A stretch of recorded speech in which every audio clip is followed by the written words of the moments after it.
This baby was abandoned. Sold into slavery because of a disability. A severed nerve caused the baby to always smile. A slave fanatic bought him. When he saw the main father's huge back, he couldn't believe such a strong man would be so heartless as to sell his own son. With the ambition to create the strongest slave, he threw him into the slave arena and reminded the champion here to raise him well. He looked at the child, puzzled. This is no place for a child. It won't even survive a week. But this child survived. He even ate well and was hyperactive. That boy grew up in the bloody arena and became the strongest existence in this place. That day, while he was scooping ice, he heard a discussion from above. Two guys came here to bet. Curly Hair was enticing his junior who had come here, 1 even, 2 odds. Just go for it, as long as you're breathing, you can still win it back. The other guy didn't think so. No work, but expect to eat. You'll only eat radishes. But since when had Curly Hair stolen his money bag? That was his meager tuition money. He was extremely panicked. But that bastard quickly threw the money bag onto the betting table. So frustrating. That was the money his parents had worked so hard to earn. And his little sister who always loved and trusted him. Thinking of this, his fists clenched. Why did I go with that damn senior? In the arena. The one who stepped out was a criminal from the north. He had killed countless people with his large body, carrying a mace full of sharp spikes. The whole stadium seemed to explode. But this person was not the one they had bet on. Curly Hair spoke up, "We bet on Happy Face." Hearing this name, he was a bit confused. Why does the name sound so useless? It sounds so damn weak. Looking down at the stage, he felt even more discouraged. This is a life and death arena, not a comedy show. William was even more astonished by the other gladiator. From head to toe, he didn't have a single piece of equipment. He shouted in panic. That guy doesn't look like a fighter at all. Are his eyes sick? He has no fighting spirit. He doesn't even have a weapon. This is no different from a death sentence. The audience there looked at William with contempt. You fool, just wait and see. The bald man felt he was being underestimated and immediately got ticked off. He braced himself, gripping the iron mace tightly, preparing to charge into battle. He used all his strength to swing the mace, sending his opponent flying. Lying rolling on the ground. His body trembled as he tried to get up. This scene made William worry and shout loudly. Run and get a weapon. Do you plan to die here? Perhaps a part of him was also worried about his tuition money. The bald man charged again to attack. He was even gloating. Let me send you off peacefully, kid. In such a dangerous situation, Happy Face was still smiling. William was bewildered. Did he block it? Happy nimbly dodged the blow, then spun 180 degrees, kicking straight into the bald man's face. The entire audience immediately cheered. With the next blow, Happy Face directly knocked out the bald man. After that were countless continuous attacks, causing him to be unable to defend himself, standing like a punching bag. This was clearly absolute domination. The final result: Happy Face was the winner. William just stood there, stunned, not believing what had just happened. He actually won. The manager came over and gave William his winnings. But it was only 1 dong, which confused him. It turned out the match with Happy that Curly Hair showed him was just entertainment. With a win rate of 99.99%. He also returned the previous tuition money. His mouth didn't forget to mock. What a coward. The following matches happened just as William had guessed, brutal and barbaric. He left less than 10 minutes later. He returned to the academy, paid his tuition and studied as usual. But when he went to sleep, his eyes were filled with images of that smiling gladiator. It haunted him even in his dreams. William suddenly woke up. The sky was bright, with an appearance as if he'd been completely wrung dry. He went to his curly-haired senior, startling him. William immediately suggested to his senior, "Let's go there again today." The next morning, the sun was shining brightly. The ear-piercing crow of a rooster startled Deadringer awake. His eyes wide open, he clutched his chest in pain and slowly sat up. At this time, behind him, another prisoner was talking while eating. After passing out on the arena floor, "You had a good sleep, didn't you? You'd better start warming up, my friend." Deadbringer glanced in the direction of the sound. Happy Face was right nearby, diligently punching a straw dummy repeatedly. Seeing him, Deadringer was about to speak up and ask his name. Immediately, the big guy chimed in. "You were lucky to be matched with him. He always adjusts his strength according to his opponent. So he doesn't need to kill people, but still wins and satisfies the audience." Hearing that, Deadbringer scoffed, "Ha, adjust?" A second later he made an excuse, "I was just careless for a moment. Luckily, one kick hit the mark. If I had struck harder." Single quote. Before he could finish his sentence, the big guy looked at him and said loudly in a challenging tone, "Then you would have been dead long ago." Hearing this, Deadringer frowned. He grunted angrily.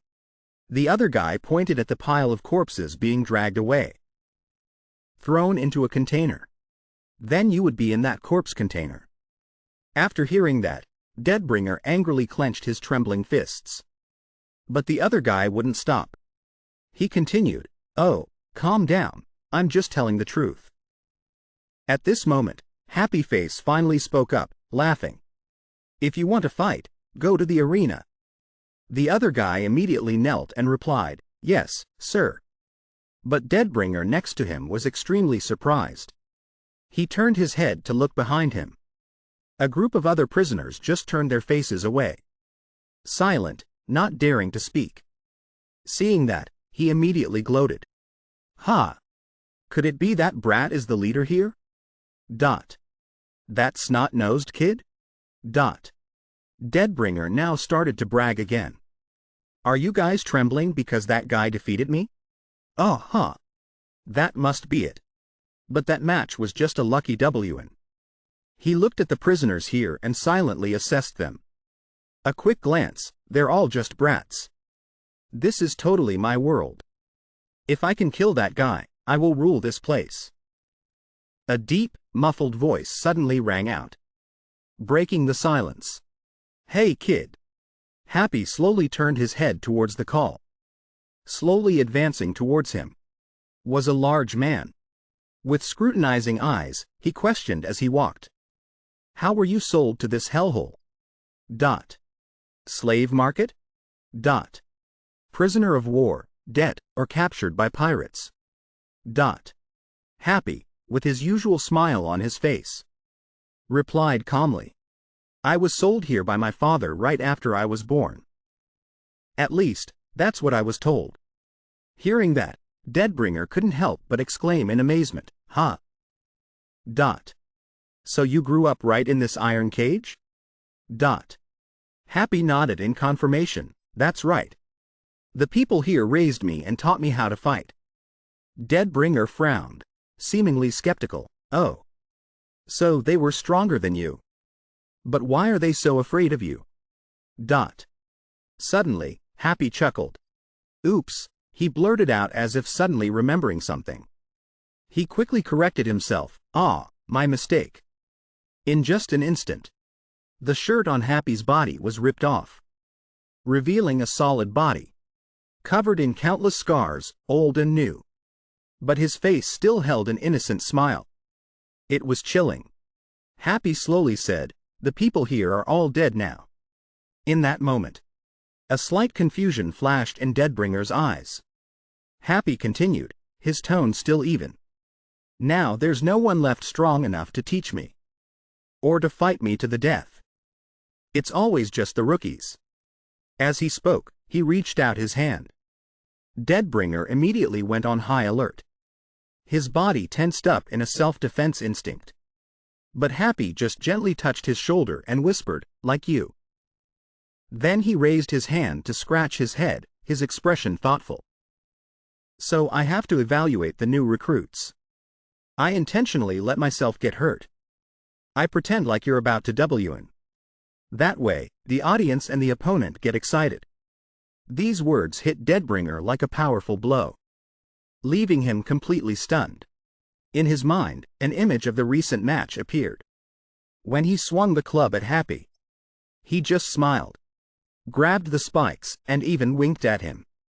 It turned out it was all because Happy intentionally wanted to get hit. Not because Deadbringer was actually strong. An extreme fear suddenly gripped Deadbringer. He thought to himself, "Are you kidding me?" Happy placed a hand on his shoulder, gave an enigmatic smile, and said, "And there's no need to fight during the break. After all, we're all going to die in this arena anyway." At this point, Deadbringer's fear reached its peak. Tears welled up as he stammered. Happy suddenly raised his hand and swung his fist. But he punched a nearby straw dummy hard. The dummy immediately shattered into many pieces. Deadbringer could no longer maintain his composure. He fell to his knees in fear. The big guy muttered softly, "Everyone's like that at first." At the same time, William was holding an arena entry card. But on it was written the strange name, Teton. He thought to himself, "What is Teton? A nickname? This card belonged to the friend who had invited him." He put his arm around William's shoulder and said cheerfully, "Hey, I'm going to the tavern today, so I can't make it. Take this card and place bets for me, okay?" He instructed, "This is my card. Bets can be charged to it." Taking the card. But in William's mind, there was only one thought. "I just want to see one more of Happy's matches. It's not that I'm a gambling addict." After that, he got in line, joining the crowd to enter the arena.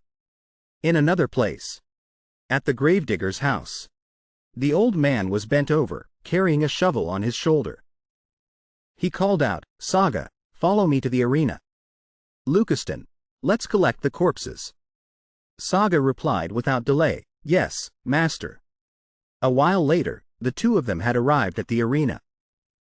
Looking at the pile of corpses heaped below, the old man exclaimed, "There must have been a big match yesterday. I wonder if one cartload will be enough."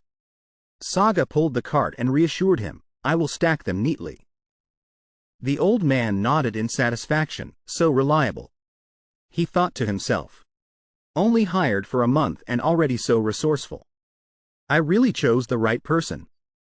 Below, Saga was carefully lifting each corpse onto the cart. He checked the hand of one corpse and looked closer. Then he turned in another direction, observing the wounds on another corpse. And then another. Suddenly, Saga realized something unusual and thought to himself, "Most of the corpses have very similar wounds. The size, position, and shape show they were beaten with bare hands." Then he thought again, "But they are all old wounds. Not from the final match." At this point, Saga started to suspect. This arena allows weapons. So why are there so many bare-handed wounds? And on every corpse, too. While thinking, Saga suddenly heard the old man's panicked call. "Saga, come here." He walked over and asked, "What's wrong, master?" The old man pointed at the corpse in front of him, his voice full of worry. "This corpse seems to be a member of the royal family. He looks exactly like the one on the missing person flyer." He quickly took out the flyer to compare and continued. "At first, I thought I was mistaken because his hair and eyebrows were all plucked out. But the mole's position and the shape of his teeth all match." After that, the old man angrily cursed, "Those bastards. A royal who went missing a month ago has now turned up as a corpse in the arena." Taking the flyer, Saga was silent for a moment. Then he turned his head, his eyes determined, and said, "I will go call the Lord and the church immediately." But the old man immediately held him back. "Wait," he said. "Doing that will put us in danger." He tried to persuade Saga. "You know the king's temperament. No matter how we explain it, he will assume that we plucked the hair to sell the royal's body parts." Then he said, "Perhaps it's best to bury this matter." Saga stared at him for a moment. Then he called out, "Master." His determined gaze was fixed on the man. Then he said, "The guilty must be punished. Even if I have to die, I will protect justice." With that, Saga turned to leave, saying, "I'm going." The old man was stunned for a moment. Then he looked at Saga and thought to himself, "I've hired the wrong person." Saga added resolutely, "And everyone involved in the arena will be executed." On William's side, he was currently thinking to himself, "Just one more time." His eyes were glued to the arena. He told himself, "Just one more match, happy." The sun was shining brightly. Suddenly, dark clouds gathered from nowhere, obscuring the radiant sun. The weather changed extremely fast. A bolt of lightning tore across the sky. And immediately after, raindrops began to fall. A young girl from a noble family stood inside her house, looking at the scene outside. She was a young woman in a family of 4. Seeing the rain, she quickly opened the door. "Oh my! Why did the weather change so suddenly? I must bring in the clothes quickly." The young girl opened the door. The rain was now falling heavier. Suddenly, the girl saw a sight that confused her. In front of her house was a troop of soldiers, wearing full armor, holding shining spears. Seeing that, she thought to herself, "What is happening?" The troop of soldiers was lined up, walking in single file. Leading them was a gray-haired man with deep turquoise blue eyes. The young girl continued to watch intently. "Why are the royal knights here?" The entire troop of knights was slowly advancing towards a rather old castle. Suddenly, the man in the lead slammed the staff in his hand onto the ground, causing the soft ground to sink. He looked very angry and shouted loudly. His majestic voice echoed, "Listen closely. There is a killer of royalty hiding in this area." He continued to order his soldiers, "Catch all the rats in there. Don't let a single one escape. Anyone who resists will be beheaded on the spot, understood?" The soldiers, standing in neat rows, heard the order and immediately shouted, "Understood." Inside the arena, the atmosphere was extremely lively. Battles were still taking place on the arena floor. William silently judged, "Except for Happy's match, it's all just nonsense." The whistle blew. The match ended. The man who lost was dragged away by the people there. The host cheerfully stepped out, announcing in a booming voice, "Today's main event has begun. Ladies and gentlemen, do you remember the serial killer who terrified the entire city a month ago?" The spectators, hearing this, immediately became confused. They murmured amongst themselves, "A serial killer? Could it be him?" The host continued, "He killed both patrols and guards, and was nicknamed the Night Fiend." The stands were now buzzing with discussion. "Who doesn't know him?" "But he's on death row." The host immediately revealed, "He has come to this arena, and his first match. Single quote. He said, gesturing towards the entrance, "Must, of course, be against Happy Face." But Happy Face was just like every other day. He walked out with a radiant smile and his familiar innocent look. When William saw Happy Face, he immediately focused. The host continued, shouting with enthusiasm, "Now it's time for the Night Fiend to appear." But in the other tunnel, a brown-haired man was standing there with a creepy smile. He was known as the Night Fiend. He had an extremely grotesque face. High cheekbones, sharp eyes. Here, you just have to kill people to be fed well and sleep soundly, huh? I can't believe I'm in heaven instead of hell. The night fiend licked his lips disgustingly. Well then, I'm heading down. Suddenly, a figure silently appeared behind the night fiend. That person was none other than the commander of the Royal Knights. He slowly advanced. In his hand, he held a sharp blade. His cold voice rang out. You piece of trash who was supposed to die on the execution block. How did you end up here? The night fiend turned his head. His eyes filled with confusion when he saw the commander. The commander's face became stern. His eyes full of thought. It seems Lucas has taken control of all the prisoners in the jail. This is definitely related to the Empire. The night fiend suddenly turned his head. Looking behind the commander. His eyes widened. He seemed to have realized something. Oh! The wooden door behind him is wide open, he thought. His gaze flickered down to the sharp knife in his hand. An idea sparked in his mind. They even gave me a weapon. He acted immediately. Does this mean I can escape? The night fiend pointed the knife at the commander. His face contorted like a demon.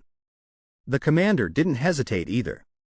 Holding the blade firmly, he decisively swung it.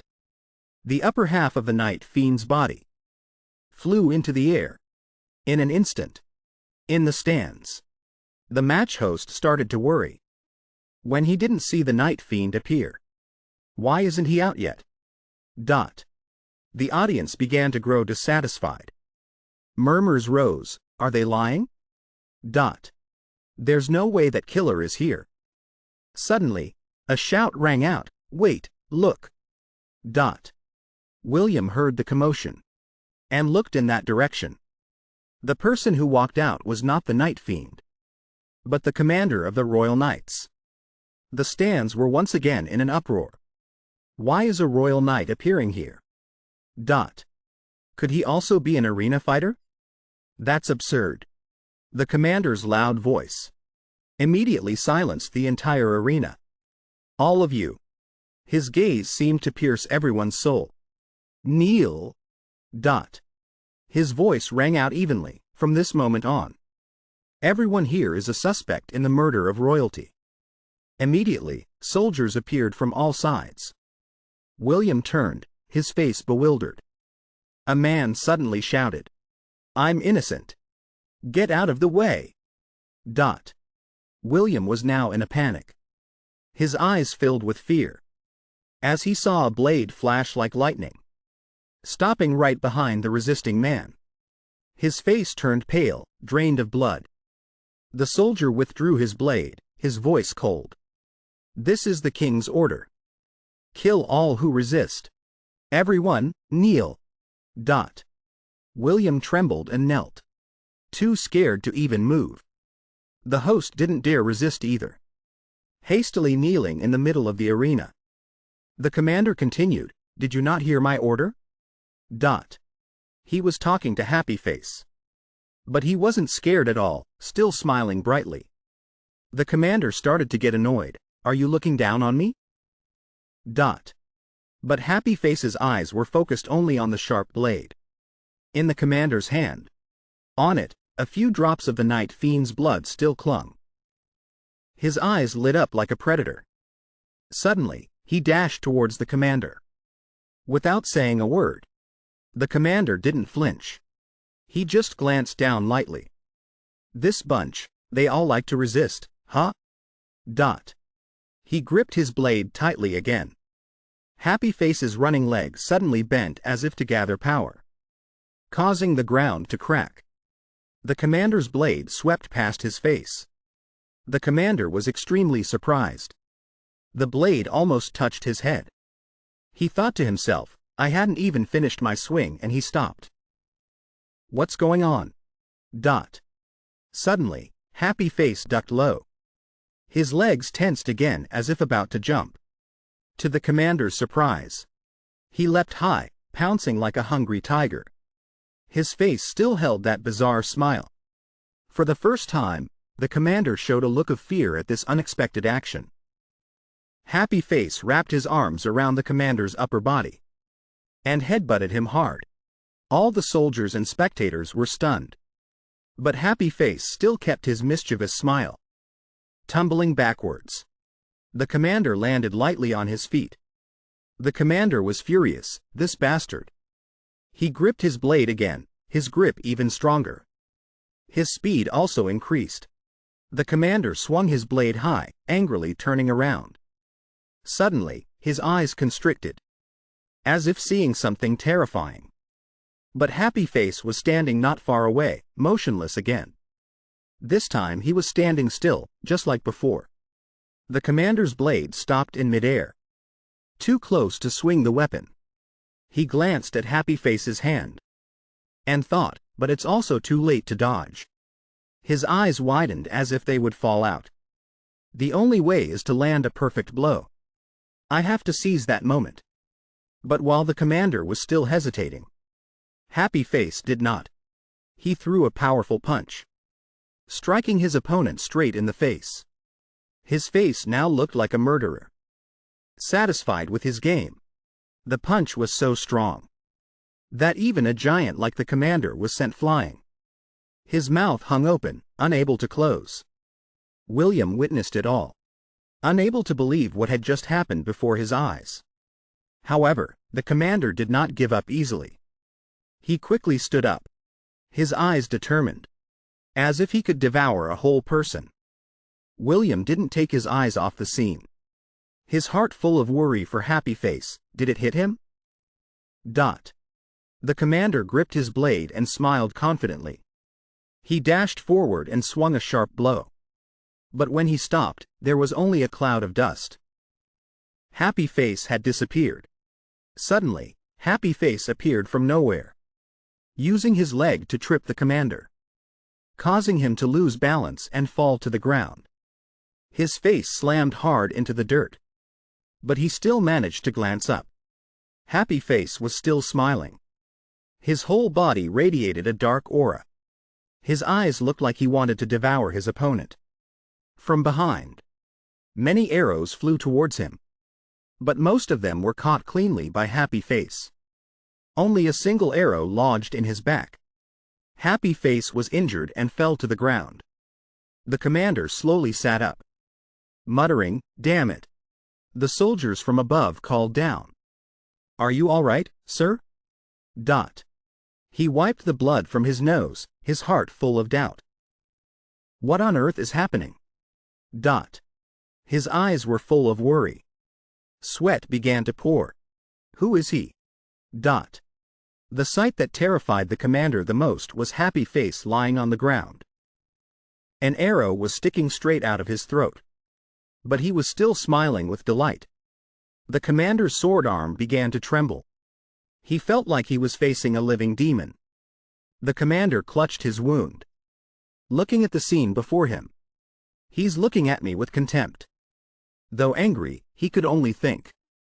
Even on the verge of death, he still refuses to submit? He stood up, raised his sword, and slowly advanced towards Happy Face. If that's the case, then I will behead you as you wish. Suddenly, a loud-mouthed man, wearing many rings, appeared. He shouted loudly, "Stop!" The commander glanced over, seeing the man running towards him. He slowly lowered his blade.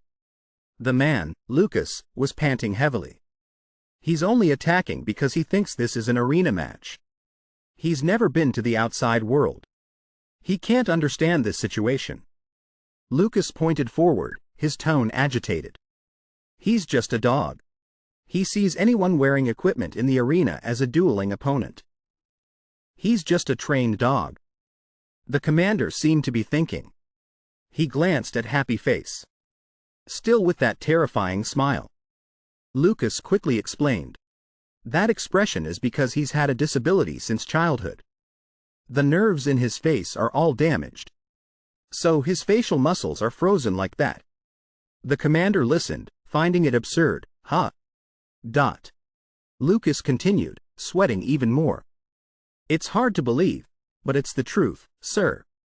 He recounted Happy Face's past. He's always been like that. Because of that expression. Everyone thinks Happy is always happy and cheerful. But Happy Face has always smiled since he was a child. Whether he was abandoned by his parents or when he was looking for them. When he's injured, he still smiles happily even when everyone around him is worried. Even when the foster parent was dying, he still looked very happy. Older Happy Face was bullied, called a demon, and suffered in prison. But thanks to his fighting ability, he survived. Lucas concluded he just couldn't express emotions. But every time he was scared, terrified, heartbroken, and desperate. Back to the present, Lucas continued the story in a monotone voice, echoing in the space. Yet people still didn't believe. His gaze stopped on Happy Face's face, who was smiling despite enduring pain. Look, even in pain, that face was still full of joy. Happy Face still smiled, his face red from difficulty breathing. Every word of Lucaston was heard clearly by William. The world was mesmerized by Happy's appearance. Became more fanatical and sought him out. The more Lucaston spoke, the more his evilness showed. I was also mesmerized, so I didn't run away. Came here for Happy. His mouth didn't stop talking. This is the reward for the joy that I never had in my whole life. Meanwhile, Happy's eyes face still stared intently at the blade of the scythe. The commander suddenly lifted the scythe and slowly advanced towards Lucas. You crazy bastard. Anyway, the animals here are just walking corpses. Suddenly, the commander used the flat of the scythe to hit straight in the face Lucaston, causing him to take a strong blow.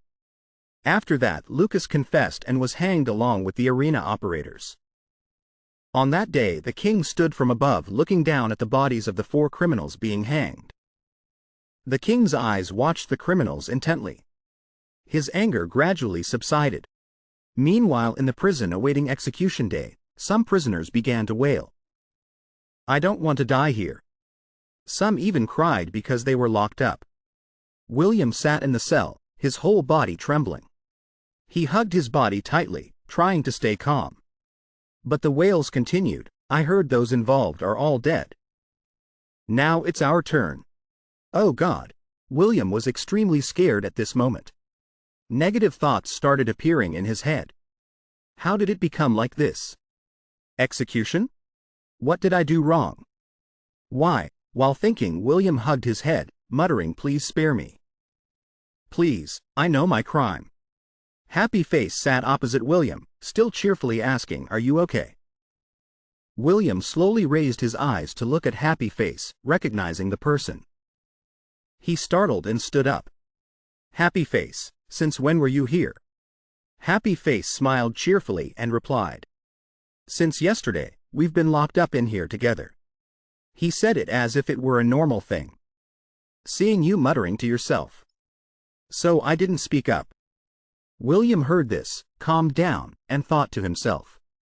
Turns out I was that spaced out. But suddenly he remembered the scene of Happy Face in the battle and was immediately scared. William asked, are you the one who's not okay? Weren't you hit by an arrow?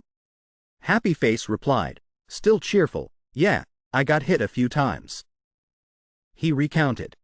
But I just pretended to lie still with a few arrows sticking out of me. Happy Face smiled, his eyes innocent, I'm fine. William heard this and couldn't believe his ears. HMPH, truly unbelievable. He recalled Lucaston's words. The facial nerves are all damaged, so the facial muscles are stiff. It's just that he can't show emotions. But is always scared and terrified. William sat down and asked again. But you're also scared, aren't you? But Happy Face smiled, his eyes crinkling, scared, of course. We're about to die, after all. William heard this and didn't know what to say next. He hung his head low, thinking. His expression and actions don't match at all. It's so funny. Suddenly Happy Face asked, funny? William was startled and quickly explained. No, that's not what I meant. Seeing you smile, so. Oh, no. Even though you're not really smiling, but what I mean is. Happy Face cut him off. It's okay. Everyone is like that. William froze at that sentence. He averted his gaze and thought deeply. The two are like opposites of each other. One person smiling cheerfully. One person agonizingly thinking, clearly waiting for death. But being next to him. I suddenly feel less stressed. Suddenly the voice of a soldier rang out. Prisoners who have eligible families will be allowed to call relatives to prove their innocence. By order of the king. This news caused the prisoners to stir. What? The soldier continued. If innocence is proven, you will be released. William heard this and immediately stood up. Not missing any information. On the contrary. Anyone who cannot prove their origin will be executed. An hour later, William's family appeared. His little sister ran to William. My son, oh brother. All four of them hugged each other warmly. His father asked, how did you get involved in this? And William didn't know how to explain. He could only say, Father, Mother, I'm sorry. His mischievous little sister asked, Brother, what is this place? William's family just hugged each other, comforting. Mom and Dad were very worried about you. Happy Face stood in the prison. Looking out, seeing that warm scene. William suddenly remembered something and turned his head back, happy. Suddenly William's father's hand placed on his head. That hand placement was very familiar. Since he was little, it was always that hand placement on his head. William's father said in a calm but sharp voice. Those without families have to live like that. William heard this and felt a heavy pressure on his back. His whole body trembled. Since childhood, he had heard those words from his father.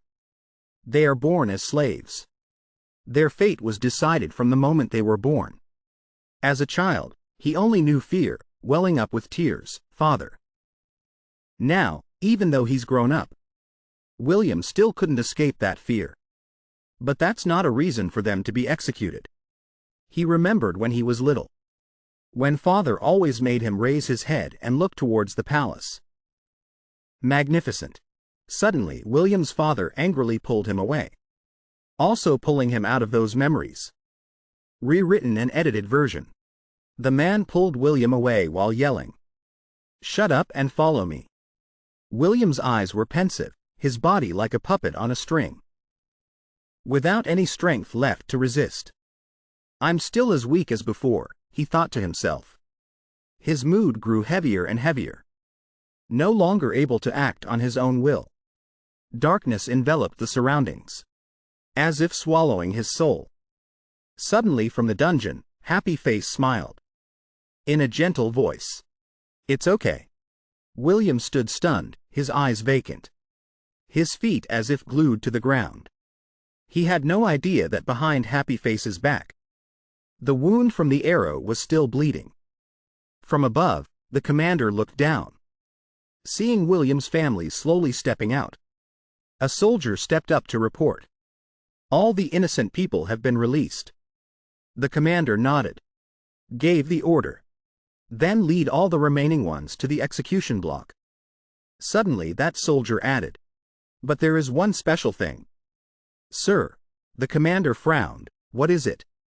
He held the letter. The image of Lucaston appeared in his mind. Previously Lucas had registered a gladiator.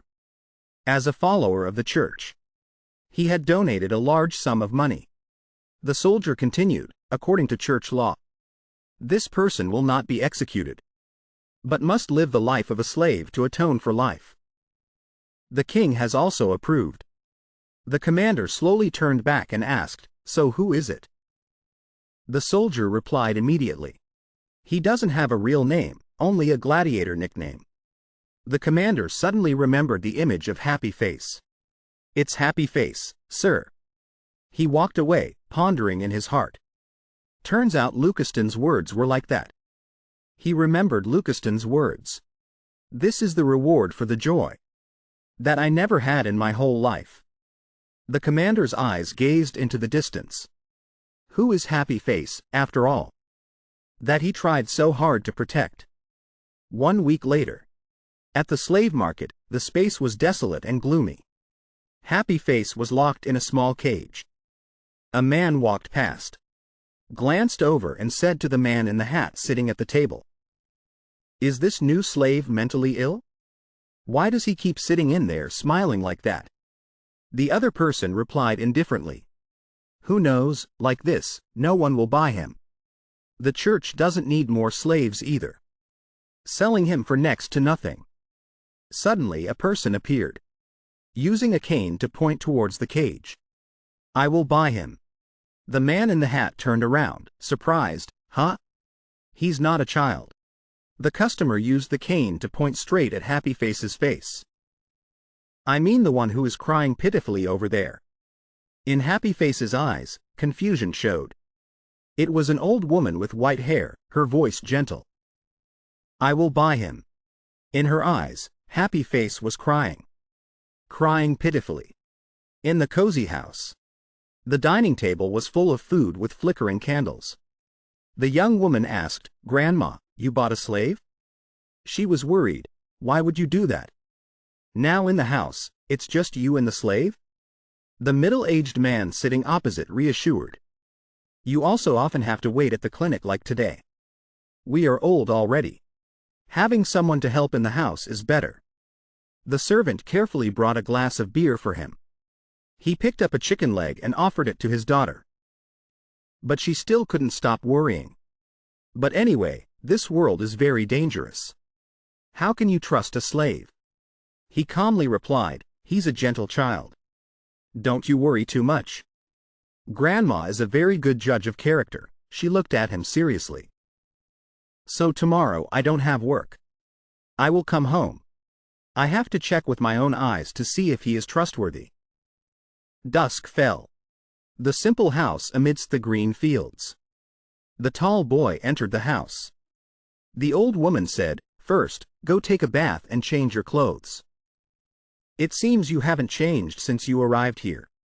He closed the door, the clicking sound attracting her attention. She frowned. "Did those people not give you food?" Then she pushed him gently. "Oh dear, hurry up and go take a bath. I will cook rice for you." She entered the kitchen, preparing things while talking. "Today is the first day, so it's like this. But from tomorrow, if you want to eat, you have to work. Understand?" He suddenly asked back, "Fighting?" The old woman, worried, quickly said, "Fighting what? Don't say such scary things." He turned his back and walked towards the bathroom. She continued, "It's washing dishes, cleaning the house and gathering firewood to prepare for winter.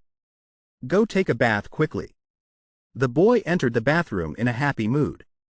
Little by little, he took off the cumbersome things on his body. He gingerly put his foot in the water, thinking the water would be cold, remembering the miserable days. But surprisingly, the warm water touched his skin, making him smile. The dirt on his feet immediately dissolved. He thought to himself, "So warm." Then he slowly soaked himself in the bathtub. A blissful feeling spread throughout his body. His face was rosy, his smile radiant. This was the first time Happy had experienced warm water. He felt as if all the previous pain was washed away. Everything here was warm. The clothes, the food, the house, and the people too. After the warm meal with the old woman, she kindly applied medicine to the wound on his back. Her hands were gentle, tender. Every movement exuded thoughtfulness, she muttered. "They are so cruel, just poking it to make it keep bleeding. Now I've applied medicine, it will heal quickly." He quietly spoke, "Mistress." She was surprised at that distant address and immediately said, "Just call me Grandma." He felt delighted and repeated, "Grandma?" The old woman asked, "Is something wrong?" He replied, "Can I go outside?" Both were silent, no one said another word. She continued to apply medicine to his back meticulously. He stepped outside. The sunset light was still lingering. He tilted his face to the sky, raised his large hand towards the sun. The sunlight shone through the gaps in his fingers, illuminating his young and childish face. Even though he was grown, the outside world was still so unfamiliar to him.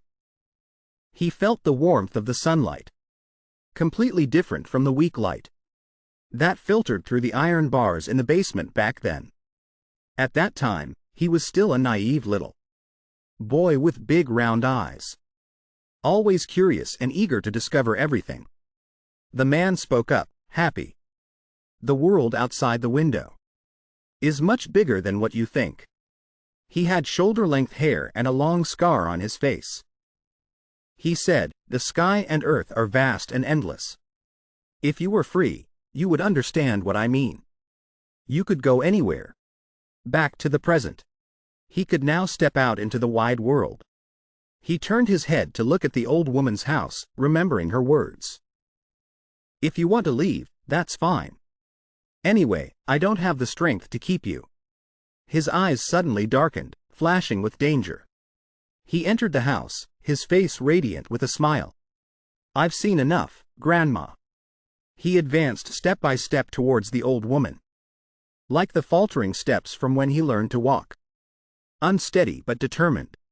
He hugged his father tightly, calling out in a childish voice. Father. The father couldn't hide his joy and happiness in his heart. Now the old woman also looked at him with those eyes. He smiled brightly, clearing the dining table. From today, I will work hard. The old woman smiled, her eyes crinkling, and replied cheerfully, very good. Suddenly the door opened. The old man spoke, Grandma, come out here. Then he was surprised, his eyes widening. Ah! Before his eyes was the image of Happy, tall, wearing an apron, cleaning the house. The old woman came out of the room, cheerfully replying, You're back. The old man scratched his head, confused. Didn't you say you brought a child home? She walked over and hugged him tightly. Only reaching his shoulder, she yelled loudly. He is a child. He forced a smile. Ah, is that so? In his heart, he thought. Tomorrow when Winnie sees this, she'll make a fuss for sure. He said to the boy. Anyway, from now on, let's live well together. The boy cheerfully replied, yes. They looked like a happy family, with grandparents and a young grandson. His eyes were filled with joy. He looked at the reflection of the three people on the window pane, feeling extremely happy.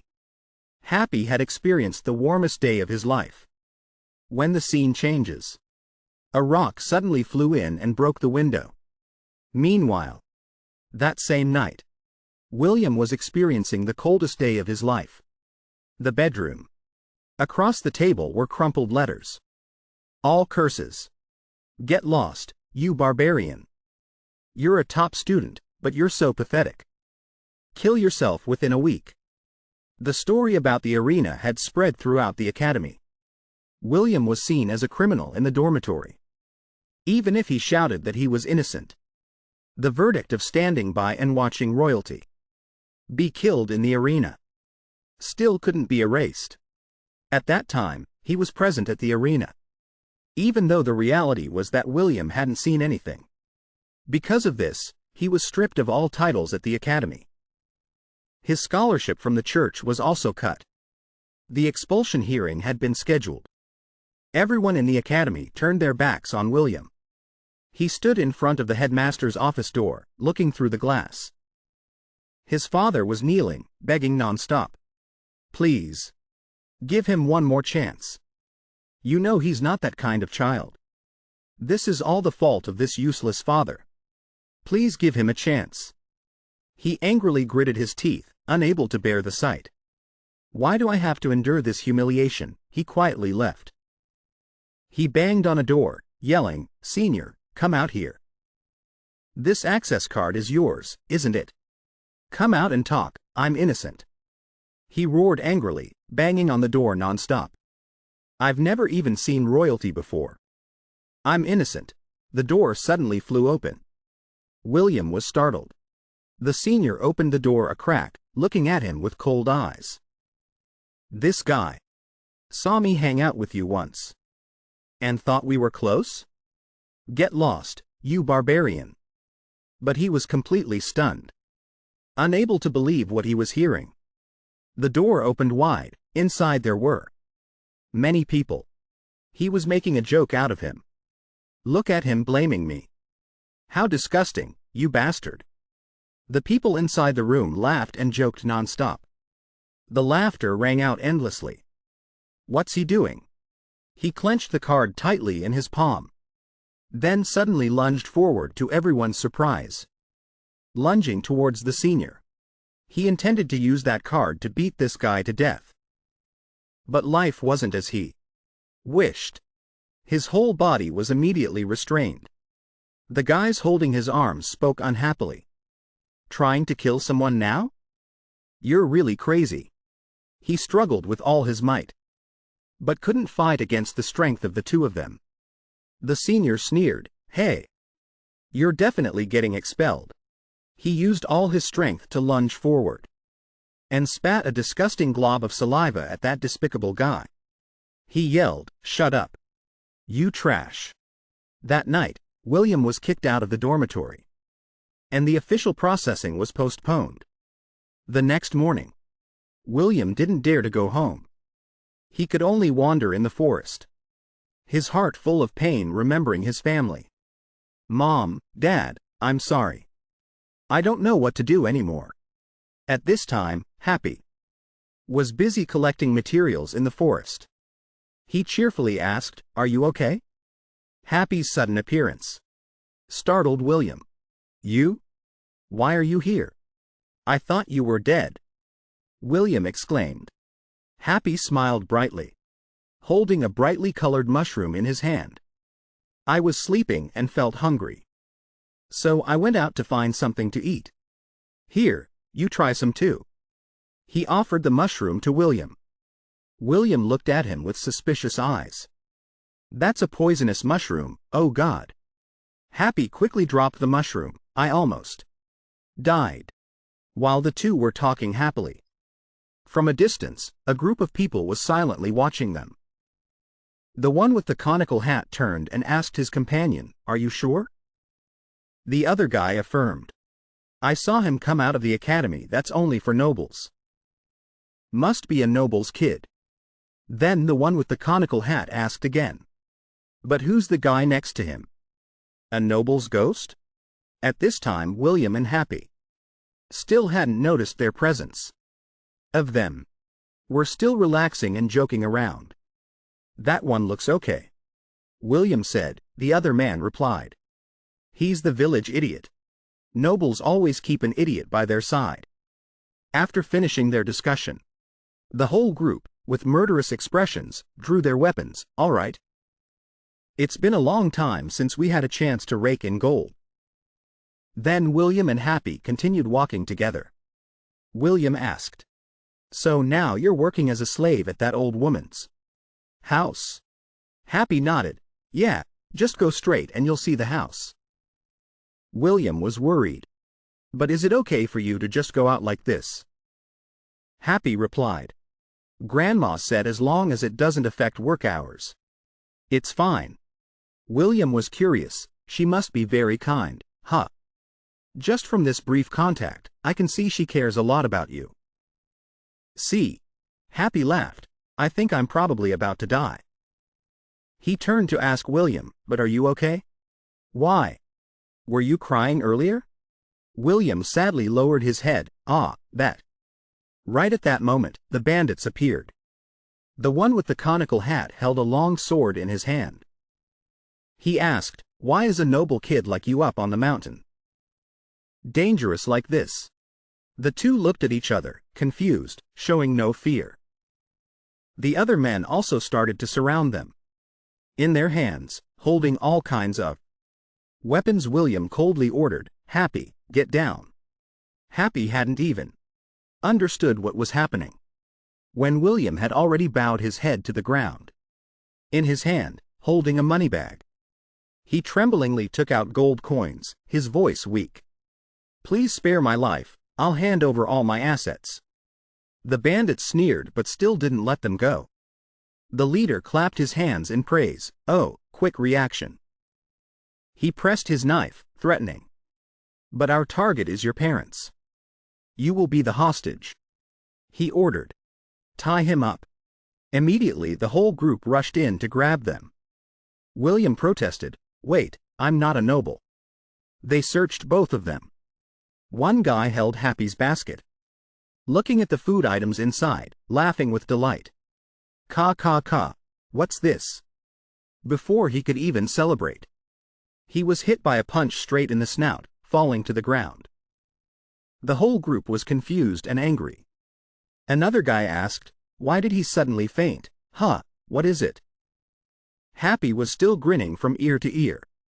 The other guy realized something was wrong and yelled, "Did you do this?"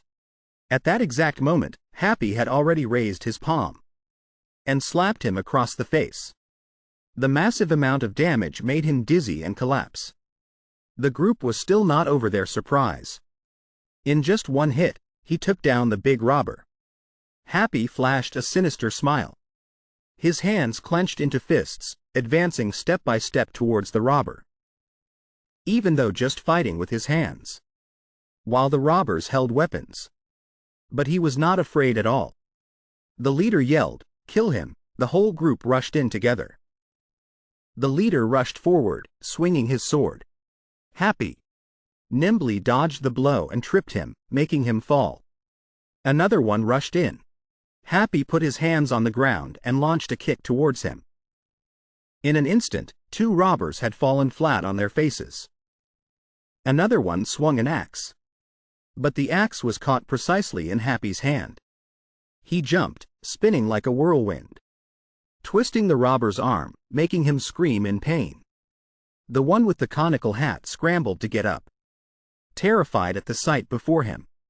His subordinates were being beaten to a pulp, alone. Happy took on 5 men. One hand choking, one hand punching. The subordinates were crying, begging for mercy. William at this point was also completely surprised. He broke out in a cold sweat, thinking to himself, "I almost forgot because of that face." Happy was once the arena champion. His face appeared like a demon in human form, full of terror and dread. They screamed and ran away. Ah, that damn bastard, Happy could still be cheerful, as if the person who beat up the robbers just now wasn't him. William was completely stunned. He looked at the ground. Thinking to himself, he took down the whole gang of robbers with just his hands. No, is this real? Come to think of it, he also took down a royal knight. With his bare hands, right? All of it with bare hands. William discovered on the knocked-out robber's body. Fainted. There was a piece of paper. A wanted poster? Is it these guys? They collected all the wanted posters in the village, huh? William was glued to a notice. Arrest. Posted publicly. The bold black text on the old paper caught his eye. Subject: the entire mobile robbery gang with charges of murder, theft, and kidnapping. Recently there was a report of a group of 5 operating in the area. Suddenly a phrase startled William. Ah! The entire mobile robbery gang. He turned to Happy, his voice full of surprise. Hey Happy, these guys are that mobile robbery gang. Happy, with an excited face, but his head asked, "What's that?" William calmly explained, his eyes sparkling with understanding. It's the most notorious criminal organization in the empire recently. They brazenly operate even in the center of the empire, causing the king to issue a very handsome reward for anyone who catches them. We've only heard the name. This is the first time seeing the notice. Official like this. He silently calculated in his head. This reward money is much bigger than I imagined. Turning back to look at Happy, William continued with a smile. If we hand them over to the empire and report the deed, We will receive the reward money. You are the one who caught them. So I will go with you to do the paperwork to receive the reward." Hearing this, Happy's eyes lit up. He cheered joyfully. Reward money? The two of them quickly set off.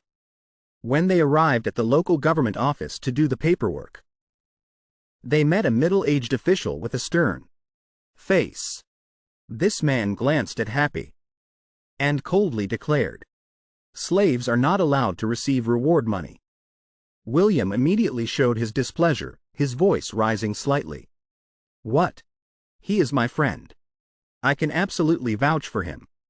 The official looked at them, thinking to himself, "Friends? How ridiculous." He said, his voice unwavering, "That doesn't change the status." "Yes," William eagerly suggested. "Then please write my name as the reward recipient. Is that okay?" The old man seemed to compromise more easily than William thought.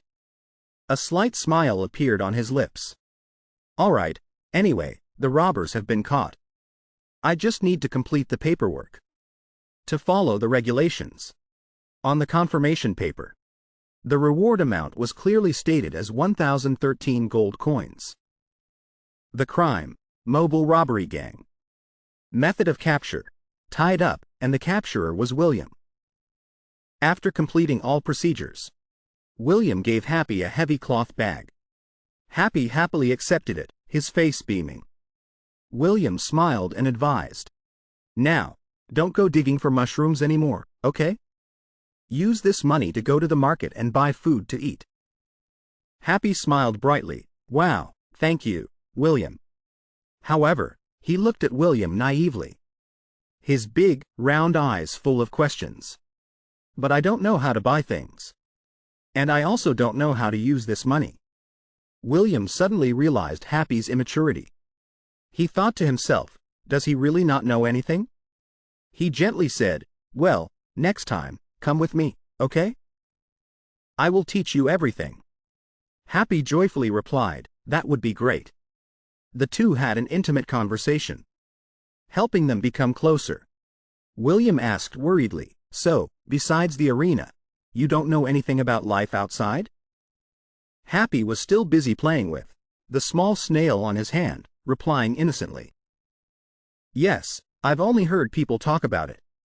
Everything is very new, and I find everything interesting." They arranged to meet again. William pointed towards his house, saying, "Ah, my house is over there. When you're free, let's meet again, okay?" Happy cheerfully agreed, "Okay." Then the two said goodbye. William smiled, waved, "See you again." Happy said, goodbye, then turned away.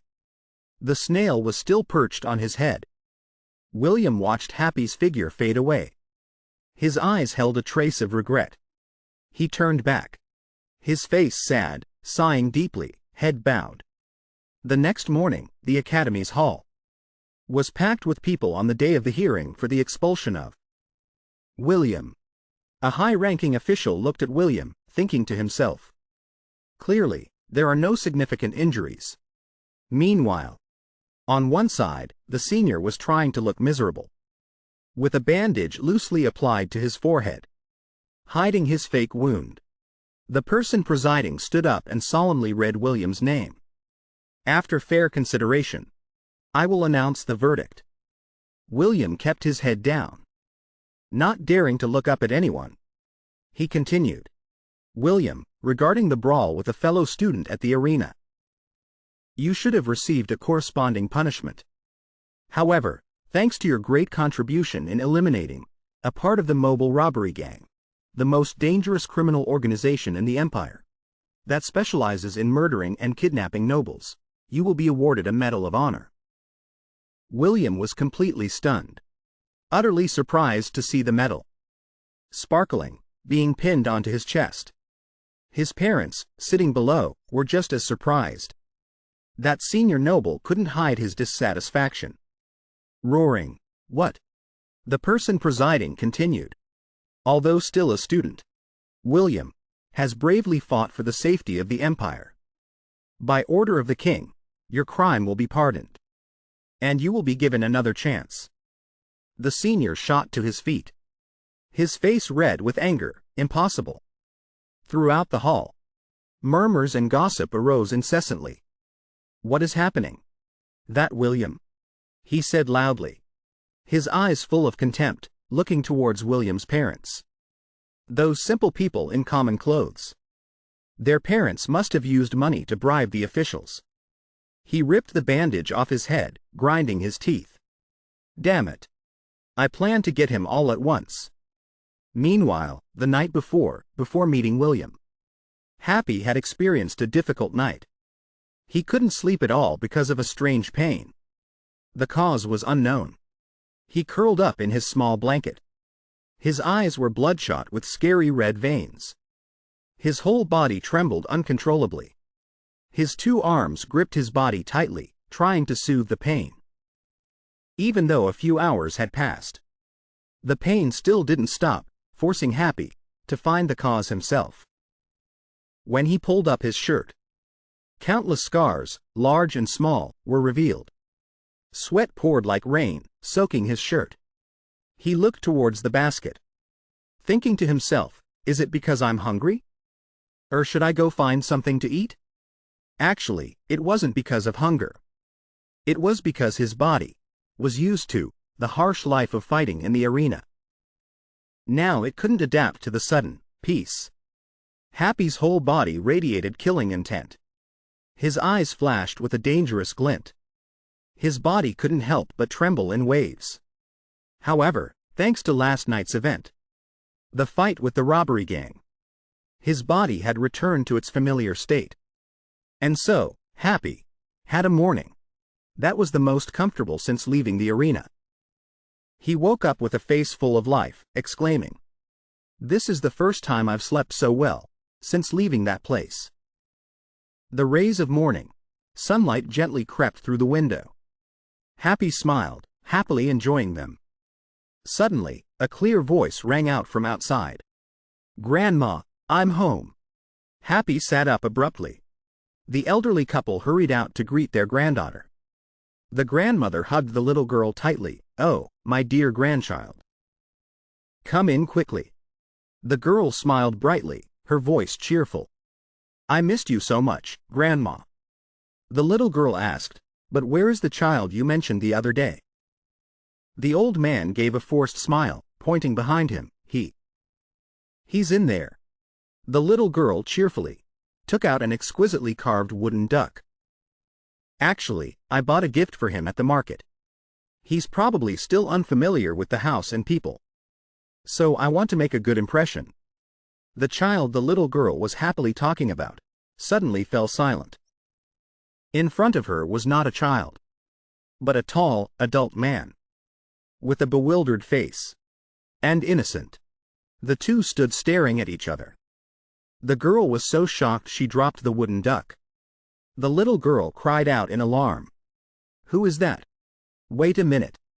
Don't tell me the child you bought is this person?" The old man standing behind quietly nodded in confirmation. Happy, completely unaware of the girl's shock, chiefly waved and said, "I'm Happy." It was still the small, simple house, with lush green fields stretching all around.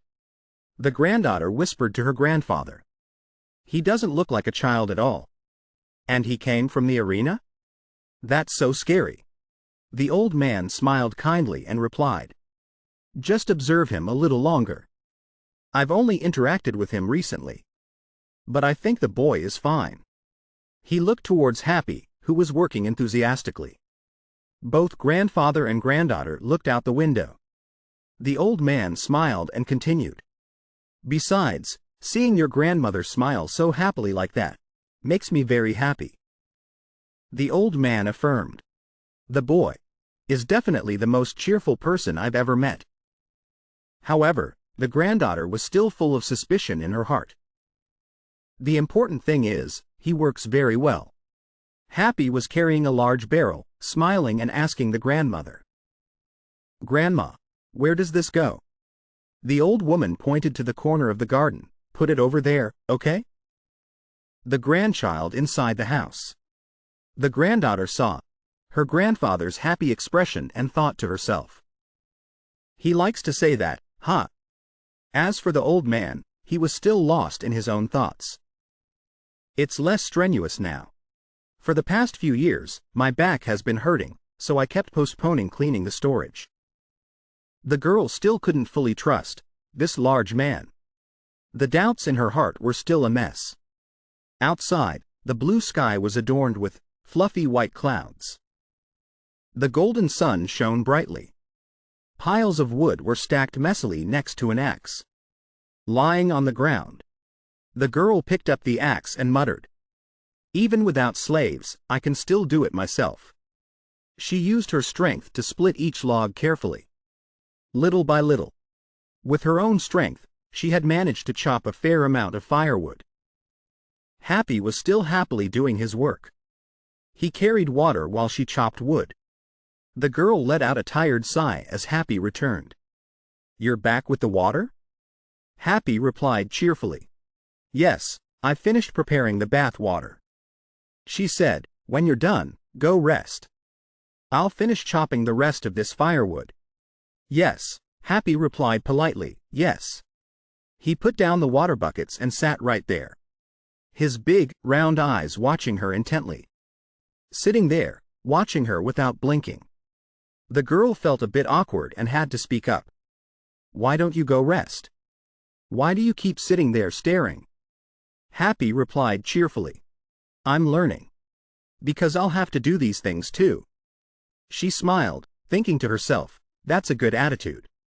She said loudly, Well then, just watch and learn." The girl suddenly became a bit prideful. Gripping the axe firmly, she raised it high above her head, her eyes determined and full of confidence. Then she swung it down with great force. But unfortunately, the axe blade missed the target. A small piece of wood flew into the air, spun around, and landed right where Happy was sitting. Both of them looked at the piece of wood. By now, her face was bright red. So embarrassed she was speechless. The girl suddenly shouted, trying to hide her embarrassment. "To start a fire for the first time, you need small pieces of wood like this. Do you understand, huh?" She became determined once again, not allowing herself to lose face. Swung the axe up high with all her might and brought it down. Luckily, this time she managed to split the log in two. A joyful, radiant expression was clear on her face. Happy was also happy for her. She turned to Happy and said, pointing at her achievement, full of pride, "See? See?" Happy excitedly replied, "Yes, yes." The old man looked down from the house, seeing the two kids laughing and playing happily. He also felt happy in his heart. He thought to himself, "Winnie just talks like that, but the girl is living well, isn't she?" Just then, the old woman approached from a distance and called out, "Oh, Winnie. You don't need to chop any more firewood." Winnie replied in surprise, "Huh? I thought there wasn't enough." The old woman smiled and explained, "Last night, Happy already finished chopping it all. There's a huge pile behind the house." Winnie stepped back, stunned, looking at the giant pile of firewood stacked up. She just stared, her heart full of confusion. Happy, standing behind, still maintained his usual cheerful expression. Winnie turned to look at Happy. Her face darkened. "Didn't you just say you were learning?" Happy answered honestly, "Ah, yesterday was my first time chopping wood, so my shoulder hurts a little. I just wanted to observe, to see what the proper form is." Winnie cried out in anguish, "If you chop that much, of course your shoulder will hurt. And if you already chopped that much, you should have told me first. You made me chop more, it was such a waste of effort." She asked angrily, "Why do you keep grinning like that, huh? Are you mocking me?" The old woman hurriedly intervened. "Happy has worked hard. That's enough, Winnie, go and rest." Winnie whimpered, "Grandma." The old woman gently patted Happy's back. You worked hard today. Happy. Happy replied cheerfully, thank you, Grandma. Winnie sulkily turned her face away. As dusk fell. In the bathroom. A hazy mist rose from the steam, engulfing the space. Winnie was soaking in the tub, thinking leisurely. Anyway, having an extra person to help with the housework is good. She leaned her head back, feeling comfortable. Not having to work so much makes the house feel much more comfortable. A moment later, after her bath, Winnie was sitting in her room, drying her hair, when she heard a noise outside. It seemed Happy was preparing to go somewhere, looking cheerful. She sat up straight, sighing, phew, bath's done. Then suddenly stopped, looking towards the window. Happy was leaving the house, wearing the basket. Winnie thought to herself, it's almost dark, where is he going? The old woman called out loudly, Happy, are you going out? Winnie wondered, huh? He's leaving without saying anything to anyone? The grandmother replied, I told him he's free outside of work hours. But the old man spoke up. I saw him go out and come back last night too. The old woman, oh, Ed, oh my. Is that so? Winnie's heart was still filled with worry. What business could he have at this hour to go out so much? Happy tightened the basket straps, knocked on the door gently, then called out warmly, William. The door suddenly creaked open, revealing a little girl. The little girl asked cheerfully, who is it? William came forward, leading the little girl inside, coaxing her. Go inside. I'm going out for a bit. Be good at home, okay? The little girl looked up and asked, where are you going? William signaled for the girl to be quiet, I'm going to the library. The little girl whispered in his ear. So, is that your friend from the library? He smiled and replied, that's right. The little girl waved goodbye, okay then. Be careful. William instructed, you have to be good at home. Leaving the house, William said awkwardly to Happy, I didn't expect you to come looking for me. Happy asked cheerfully, you're allowed to go out? William replied, of course. Besides, you're my savior. Anything is fine. Happy was baffled, huh? William said, let's talk as we walk. You want to go to the market quickly, right? Happy searched in his basket, then smiled and held up a few papers. Wanted. No, I want to go here. William looked in surprise at the paper Happy was holding. A wanted poster. Subject, Iron Giant. Crime, prison escape, murder. It's a wanted poster again? Happy said cheerfully. Like last time. I want to fight these guys, but I can't read. And I don't know the location. Can you help me? William understood, going bounty hunting? Happy held up the money bag, excited, that's right. Let's split the money, okay? We split it last time, too. William not only wanted to repay Happy, but was also fascinated by his unique fighting style. As for Happy, he needed fights to soothe the pain every night. And this was a legal way to relieve it. And so, they started meeting every night to go bounty hunting. The two of them sat together on a cargo cart. Happy asked cheerfully, did you find a target today? William replied, yeah, I researched all night. Now, let's go. They arrived at a familiar place, like many times before. William took a few more papers from the table. This time, let me bring a few more wanted posters, okay? However, the continuous night trips of William raised growing suspicion within his family. William's father suddenly asked, are you going to the library again? William was startled by the unexpected question. His little sister burst into tears, sobbing, Big brother. Now you don't play with me anymore. Every night you only go with that person. I don't like it. Ignoring his father's question and his sister's whimpering, William still left decisively, I'm leaving now. William's parents looked at each other, full of questions and suspicion. In the old woman's house, the wooden duck was still by the window. Winnie was rummaging in Happy's room, when she suddenly exclaimed, "What is this?" Under the blanket was a large pile of money. Winnie was stunned. What on earth does he do every night, I wonder? Scene changed to another place. Deep in a dark cave.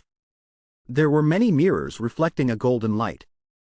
Outside the cave was the very criminal being wanted. He wore a giant suit of armor. Terrifying. He alone had taken down all the guards. Dead bodies lay everywhere. He thought to himself. Lately, the robbery gangs have been careless, causing the number of guards to increase significantly. Before, soldiers would turn a blind eye when they saw me. But lately, the atmosphere in the empire has changed. Moreover, the bounties are making more and more flies swarm in. He looked towards the wanted poster, being held up in front of him. It turned out Happy had found him. Happy observed the wanted poster intently, then burst out laughing, pointing at the criminal, William. "You did it. You really found him." William's face turned pale with fear, staring at him. He felt a bad premonition. Something was wrong. William was shocked, not understanding what was happening. "I chose the one with the lowest reward. Why is a monster like this here?" The Iron Giant aggressively pointed his weapon at William, growling, "I can tell just by looking. You're just new kids in the business. Bounty hunting. Wrong address. Shut up and get lost," he continued bluntly. "My bounty is just a formality. It's just because of the recent activities of the mobile robbery gang." "Ah?"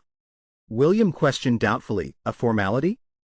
So he's been free all this time, even as a criminal?" he exclaimed, "because no one can catch him?" William tried to force a strained smile. "Ah, well then, I'll be." Suddenly, a loud sound rang out. William was shocked and amazed. Happy suddenly appeared, attacking the giant head-on. Happy charged straight at him. But he was no less, reacting to block the blow. Didn't expect him to charge in bare-handed. He grinned with pleasure. That cracking sound was terrible. "Your knee must be shattered, right?"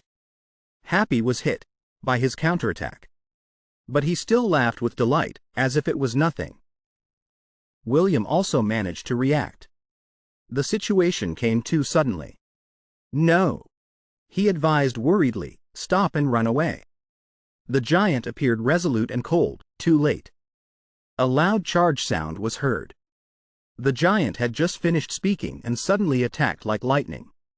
He struck with his shield, quick as a flash. He retorted, "You should have left when I was still being lenient." His giant war hammer swung, creating blurry lines, showing terrifying speed. He continuously delivered heaven-sent blows. Happy retreated, being hit by them continuously.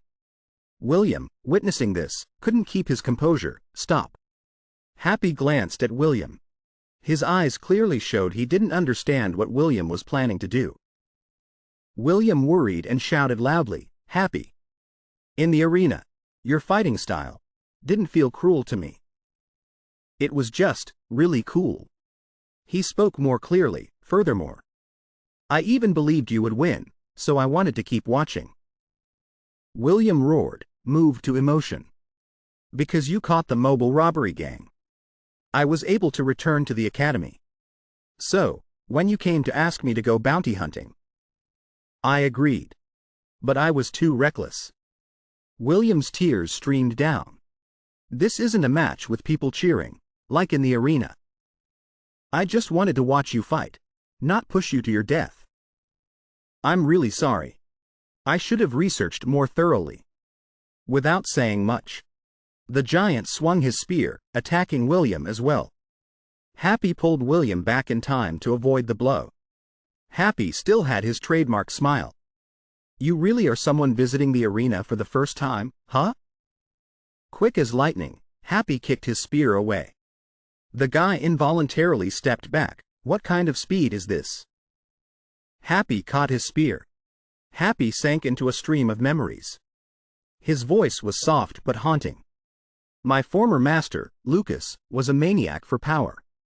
After every brutal battle, I was always the one who brought back victory.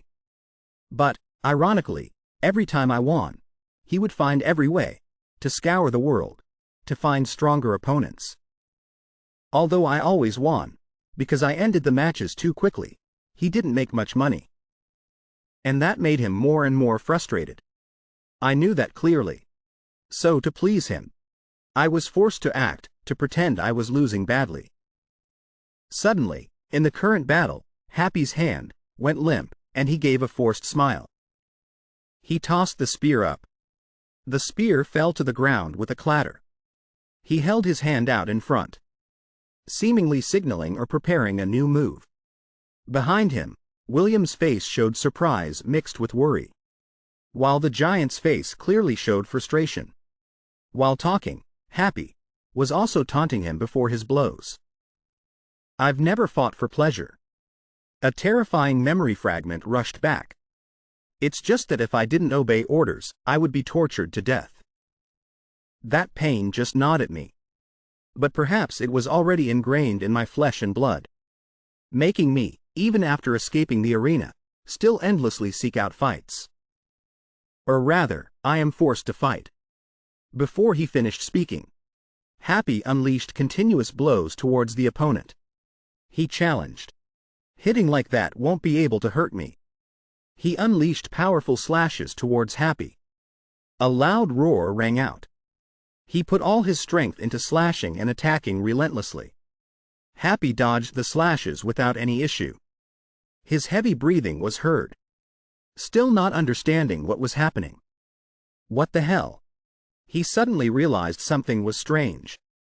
He attacked relentlessly. But Happy dodged without missing a single one. He couldn't understand. Wasn't he almost dead just now?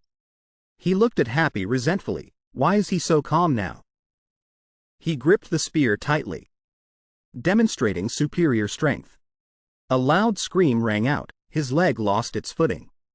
One of his spear-holding hands was locked tightly by Happy. He struggled in shock, unable to maneuver, trying to escape the grip of Happy's hand. Clang, a great gust of wind. He used a reverse lock, wrapping his arms around Happy. Happy wasn't fazed either, knowing his strength. A fleeting thought, won't collapse. Happy let go of his sleeve, causing him to lose balance. He lunged forward, shouting in alarm. Taking advantage of the initiative, Happy landed a spinning kick on his back, angry at continuously losing the initiative. His eyes flashed with displeasure. He also tried to recover and launch a counter kick. Happy, still dodged it. He was indescribably bitter. Damn this bastard. Happy didn't say any more words, landing a powerful kick on his supporting leg. Hit by the surprise attack from Happy, he was in pain. Happy swung him up, locking his neck tightly. He fell rolling, almost losing all his strength after that fall. Happy, having the upper hand, landed a kick on his stomach. With a look of amusement, Happy landed another kick. Happy unleashed a barrage of attacks on him. He tumbled to the ground. Happy didn't stop, grabbing his beard tightly, pulling and hitting him repeatedly. The guy wanted to resist, but his hand was pinned to the ground by Happy's foot. He panted heavily, with accumulating wounds. His right hand quickly used the shield to counterattack, but the blow was nimbly dodged by him. He tiredly got up, while the other guy was still light, but with a very provocative face. William, hiding behind a rock, assessed silently. Both of them have stopped. The robber seems to be tired from wearing heavy armor and weapons.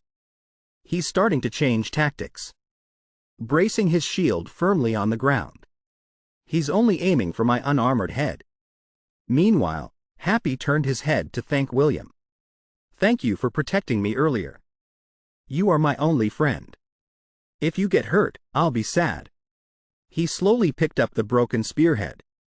Then, with a strange posture, looked straight at the opponent, who said scornfully, "You plan to use just that broken spear?" Around this place, all weapons have been broken by my shield and armor. And yet you plan to use that to fight me? Happy quickly gestured, throwing the spearhead straight at him. He nimbly used his shield to block it. His face full of confusion. What the hell? Suddenly, he braced himself. Happy had already rushed here at some point. In his hand, holding the broken spearhead, he stabbed straight into his stomach. He used all his strength to lift him into the air. Despite him struggling with all his might, he couldn't. The more he moved, the more it hurt. Happy's eyes were like a demon's. Give up. He lost all his strength. Struggling, he just fell heavily to the ground and lost his life. William was worried for Happy. No. I know Happy is strong, but this is beyond the limit.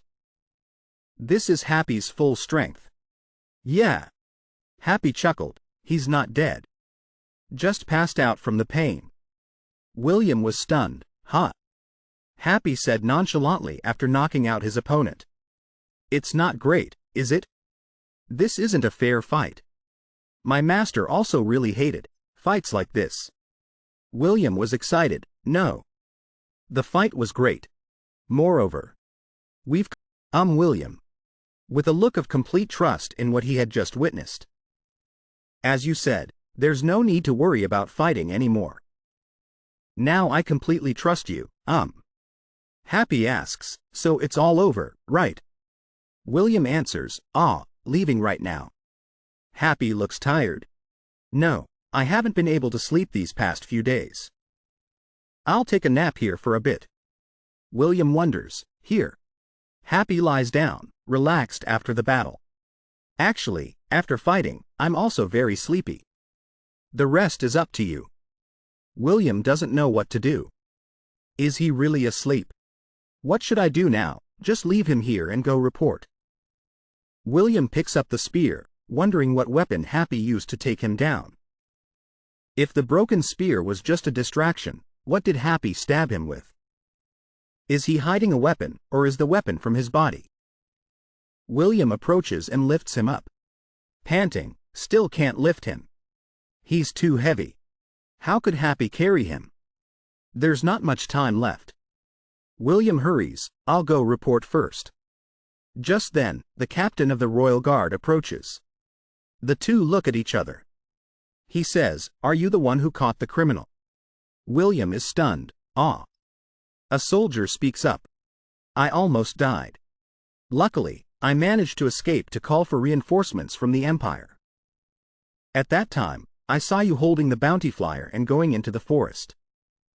The soldier shouts, turns out you came here to hunt bounties, huh? The soldier wonders, what is your name? William is flustered, I am William. But this matter. The crowd of soldiers clamors, William, yes. Isn't that the trainee who caught the exiled bandit gang recently? Oh. That's right, it's that trainee. The soldiers admire, with a broken spear, exclaiming in surprise and admiration. Just as rumored, his martial arts are superb. William is shy. What rumor? The soldier replies, there are rumors in the knightly order too. Rumors about a trainee who hunts bounties for fun. The exiled bandit gang. My snacks are gone. Hot news about William. William naively, there are rumors like that. The soldier says, now you can hand over the scene and this guy's bounty to us. Yes, thank you. The soldier, come on, we will escort you out of the forest. A soldier spots Happy lying motionless on the ground and exclaims, oh heavens. This porter must have been caught up in the fight just now.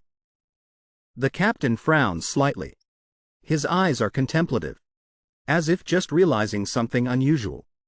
Seeing this, the soldier asks the captain, flustered. What's wrong? After a thorough inspection, the captain shakes his head and replies. This isn't a direct stab wound. The spear has no fresh blood on it. It seems this is just splattered or splashed blood. The captain scans the surroundings. All the weapons here are intact. There are no sharp objects here that could have caused such a wound to him. The soldier is even more confused. So what exactly injured him? William gently lifts Happy onto his back and leaves the scene. The soldier watches with a worried expression. The porter looks badly injured. William calmly replies, "Ah, yes, he's just sleeping." The captain squints at William's retreating figure. The initial suspicions become clearer. That William, an ordinary trainee, could capture the entire exiled bandit gang by himself. It's truly hard to believe.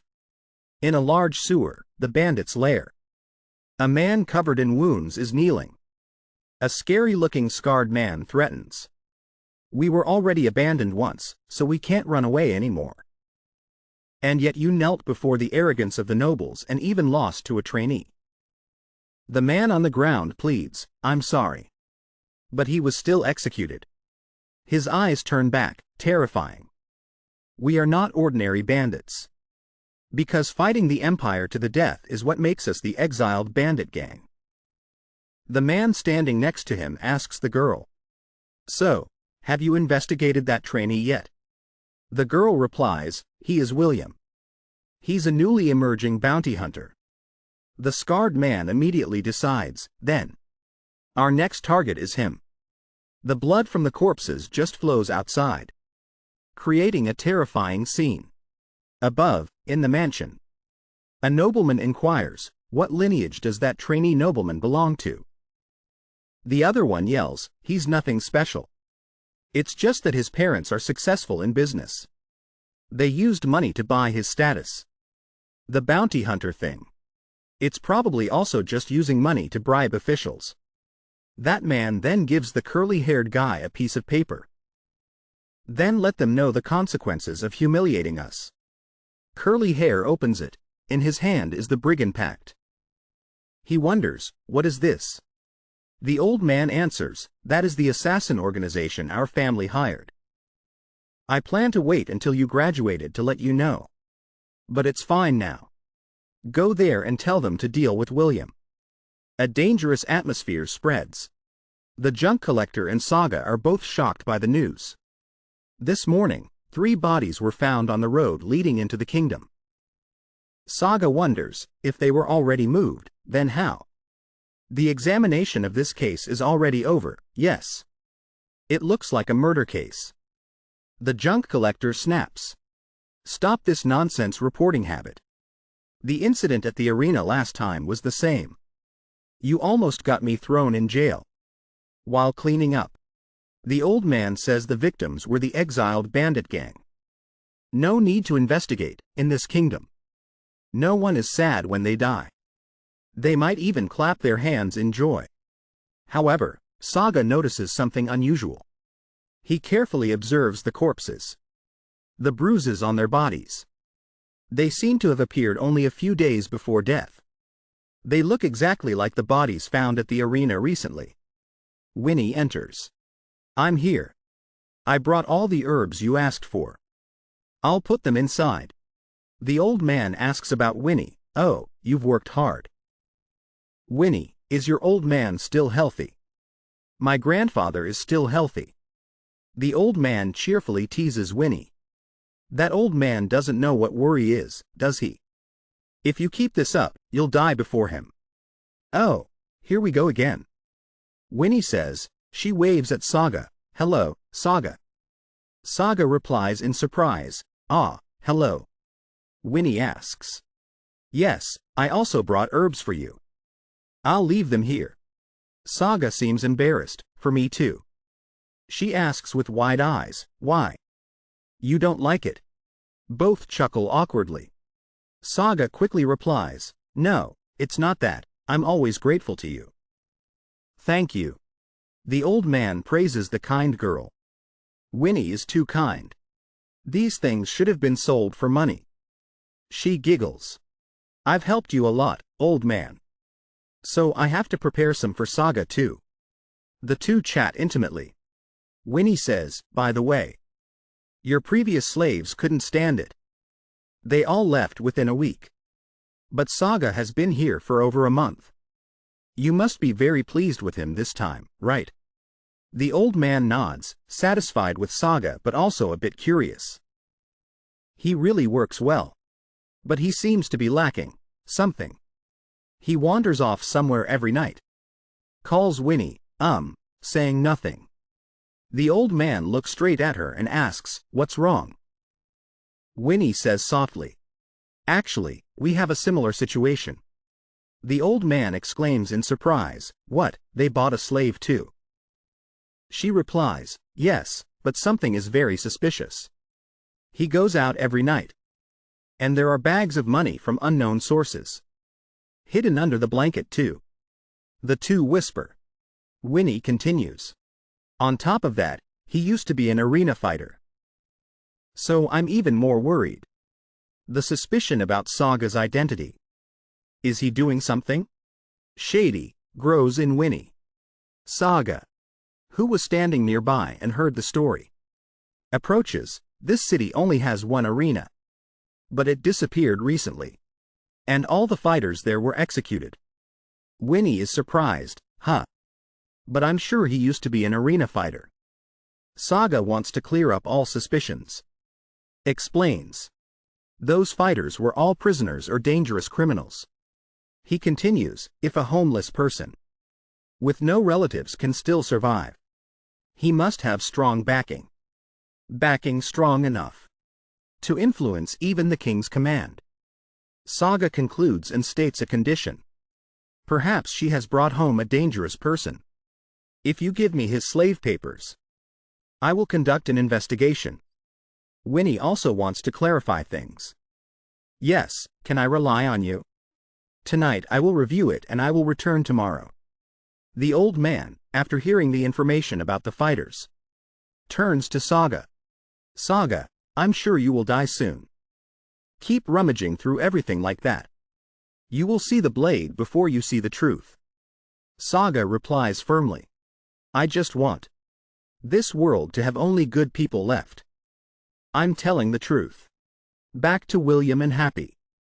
The two are gradually leaving the forest. Happy, "Wake up." William whispers.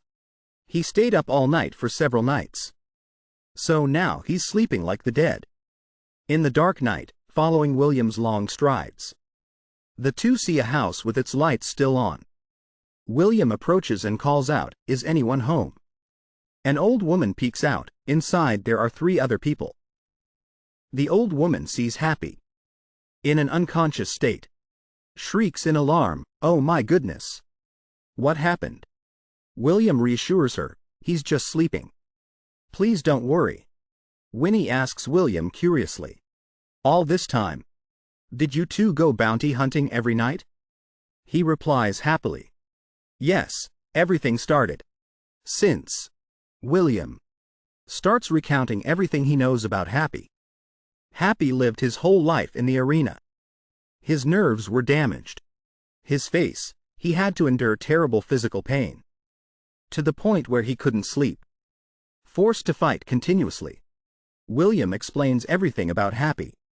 Clearly. In detail, like an outstanding student. Upon hearing the story, the old woman starts to cry. The old man listens silently, and as for Winnie, the doubts and worries that had been in her heart for so long also gradually subsided. All her bad assumptions about William and Happy were gradually relieved. William ends the story by revealing Happy was the benefactor who saved his life. After that, William bows politely and leaves. The next morning, Happy wakes up in astonishment. Winnie asks curiously, "Hey, why didn't you tell us you were in pain? To the point of not being able to sleep." She scolds, "Why didn't you just tell us about your facial expression? So we wouldn't misunderstand like that." Happy seems to blame himself. Useless things get thrown away in the arena. People discard each other just like that. The atmosphere in the room gradually becomes more comfortable. Winnie replies gently, "You fool. This isn't the arena. And we don't treat you like a slave at all."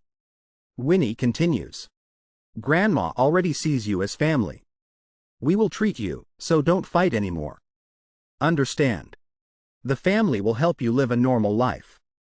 After hearing that, Happy is very happy.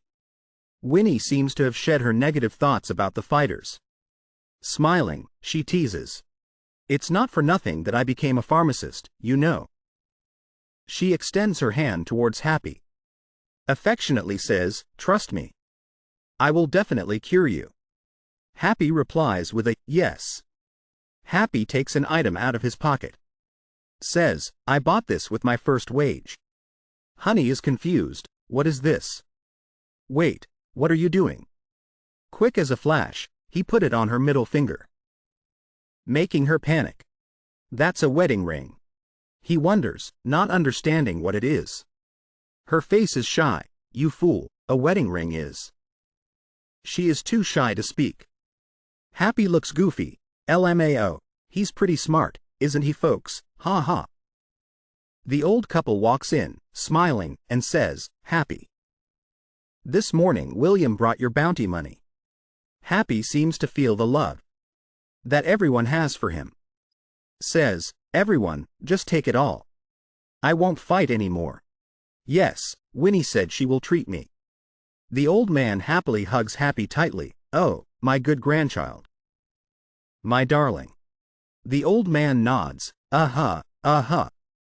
Then I'll accept it. All four look at each other, smiling in happiness. Winnie thinks to herself, now I understand why Grandma calls Happy, son. He is as pure as a child. The whole room is filled with laughter as Happy cheerfully distributes the bounty money. Gifts for Grandma and Grandpa, here you go. Oh my, oh my. Saga opens the letter. His eyes scan the short lines. Hello, Saga. Yesterday, all misunderstandings were resolved. No need to investigate anymore. Have a good day. It seems everything has been settled too quickly. Just then, William Sr. appears, looking flustered and full of remorse. I'm sorry. Let's go eat something to make it up to you, okay? He mumbles. William, with an undisguised sullen face, replies in a cold tone. We are not classmates anymore, right? We've gone our separate ways. I'm sorry, give me a chance. I really regret it. And witnessing this scene, William also seems unable to maintain his tough demeanor. He sighs and says softly, it's all right, get up. Skip the meal, let's just talk for a bit. Sniffling, thank you. Saga watches the whole thing from a distance. Shakes his head and scoffs, he's really acting, that bastard. After walking a short distance, he quickly reveals his true colors. Immediately pushes him down into a deep well nearby. He just falls straight down, painfully hitting the ground. Finally, at that moment, three strange young men appear. Head spinning. William tries to ask in his daze. Who are you people? Vicious punches relentlessly and continuously rain down. William doesn't understand what is happening at all. Can only mumble, asking why. A faint plea trails off in the air, stop. He stands imposingly in front of William, eyes full of contempt. You bastard, I've hated you from the beginning. William is in pain. Tries to speak to understand the reason for this brutality. What did I do wrong? It's all your fault. You think you can just pin all the blame on me and be done with it. What makes you so upset? A powerful kick straight to William's face, knocking him down. You don't know your place. Just following that piece of trash. He beats William breathless, speaking as he hits. You think being smart in school means you'll be recognized. How tiring. He grabs William's shirt tightly, pulls him up, and yells. That's not how it works here. You fool. You have to be born into a rich and powerful family. His face is filled with utter contempt. All the trainees hate you. A no-name who likes to climb high, who could like that? He sneers at William. Everyone will probably be overjoyed to hear you're dead. You worthless trash.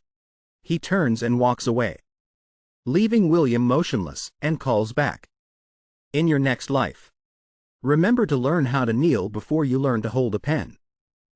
He orders the 3 soldiers. You 3, finish him off, then come out. I'll wait outside. Yes, boss. Saga remains hidden, observing.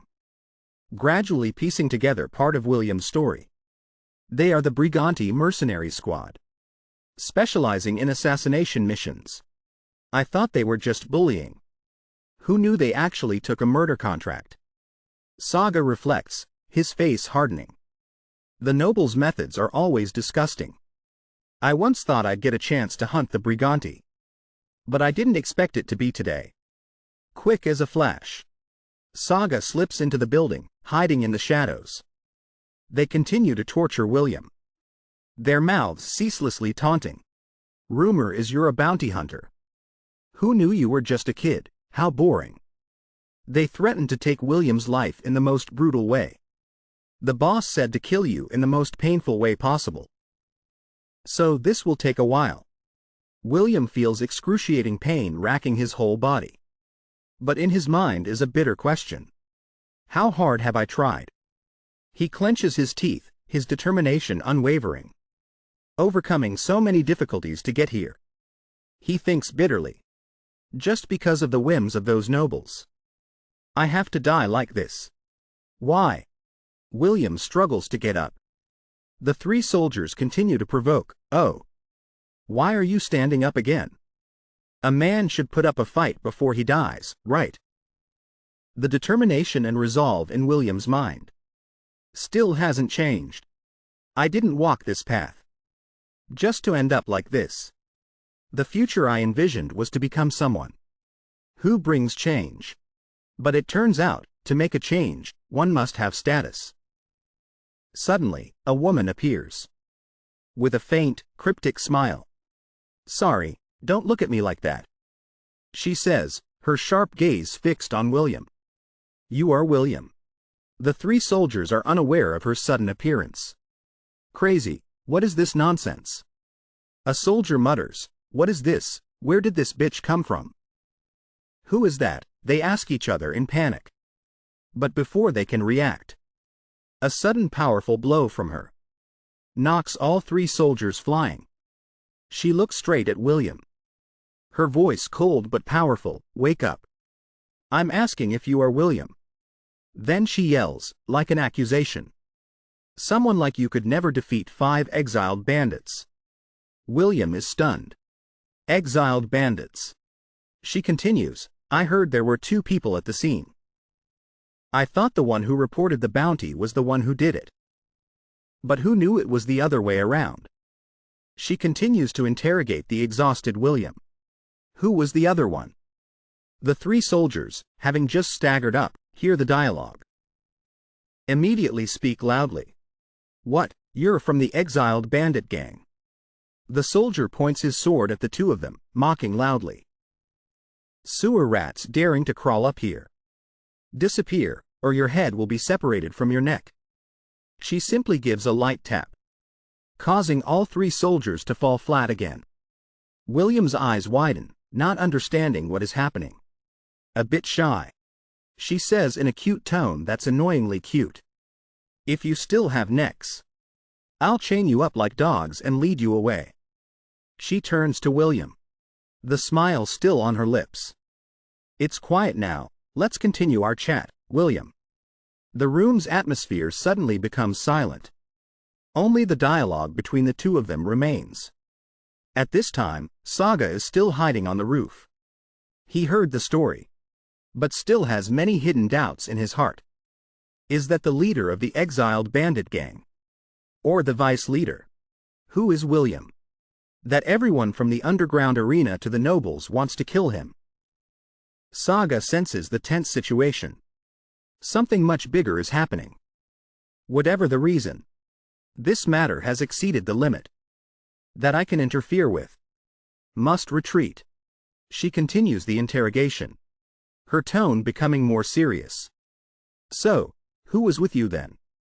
She presses a cold, sharp knife to William's neck, threatening. Speak up now, or your head will disappear.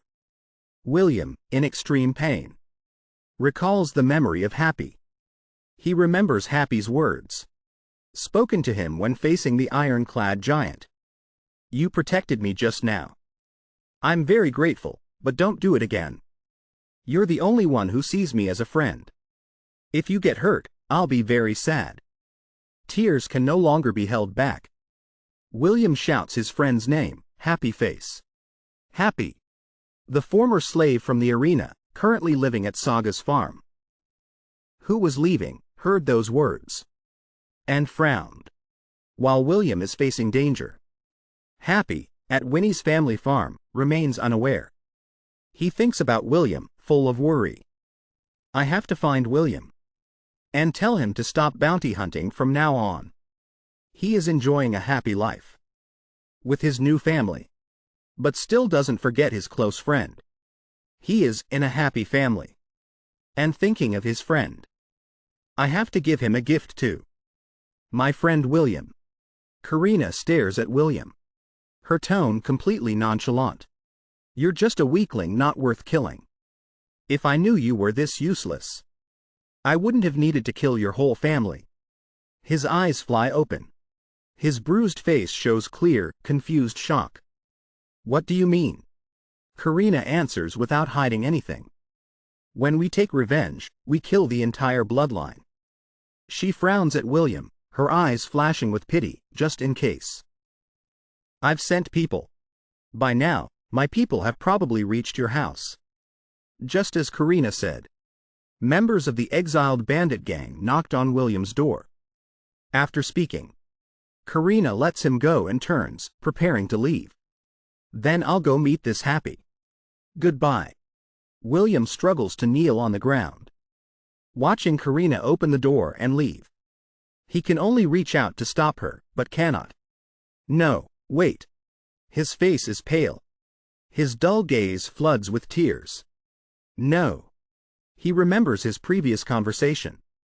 With Smiley, you seem happy. Just hearing a little. I can tell she cares a lot about you. Smiley replied with a bright, radiant smile. I thought I was dead for sure. In William's mind. He again remembers the close people around him.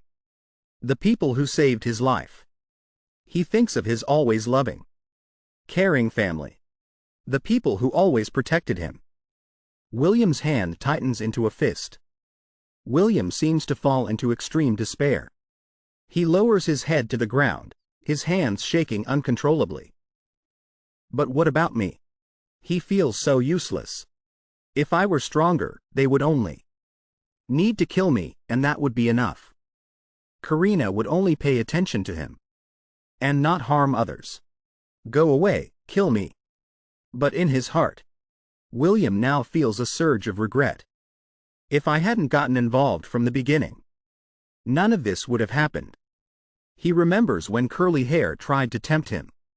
Come on, go with me. At that time, William refused. But then thought again, no. William clenches his teeth, tears streaming down his face. In the end, I've only lived in humiliation. I couldn't protect anyone. He blames himself intensely. Because I closed my eyes, bowed my head, and avoided it. That's why I couldn't protect them. Friends, family, everyone. The space is unusually quiet. In his ears, William only hears his own choked sobs. Suddenly, he struggles to his feet. Telling himself he must change. His eyes blaze, his face twists. If it's not too late now, I must change. William stumbles forward, ignoring the wounds bleeding and spraying. If I can change, even just a little. If I can protect. He grabs the sword on the floor. His whole body radiates an aura full of fury and hatred. I must change right now. Meanwhile, Curly Hair looks like he's sneaking around doing something. He keeps glancing back over his shoulder.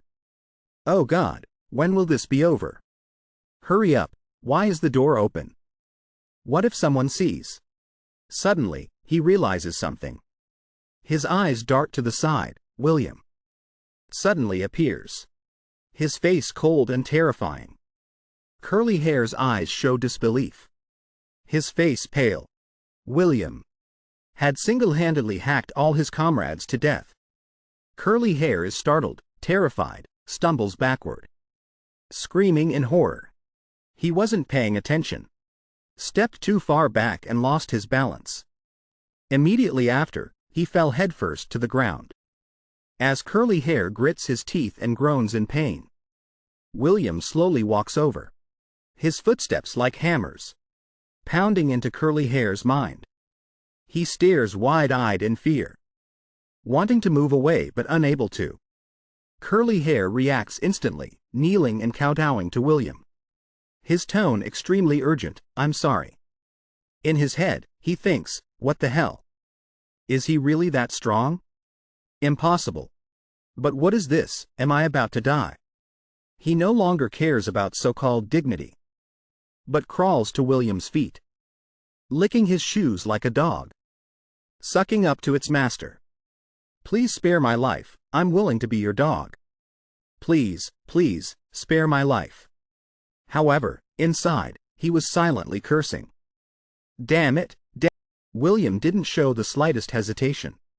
He coldly said just one word, "Get lost." After that, he walked straight past Curly Hair. The boy thought he was going to be killed, so he covered his head in fear. His whole body trembled non-stop, gritting his teeth waiting for death to take him away. After a while, Curly Hair didn't feel anything happen. He glanced behind him. Suddenly, Curly Hair shouted in surprise, "Father!" Curly Hair's father, from up high, looked down at his son's cowardly posture and showed a clear look of displeasure. "I came to see how you would handle this." William didn't care who it was. He walked straight up to Curly Hair's father, which made the man a bit confused. His whole body emitted a murderous aura. His cold eyes looked like they could kill someone on the spot. "Don't block the way. Get lost." Curly Hair's father's face froze. His eyes widened as if in disbelief. Then, he lowered his head. Curly Hair's father slowly stepped to the side, making way for William. Seeing this, Curly Hair cried out in disbelief, "Father!" His father couldn't do anything. He could only lower his head in silence, not daring to look up. William smirked and thought to himself, "No matter how much I prove, those who always look down on me still easily bow their heads before a sword. I wanted to see this sight when I was still holding a pen." His hand holding the sword tightened. "But this miserable world taught me that only when I pick up a sword will my voice be heard." I had to hold both a pen and a sword. William walked step by step on the ground. Every step was stained with blood. If so, then this path is no longer the path to death, but the path to salvation.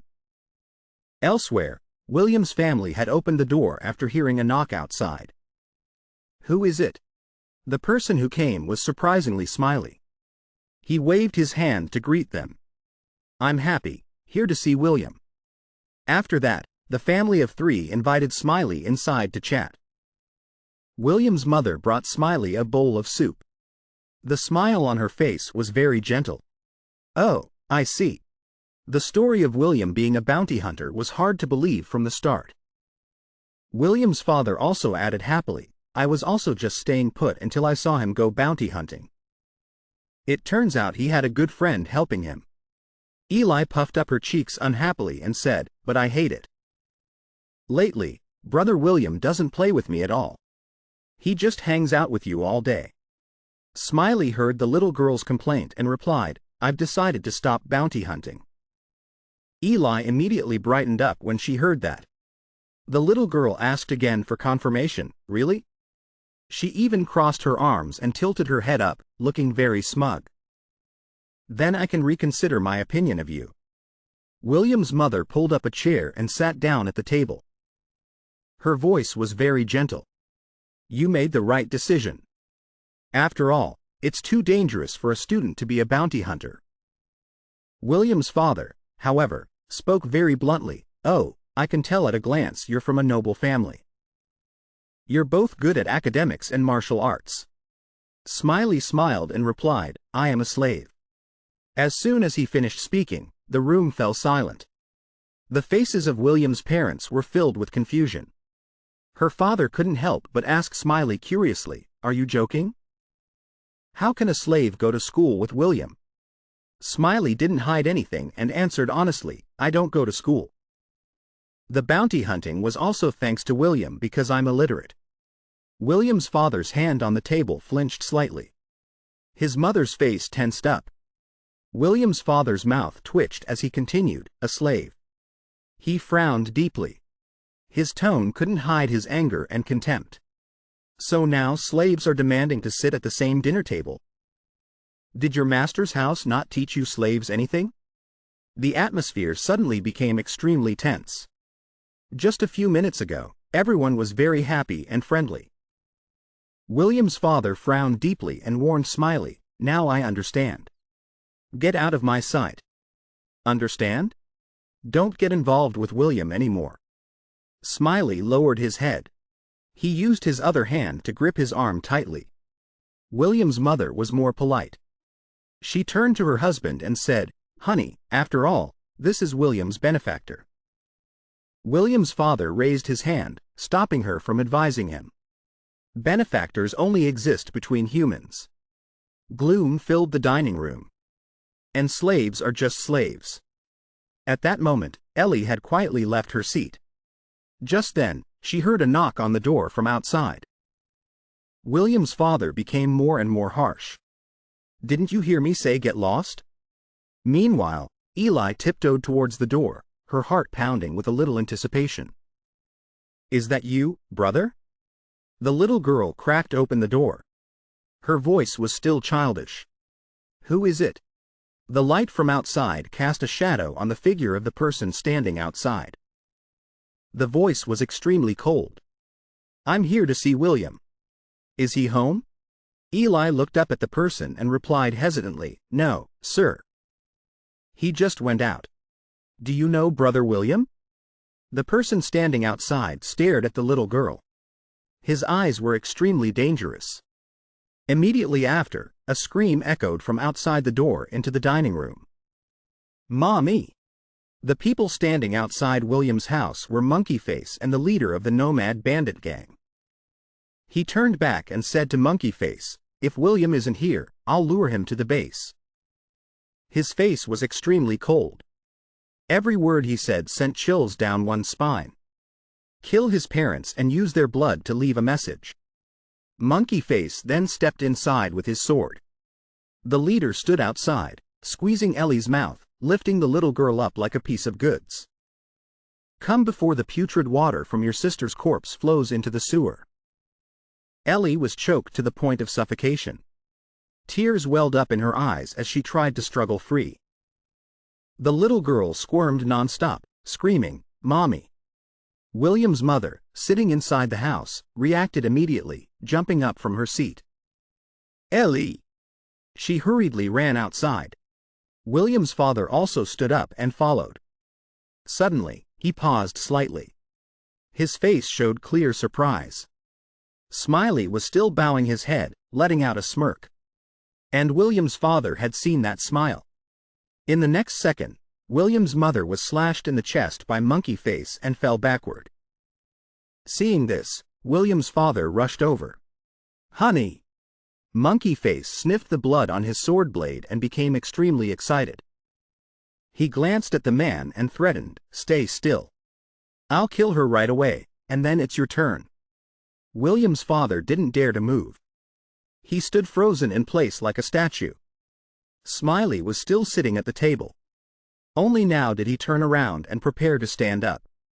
There was a bright smile on his face. That smile was not appropriate for the current situation at all. William's father angrily pointed at him and shouted, "This is all because of this bastard. I should have realized it from the moment you smirked." Smiley seemed to ignore those harsh curses. He reached out and grabbed a bowl of soup from the table. He threw it at Monkey Face. The soup bowl flew past William's father's face and hit Monkey Face straight in the face. He fell to his knees, clutching his face in pain. William's father was stunned for a moment. Smiley walked past him. His tone was extremely cold. Worry about your wife first. Monkey Face glanced forward, thinking to himself, what the hell? Who is that? Is that William? He remembered earlier when he had just knocked on William's door. The little girl clearly said William wasn't here. He's out. Monkey Face suddenly remembered Karina's reminder. I heard there were 2 of them at the scene. Remember, there's a surprise character. He immediately thought of what Smiley had just said to William's father. Worry about your wife first. Monkey Face silently deduced, judging by the way he talks, it's definitely not William. He looked at Smiley. He already had the answer in his head. So this guy is the surprise character. Monkey Face was now standing up straight. He pointed his sword at Smiley and asked, was it you? The one who hunted us down? Smiley didn't answer him. He rushed forward at an incredible speed. Monkey Face immediately counterattacked, slashing fiercely at Smiley, but he deftly avoided it. He suddenly paused, as if he had just realized something. Smiley took advantage of Monkey Face's missed attack and kicked him straight in the head. Monkey Face couldn't react in time. Blood started to splatter. Before he could regain his composure, Smiley had already swung his hand, preparing to land another punch. He hooked his hand up from below, punching Monkey Face in the chin, sending him flying backward. He tried to stay conscious and thought to himself, this is a dangerous opponent. If I'm careless, I have to fight seriously. Monkey Face quickly grabbed the hilt of the other sword at his side, preparing to counterattack. He pulled the sword out forcefully, using the momentum to slash at Smiley, and then strode forward, attacking continuously. Seeing that he could easily dodge all his attacks, Monkey Face wondered to himself, what? He realized the second weapon from the start and controlled it? And he even dodged the next blow as if he already knew? He was scared by Smiley's aura and stepped back, his whole body on high alert. It's as if it sees through all my attacks and devours them all. Monkey Face kept a certain distance from Smiley, telling himself, I absolutely cannot underestimate him. I have to focus on the fight. He once again rushed forward to attack Smiley. He swung his sword, slashing continuously at him. Smiley just stood still, as if observing his actions. He thought to himself, it's clearly right in front of me, but why can't I hit it? The more he fought, the more frenzied he became. Are you looking down on me? Smiley remained motionless. He slowly raised his hand to block his attack, then lowered his hand again as if playing. Monkey Face went crazy and shouted, I can't hit you. Smiley raised his index finger to his lips. Shush. He immediately fell silent. He smiled and said, do you know about sword dance? It's a sword skill passed down in Karina's family, the sole survivor of the clan massacre. Monkey Face exclaimed in surprise, sword dance? Could that story be true? Seeing him just standing there, Smiley smiled and provoked him, so when are you going to attack? That question made Monkey Face roar in anger, I was already attacking. I only paused because you were babbling. How dare an illiterate person who doesn't even know how to write the sword in sword dance talk big? With that, he rushed forward, swinging his sword to create a series of slashes. I'll strangle you bit by bit. Die in agony in a forest of swords. Smiley dodged his attacks easily, still with a smile on his face. He jumped back a distance, creating space between them. He thought to himself, this is the first time I'm using sword dance. Its arc only points in one direction, too high. His eyes became sharp. But this arc is no different from a defensive stance, just to attack a single time. In his mind, he remembered the person who created sword dance. He was a blind man. But during his time with the old man, Smiley had seen many things. Therefore, although it's inefficient, he still created arcs that covered all directions. He had comprehended it himself and would use it to finish off this Monkey Face. Smiley swung his sword, creating a perfect arc, slashing straight at him. Monkey Face didn't have time to react and received a fatal blow to the chest. He stared wide-eyed at him, unable to believe it. Sword dance. Monkey Face was almost defeated. He was restrained by Smiley, his whole body trembling non-stop. Smiley wrapped his arm around his neck, holding him tightly. Lucaston is the one who gathered all the legends of the world and gave us this power. Monkey Face whispered in his dying breath, "You're strong. Really strong. If it wasn't for that bastard forcing me to stay, I wouldn't have had to die here." Smiley replied coldly, "That's the law of this world. The weak always die." As soon as he finished speaking, Monkey Face stopped breathing. He released him. He fell to the ground, motionless. Smiley turned and walked away. William's father, standing at the door, witnessed everything. He was extremely shocked, unable to believe his eyes. William's father had now helped his wife sit leaning against the wall. She said weakly, "I'm fine, don't worry. Ellie is the one in danger." William's father looked at her worriedly and replied, "I know, but you have to hold on." With that, he turned to look at Smiley. His tone had completely changed. "Are you really William's friend?" Smiley didn't turn his head, only replying coldly, "Yes."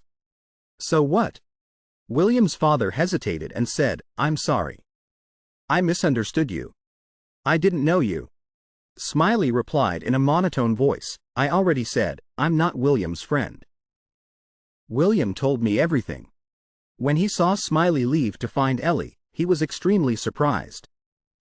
He mumbled in a low voice, "I'm really sorry, I misunderstood you." Smiley paused slightly and then replied, "I'm only doing this for William." He fell into a distant memory, to the person who raised him in the arena, who also ended up calling him a monster. The young Smiley was already strong enough to take down 2 burly men. One of them was even holding a weapon, but he still easily defeated him and turned to look at the trembling man in the corner. That was the man who had raised him. The boy, Smiley, asked him, "Am I really a monster?" The man nodded in fear and replied, "Yes, you are a monster." Smiley smiled, an innocent smile, but it sent shivers down one's spine. "Then are you the one who created the monster?" Back in the present, Smiley had walked up to William's father. He said to him, "Take good care of your wife. I'll go save Ellie." William's father looked at him blankly. He had promised William's parents and then left decisively. "I'll bring her back, and everything will be fine." When William heard his father's story, he couldn't help but feel amazed. "He just said that and left? What do you mean, fine? Father, you should have kept him here and reported it." William's father held him back, his eyes showing clear disbelief. William's face darkened. He thought anxiously. Happy said to trust him. Will it really be okay? His hand holding the sword tightened as he told himself, "I have to trust Happy." At this time, in another place, the leader of the nomad bandit gang was standing outside a farm. Meanwhile, at the guard post, the guards were rushing to their duties. "There's a report of a man with a sword walking on the road. Prepare to move out." The captain of the night order remained calm, gnawing on a chicken leg. He thought to himself, "This is strange." A guard shouted to inform the others, identity confirmed. "It's William." Another group of guards also brought back new information.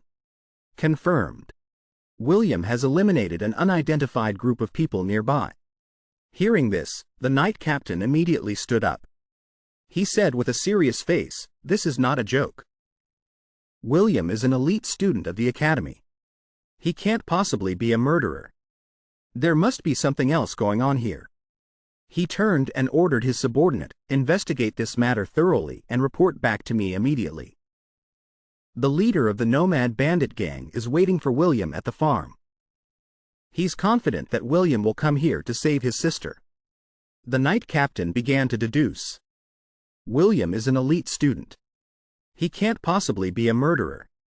So why did he kill those people? Could it be that they reacted to the reputation of William, a student who hunted down the exiled bandits? The night captain had partially figured out the story.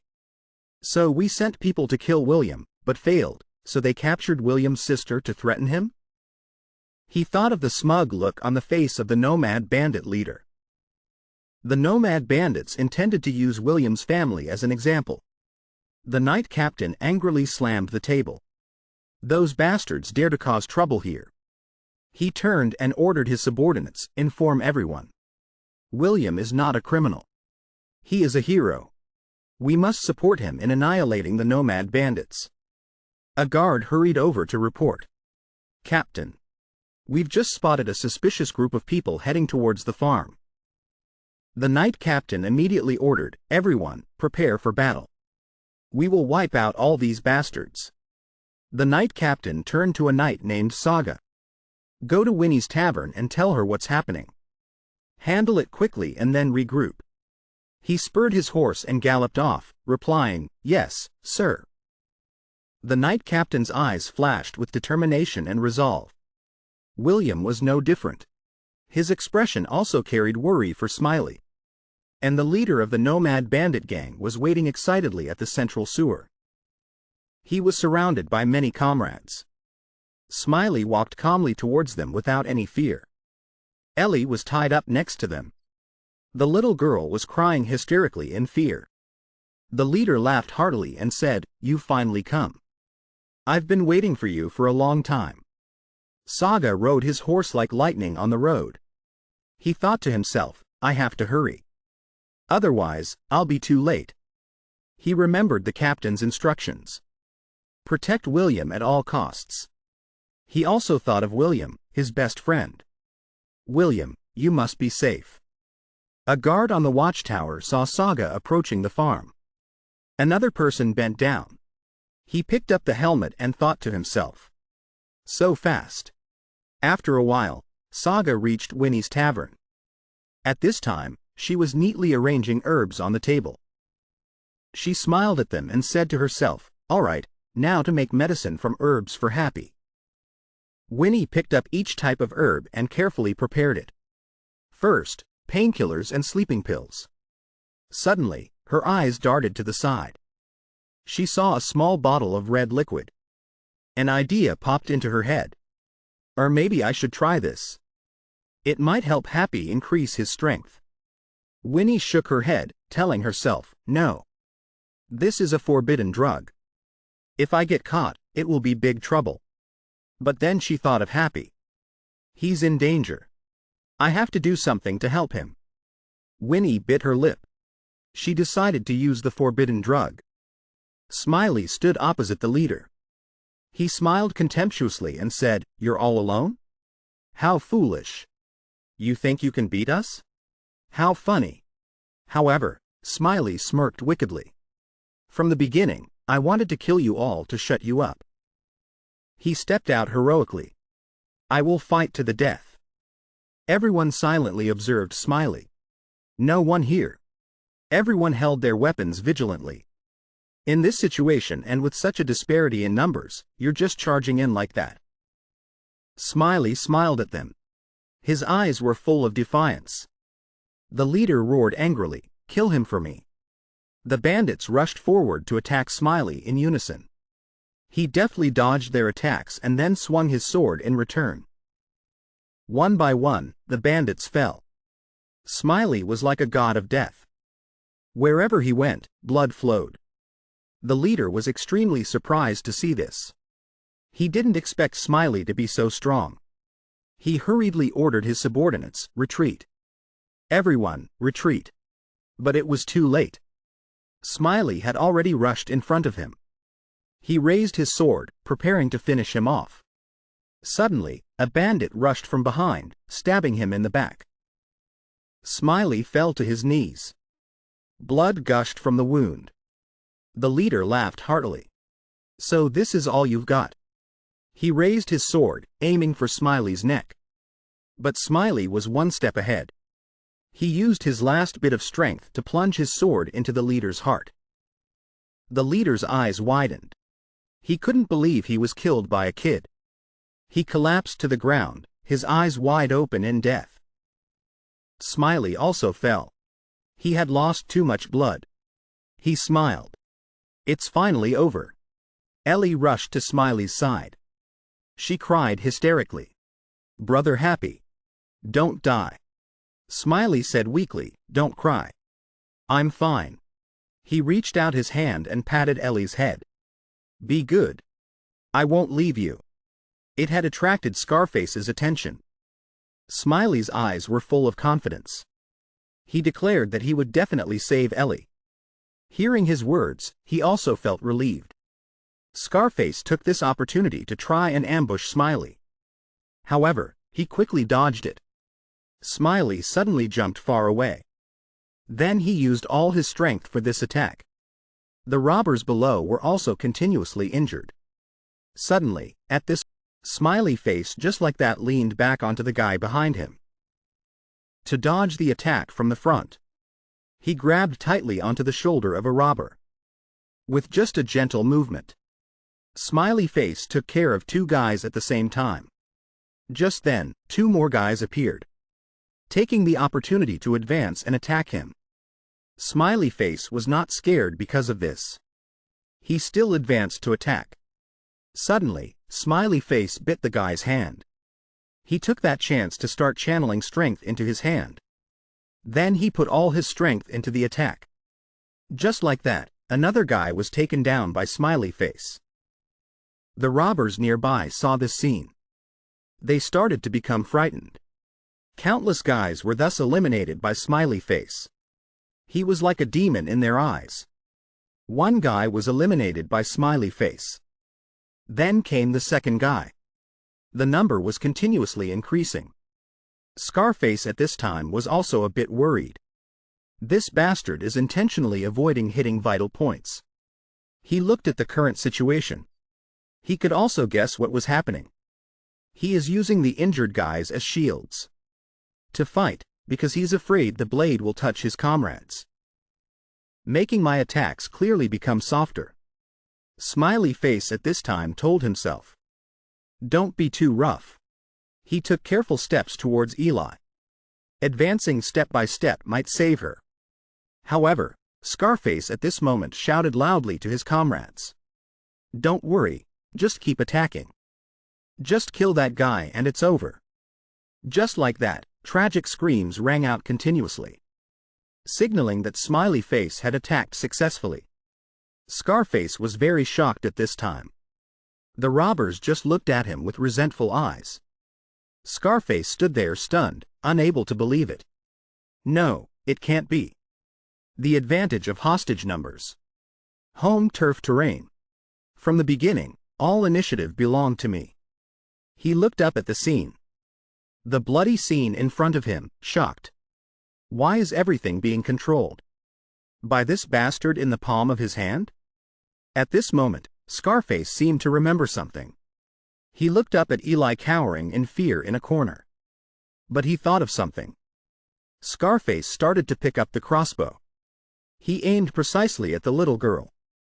Smiley face at this time also noticed Scarface's intention. He was still very calm about his own action. "You want to see blood? I'll show you blood." Smiley face didn't think much. He immediately threw down his sword and rushed to Eli's location. Seeing this reaction from him, he, Scarface, became even more smug. Too late. The bolt was already fired at that moment. Just as Smiley face rushed over, it was already too late. His eyes widened, unable to believe what was before his eyes. It turned out William, appearing from nowhere, was hugging Eli tightly. In his heart, Smiley face was still bewildered. William? Smiley face didn't think much and rushed up the city wall. He reached up to grab Scarface's ankle. He was a bit confused by Smiley face's action. He just like that pulled him tumbling down. Scarface was too surprised, so he couldn't react in time, and fell painfully to the ground. Smiley face then also slowly came down and walked over to him. He smirked and reminded, "Step back, William." Scarface at this time frowned deeply, bracing himself, thinking, "William. That guy is William." He only now realized William had arrived while Happy was fighting, and a perfect plan had been executed. amidst the chaos when the exiled robbers focused their strength on Happy. William had managed to approach Ellie and save her life. William felt guilty. He apologized to Happy. To save Ellie. Beside him, she softly called, "Brother." Smiley Face was now still continuing his actions. "Cover her eyes, okay? Now I will trust you. So you should also trust in me." As soon as he finished speaking, his figure disappeared. Smiley Face seemed to go crazy, rushing forward quickly. But on the other side, William, even if it meant death, wanted to help Happy, but could only stand and watch. He could only cover Eli's eyes from this bloody scene, because what Happy was doing had far surpassed a normal battle. The battle was raging intensely. In some corner, someone was quietly raising a crossbow. Scarface was aiming precisely at the target in front of him. The person he was aiming at was none other than Smiley Face. At this moment, suddenly, Scarface's eyes widened in astonishment. He seemed to be very shocked. It's not a coincidence. Smiley Face, even while fighting, was still dodging perfectly. Every time I'm about to shoot, he reacts immediately. To him now, he, Smiley, was like a many-eyed demon. It was like he had eyes all over his body, defending all blind spots while moving. William was still hiding in a corner to protect Eli. His eyes were also very surprised. William was a bit surprised by Smiley Face's ability. At first, I thought Happy was just good at fighting. But he also hesitated a bit. Then he started to doubt. William kept asking himself, how strong is Happy? But now that question had an answer.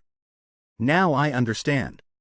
Smiley Face was now fighting against a whole crowd by himself, making William unable to believe it.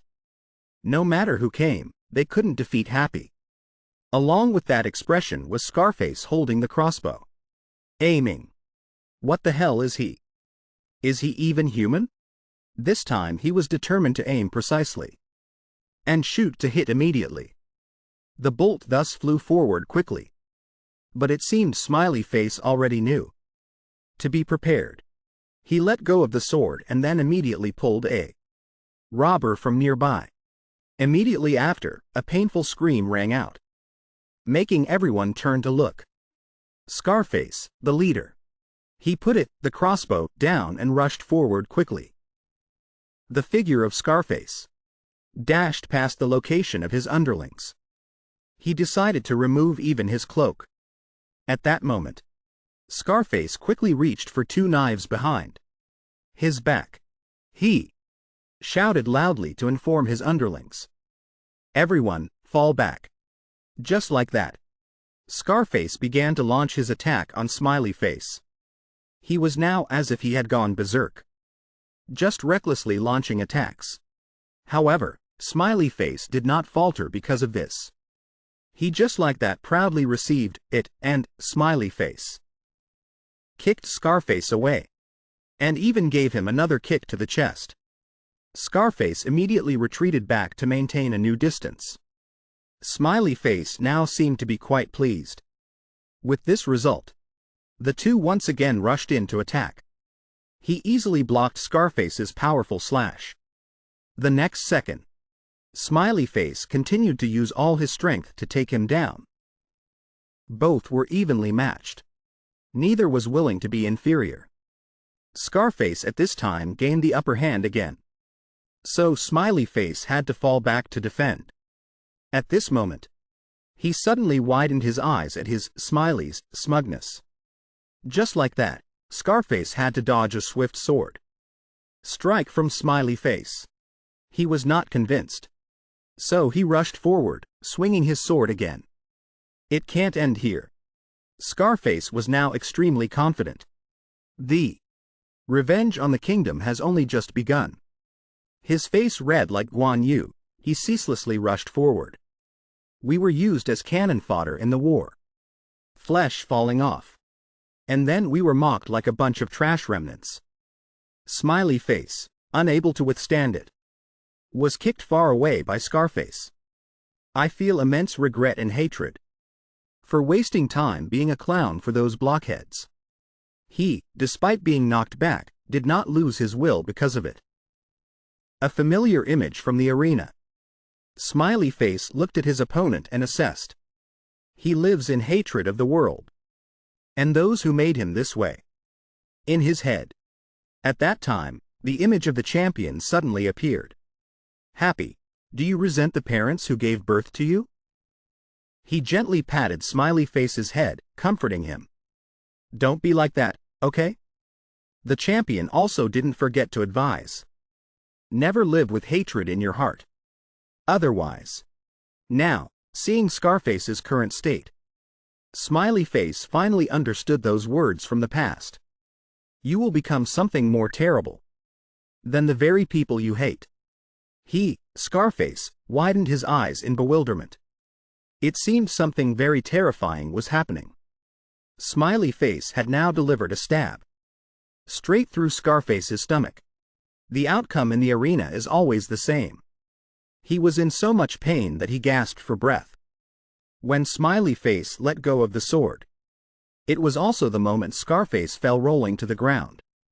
It begins with blood and ends in blood. William, in a corner, saw the whole scene clearly. He won. He was a bit agitated and stood up straight. He won. William was so excited he couldn't stop shouting. Happy has defeated the exiled robbers. The robbers, in this critical situation, hanging by a thread, were terrified. Flee, run away. We must run right now, the kingdom's night squad is coming. William called out softly and carefully. Happy. Seeing Smiley Face not reacting, he called out again. Happy. But he remained silent, so William got annoyed and shouted loudly. Happy. Smiley Face at that moment just smiled brightly, replying to him. You're injured. I have a lot of medicine at my house. Let's go home quickly. The mistress will apply medicine and it will heal right away. William just silently looked at him. He seemed to want to say something but then stopped. Finally, he had to agree. Yeah, let's go home. The soldiers have probably arrived first by now. Actually, at this time, the captain of the night squad was on his way, when he noticed something strange. What is this? Why is the road so clear like this? He wondered inwardly. Have the guards already arrived? However, when he saw the scene before him, the captain of the night squad froze. He saw Smiley Face lying on the ground and thought in surprise. Happy Face? Why is he here? The captain of the night squad also noticed the people around, lying scattered. No, more than that. Why are all the exiled robbers lying scattered about? But Smiley Face's actions at that time had become legendary. Right then, the exiled robbers were defeated by just one person. Such luck. This, and from then on, they no longer rampaged. Although many guys were still scattered, having lost their leader, they were completely weakened. But the truth, ironically, was that this event was distorted by a soldier who was overly enthusiastic. That guy was a bit confused. When he saw the scene in front of him, there was only William standing alone amidst the fallen crowd. William single-handedly annihilated the entire exiled robber gang. A true hero of the era. Just like that, everyone spread the word among themselves. Within the night squad, that guy is a bounty hunter. Really? Not only that, but also in the tavern. I heard it clearly. That trainee? And even at the academy. Have you heard the news about William? It didn't stop there. The news continued to spread at dizzying speed in the market. It's terrifying. And things got even more exaggerated when. And it even reached the king's ears. And just like that, even before the investigation report, the name William had spread dizzyingly. However, in another corner. But before the rumors started, that was the moment. Right after Happy finished the battle, Smiley Face was returning, full of happiness. Happy was running towards the farm. Although his body was exhausted, his spirits were still very high. Even though he was exhausted and his mind was hazy, he kept running. Meanwhile, a side story. Scarface in prison was just spacing out. The kid who used to just wipe the Knights' asses is now the captain of the kingdom's night squad? The night captain heard this and was just speechless. Only after a while did he choke out a reply. Before you were exiled and followed the rebels, I used to respect you greatly. Who would have thought a war hero would go into exile and then become a king of rebels? When this was mentioned, Scarface hatedly spoke up. It's all because of that guy. The night captain also began to speculate. The one who, 25 years ago, single-handedly slaughtered an entire company. When they were returning after a victory, he didn't hesitate to admit, correct. I was lucky to survive and escape. Scarface was filled with anger. I still remember it clearly. The scene from that time appeared vividly in his mind. Someone holding a newborn baby in their arms and slaughtering the entire unit. The reason was just because that troop blocked his way. Back then, no one would listen to the truth from Scarface. The king went crazy. Said I was making things up like a clown and exiled me. And he was gradually shunned by everyone and severely insulted.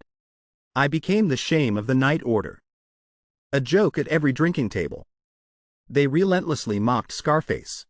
Coward. Traitor. Deserter. Lunatic. Lost all honor. What the hell? They laughed, mocked, and cursed me. I lost everything. Smiley Face made him recall that past scene. And now that monster has appeared again, looking exactly like him. Scarface didn't hesitate to directly challenge the night captain. This time, you try reporting to the king. Report that someone, without needing weapons, wiped out the whole robber gang. See if you're considered a clown and exiled or not. He heard this and remained silent, saying nothing. He, Scarface, spoke with some heartache. And I also want to know the identity of that monster. The night captain, hearing this, then left, not forgetting to promise, I will investigate. Suddenly, he stopped walking. Then the captain reported some surprising news to Scarface. By the way, no one died in this incident. As if calculated beforehand, he only inflicted serious injuries. He heard this, his heart filled with doubt. He, the captain, frowned deeply as if wanting to question. If he were a monster, he wouldn't have needed to hold back when killing people to achieve his goal. Like you were about to shoot that child. Before leaving, the night captain slowly said, the only monster here is you. Smiley Face, when he got back, was also exhausted and fell down. However, he looked at the scene before him and smiled an unusually relieved smile. It seemed in this moment, Smiley Face was the happiest person. Who knows how long? After, the champion's cry rang out. Happy, wake up.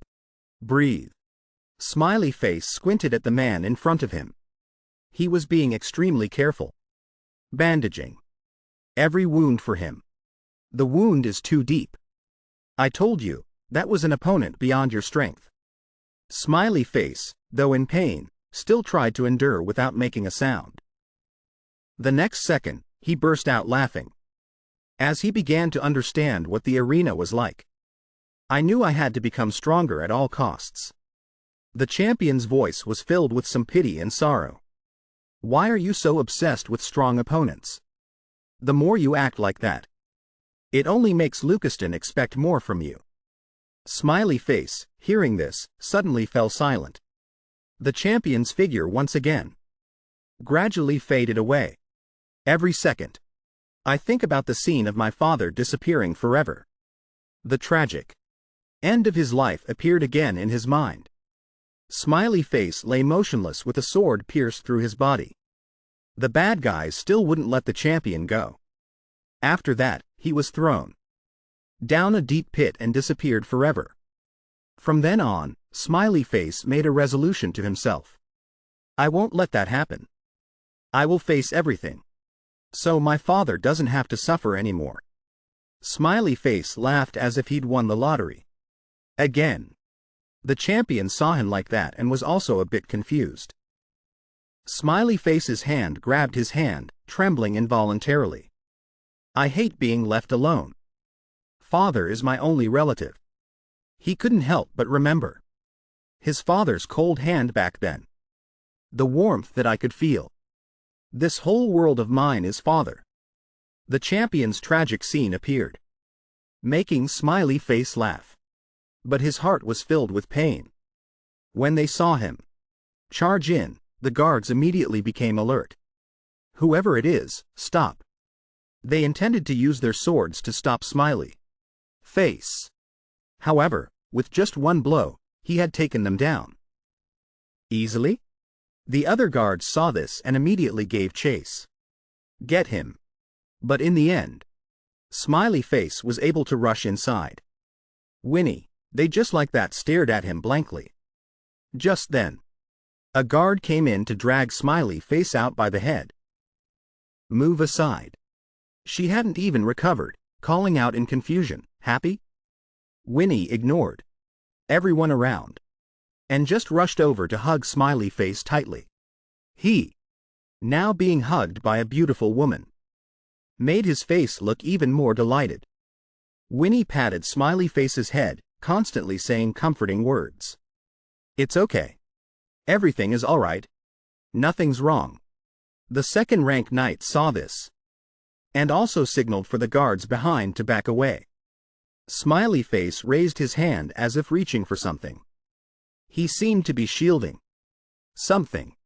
Smiley Face's eyes looked as if they were hoping for something. He was telling himself, happy. Don't be sad. One day your world will return. Smiley Face's tears just rolled down his cheeks. The teardrops just fell to the ground. Smiley Face didn't even care and just let them fall. In that beautiful sunlight, the figures of the two just stood there. Who knows how long after, the light from the candle flared up. Just then, it was blown out. The master and mistress stood at the door kindly. Happy, just rest. At this time, the second-rank knight was preparing the belongings onto the carriage. There was clearly a report, but there were no exiled robbers to be seen. Leave the guards here to patrol. Then let's head back. At the same time, on a tree somewhere, the injured Saga was lying, tossing and turning. He looked up at the high sky and wished, if only that slave died, the farm would be safe. However, the next second, Saga had another thought. But if he really died, it would be hard to accept. He remembered the scene of Winnie hugging Smiley Face. I didn't expect her to care for him that much. Saga was also very certain in his thoughts. Anyway, that exiled robber was seriously injured. It's unlikely he'll come back. But he started to hesitate again. Or maybe I should wait until the patrol shift is over before leaving. In the quiet night, the sound of crickets chirped. The whole space was immersed in a gloomy darkness. At this moment, some noise broke this atmosphere. Saga also quickly noticed it. Down below, there was a guard holding a torch. Saga, I told you not to act alone. But he remained silent, listening to the other person speak. Our target is to assassinate the royal family, not to save people. Red Eyes didn't forget to warn. If you repeat this offense, you will be purged. After he finished speaking, he quickly left, leaving Saga still alone on the tree branch. Seeming extremely conflicted, the night just continued like that, not changing much. Who knows how long after, the sunlight gradually peeked through. Finally, a new day had arrived. Early in the morning, someone announced, "This is the king's order." The person held a decree and read the order. William. And over here, there was another person. Happy Face. Both received the same order. You two must immediately go to the royal capital and present yourselves before His Majesty. The carriage moved. Under the curious gazes of many people, William and his porter were summoned to the royal palace. Even the porter was called too? The achievement of defeating the exiled robber gang has spread that wide? In the luxurious room, William sat on a chair while someone adjusted the clothes on him. After a while, he patted his shoulder and advised, "Clothes of this level are fine, William. When you go inside, His Majesty will grant you the title of knight. You just need to kneel down and receive the reward. Honor and wealth will come. Everyone will honor you as a hero." William lowered his head and replied in a small voice, "I am not worthy, sir." The two people in the room simultaneously looked at him with confused eyes. William was full of self-doubt. From bounty hunting to defeating the exiled robber gang, none of it was done by me. It was Happy's achievement. The person summoned with me. I just kept running and hiding. Therefore, I am not worthy. I'm sorry. Hearing that, the man who had just adjusted his clothes smirked slightly. He approached and lowered his voice. "We all know that His Majesty already knew everything before deciding.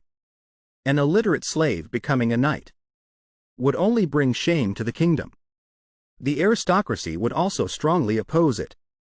His Majesty's intention is to free that slave first, and at the same time, let him join as an apprentice knight for observation. Fortunately, the whole kingdom is currently talking about William, a reliable hero, a glorious story about a trainee, the best from the most prestigious academy of the kingdom, becoming a knight. Of course, this is a secret. Don't breathe a word. When you're ready, come meet me." The man left, leaving William in the room, slightly pursing his lips. A moment later, he knelt in the middle of the royal hall. The bright steel blade was placed near his neck. He, the king, solemnly declared, "William, you have uprooted the roots of evil for this kingdom. You have shown your ability and proven you are qualified to join the Knight Order. No one can doubt that. From this day forward, I knight you as a knight of the kingdom." Outside, the citizens outside continuously chanted, "William, William, William." The king continued the ceremony. "The slave who traveled with you is also ordered to join the Knight Order as an apprentice knight to assist you." He glanced meaningfully at Smiley Face, who was kneeling beside him. "I am greatly looking forward to your achievements." After the knighting ceremony ended, the two returned to their room together. The maids giggled and whispered, "Is that William? He's handsome." William bowed his head, his voice full of apology. "I'm sorry, Happy. Everything has become a mess.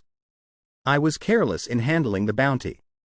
The exiled robber gang put everyone in a dangerous situation." Smiley Face comforted him. "No, it's thanks to you that everything is fine. If it were just me, I would have lost everything without understanding anything. I'm still very naive. I don't perceive situations as quickly as you do." He remembered he didn't even know about the robbers or the dangers of the night road. When William fell, he still stood there confused. Family attacked. Sister kidnapped. And I didn't even know who to report to. I just ran aimlessly. Smiley Face's eyes curved. "I am just a guy who only knows how to fight. If it weren't for you, I would have lost everyone. And you are one of the strongest people I have ever met. Once you've decided, you don't hesitate. That is not strength that comes just from muscles. I am also learning many things from you. Let's live true to ourselves." Hearing these words, William was momentarily stunned. He then smiled and thought to himself, "I am sure we will become the most reliable friends. From now on, I will never run away or hide in front of this friend. William clenched his fists, his determination firm, expressing, "Happy, if the situation is irreversible. Then I want to live truly, not falsely. From now on, in all aspects of life, I will teach you what I know. So, can you teach me how to become stronger?" Smiley Face looked at him, his eyes slightly surprised. Then he smiled brightly. "Okay. I will also teach you everything I know." William was joyful. "Great. Then today, let's visit the night order for a bit. And then go home." Smiley Face quickly agreed. Arriving back at the night order, Fiennes' booming voice attracted the attention of those practicing inside. "William, I accept you. But this slave thing becoming an apprentice knight? An hour ago, he was a slave. Now he's on par with us? This is unprecedented. I do not accept you." He angrily threw the wooden sword down at the feet of Smiley Face. Fiennes pointed his finger with contempt. "Listen up, you trash. I will show everyone you are not worthy." Right away, William grabbed his shoulder and stepped forward to stop him. "Stop. This is His Majesty's decision. We don't have the right to choose." He laughed, mocking William. "You're even yielding to this lower class type? When the blood from the battle with the exiled robber gang isn't even dry yet. You deserve to be a respectable knight. A true hero. But you do not, trash. An untrained fool.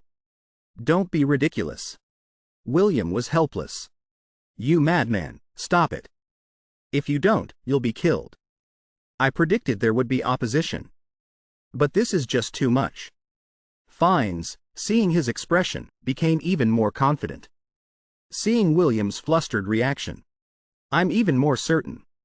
This useless slave type is just a hanger-on to William. To climb up here. I will show you how unworthy you are.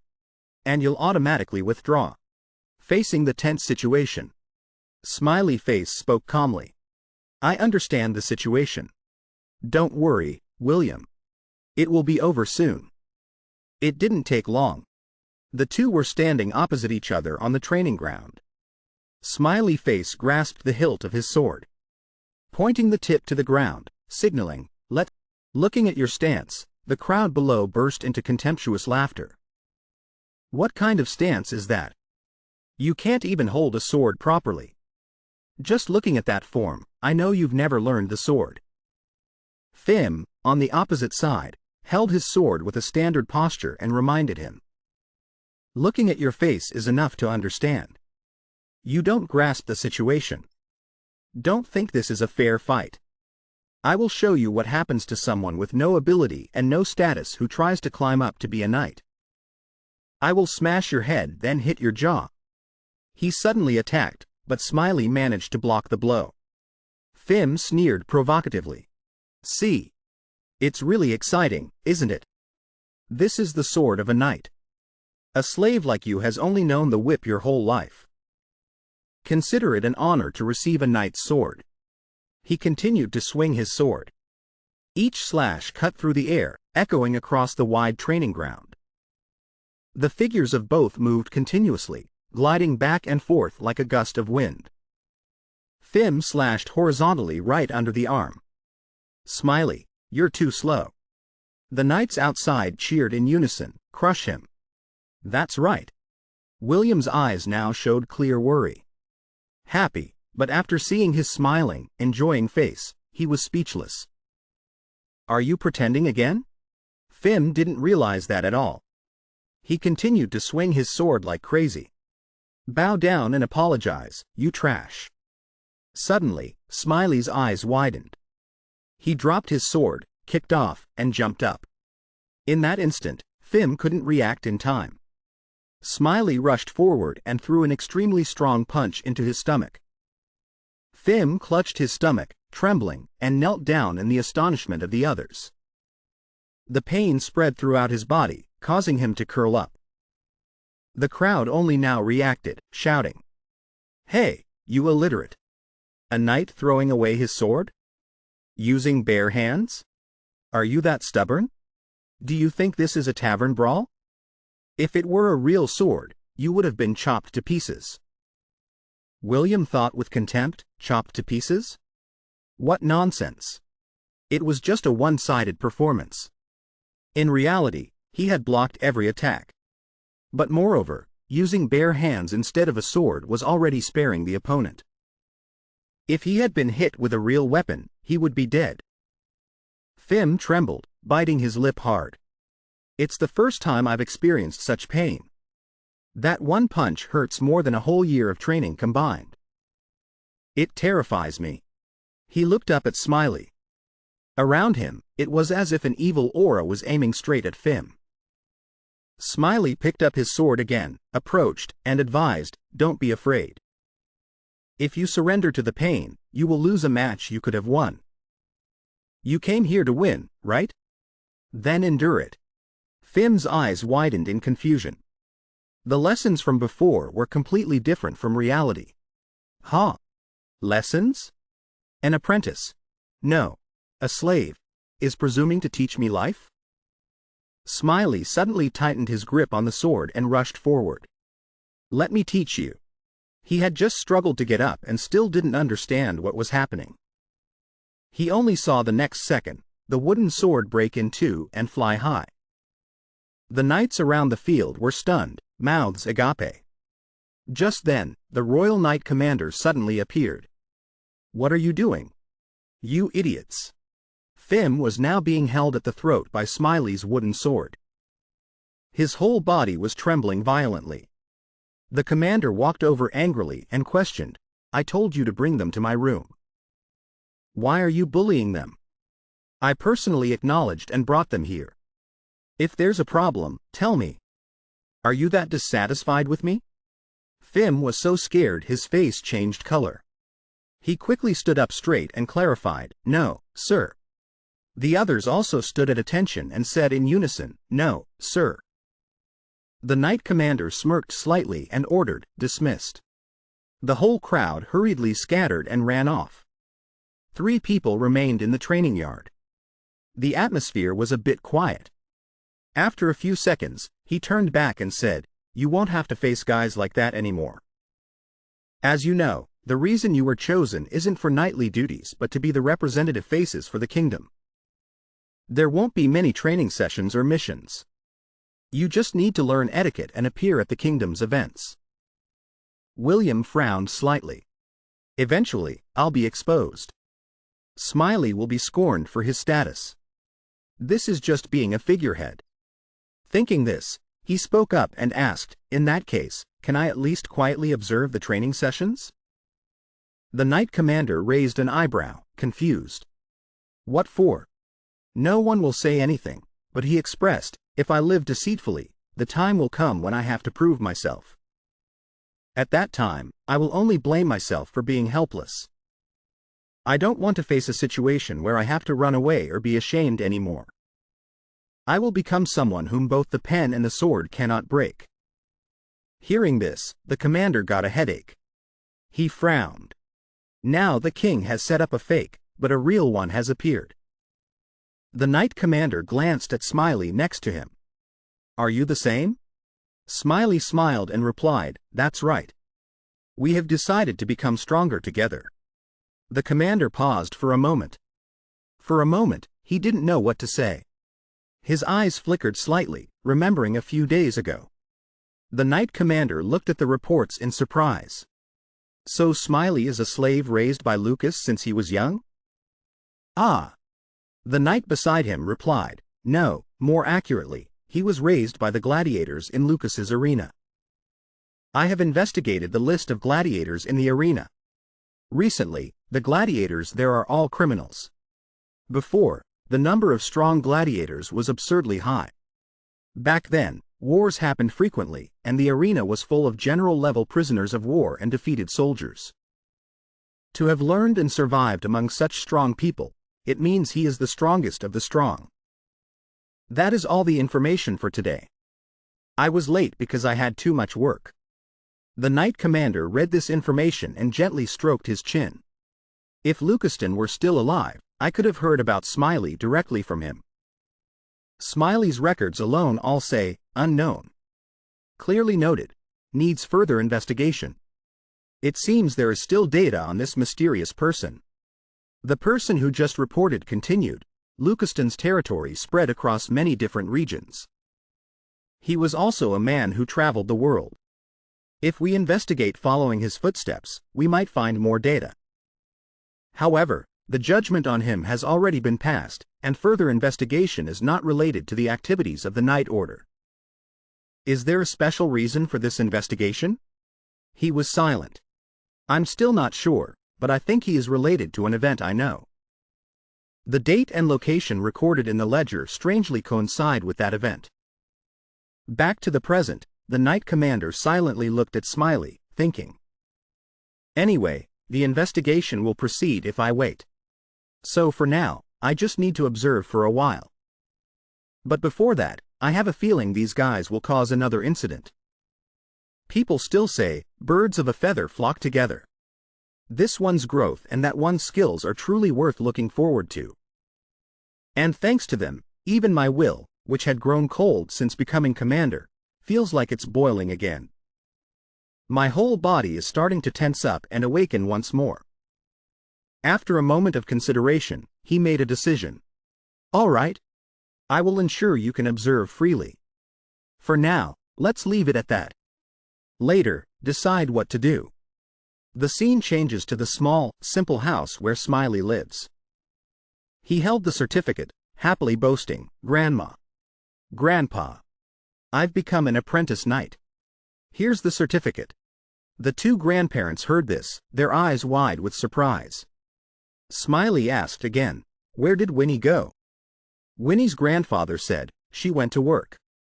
The grandmother held the paper, muttering as she read, slave emancipation, free citizen. He continued, taking out a large bag. I received a reward, too. I'll give it all to you. Winnie's grandfather hugged the money bag, full of happiness. Oh, what's this? All of it?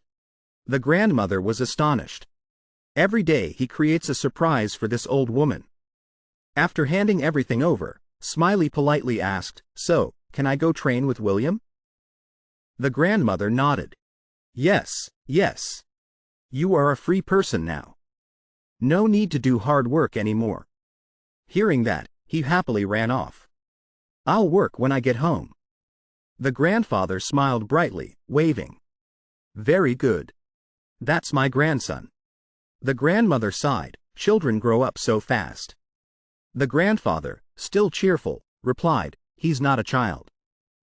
He's a blessing.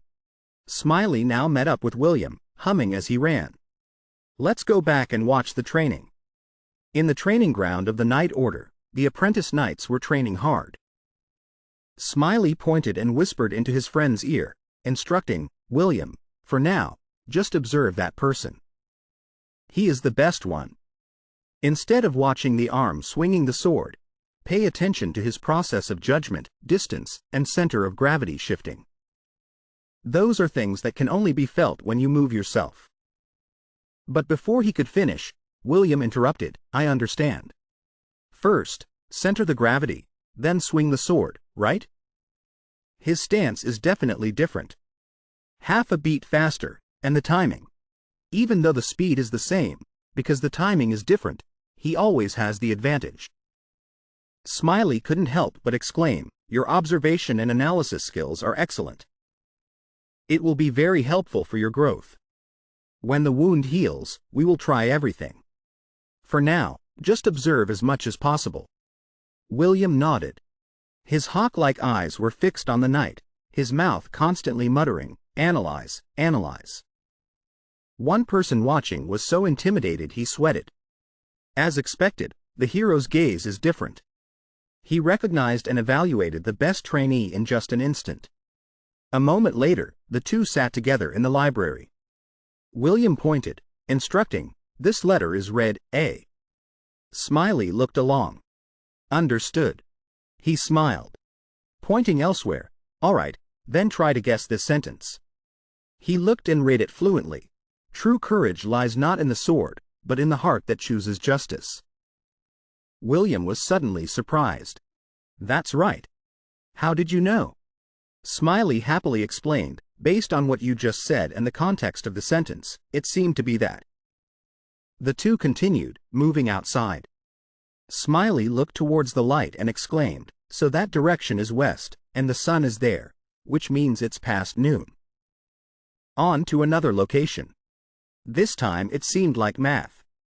3 loaves of bread per day, a 20-day journey, and 400 people. So we need to prepare 20 words. No, not right. What's the next sentence? William was full of doubt. What is this? Smiley, are you a book? Moreover, the basic knowledge I thought you would lack is actually very solid. Smiley even applies it himself and learns very quickly. Smiley saw him staring blankly and called gently, William? He was startled. William smiled and reminded him, I think that's enough for today. It's late. See you tomorrow.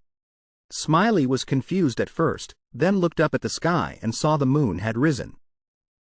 Since when? He exclaimed in alarm, oh my goodness. Since when did it get so dark? See you tomorrow, William. This was really fun. Saying that, he ran home quickly. William watched Smiley's retreating back and nodded slightly. Me too. He tightened his grip on the book in his hand, silently resolving, I won't let myself be left too far behind. Winnie looked up and blurted out, it's dark already. She tilted her head, rubbing her neck with her hand, and sighed softly, the road at night is too dangerous. I guess I'll have to sleep at the pharmacy again today. It's always like this. Winnie averted her gaze, lost in thought. But Smiley was summoned by the king. How did it go? It's been 3 days. She tilted her head back and let out a heavy sigh. Because of work, I can't even go home. What is this? I just want to go home quickly. A knock suddenly sounded on the door. Winnie turned her head in surprise toward the sound. She approached and called out an announcement, we're closed. Smiley pushed the door open and replied cheerfully, it's me. He stood opposite Winnie, beaming, and announced, I'm here to pick you up. Let's go home. On the night street, she walked next to Smiley and asked, did Grandpa tell you to come get me? Smiley, holding a torch, answered frankly, yes. He glanced at her and added, he said today is a happy day, so he had to invite you home to eat together. Winnie stopped, her face showing clear confusion. A happy day? Immediately, she excitedly rushed closer to Smiley, guessing, don't tell me there was some good news that day, right? I'm curious. What happened that day? He didn't hide it and replied immediately, the king recognized me as a free citizen and appointed me as an apprentice knight. Winnie covered her mouth with her hand, exclaiming in astonishment, what? That's really an unbelievable promotion. No wonder Grandpa called me home urgently. She gave a radiant smile and suggested, oh my goodness, I have to do something for you too. Smiley said sincerely, seeing everyone happy makes me happy. Winnie looked straight at his face, guessing silently. Of course he's happy. Grandpa must be very happy, right? Smiley looked up and relayed what the grandmother had said to her. Yes, Grandma is very happy. She said that everything has ended well. From now on, it will probably only be good things. After that, he squinted his eyes slightly, his face full of happiness. A moment later, Smiley caringly reminded Winnie, don't work too hard anymore, okay? From now on, I will always protect you. Winnie didn't reply immediately but was silent for a moment. She quietly watched Smiley's strong back. Winnie suddenly closed her eyes and placed a hand lightly on him. Smiley was somewhat confused by her action. Winnie, her heart filled with warmth, spoke with emotion, thank you. This is the first time in my life I've looked forward to something so much. He didn't say anything, just glanced towards her. Winnie raised her arm to wipe her tears and asked, oh right, are you still taking your medicine regularly? Smiley looked forward, not turning to look at her fragile appearance, and said, yes. I'm sleeping better and feeling gradually healthier. In the dark night, Winnie's cheerful voice rang out, "That's great." He replied, "Yes." Arriving at the farm, the old man with long white hair appeared, enthusiastically waving and calling, "Winnie's here." She saw this and looked, stunned, her eyes wide. Winnie asked in confusion, "What is this, Grandpa?" He answered calmly, "It's a celebration party." She was still confused. "I mean, but why at our farm?" The old corpse collector suddenly walked up and mentioned, "Old man, aren't you overdoing it?" The long white-haired old man energetically waved a greeting. "The old grave digger is here." Saga approached Smiley and shook his hand politely. "First time meeting. Congratulations on joining the Night Order." He gripped Saga's hand back. "Thank you." A drop of sweat ran down Winnie's face. She put her hand on the long white-haired old man's shoulder and said hesitantly, "I thought you just said it was a family dinner." "How many people did you end up inviting?" He replied nonchalantly, with enthusiasm, "I invited everyone." In the farm, people were bustling and talking. "We're having a party, can you help out a bit?" "It's nothing, it's for our grandson." The long white-haired old man listed everyone he had invited. From the butcher shop, the fruit stall, to the blacksmith, everyone was invited. Winnie looked at everyone with a flustered expression. "Where did you get the money, Grandpa?" He calmly gave the answer, "I used up all the reward money." She opened her eyes wide, filled with bewilderment. "What reward money?" Smiley, standing behind her, called out an explanation, "I received it when I was appointed as an apprentice knight." After a moment, Winnie understood and her jaw dropped, shouting, "So it was all Smiley's money then?" The long white-haired old man held a wine cup, joining the fun with everyone. The smell of money has infatuated him. The old man wearing a scarf laughed open-mouthed, hugging the old man's leg excitedly, suggesting, "Old man, give a speech." "Come on." The long white-haired old man, lost in drunkenness, laughed loudly. He stood on the hands of two men and spread his arms wide, calling out to Smiley, "You will become a knight of the kingdom." Cheers. Smiley stood to one side, happily clapping, joining in the excitement of the party. So much fun. The night sky shone bright with countless twinkling stars. Winnie watched him being surrounded by people. "Congratulations." "Thank you." "Congratulations." "Congrats." "Congratulations." "Congrats." The long white-haired old man placed his hand on the table and called, "Hey, Winnie." She rested her chin on her hand, listlessly replying, "Yes?" He stared intently at Smiley's figure in the distance, and spoke thoughtfully, "Even though he has become a free person, the fact that Smiley was once a slave will not change." The long white-haired old man lowered his gaze and continued, "It will follow him like a tail. Some people will not acknowledge it and will even look down on him. In this kingdom." He turned to Winnie and explained warmly, "That's why I want everyone to remember that Smiley is our family. Anyone who looks down on Smiley is looking down on our whole family." The long white-haired old man recalled the moment Smiley's whole body was covered in wounds, walking awkwardly. "Smiley has shown what that boy thinks of us." After that was the bewildered look from him, the old woman, and Winnie towards him. "So we also have to show what we think. That's why I organized this party." Only now did she understand, and she replied softly, "Why didn't you just say so from the beginning?" The long white-haired old man didn't answer. Winnie, her eyes still fixed on Smiley, added, "And most of all, we have to let Smiley feel what it's like to live a life together." The image of him awkwardly putting his hand behind his neck while talking with people appeared. Winnie found herself smiling a gentle smile. William approached Smiley and called out, "Smiley."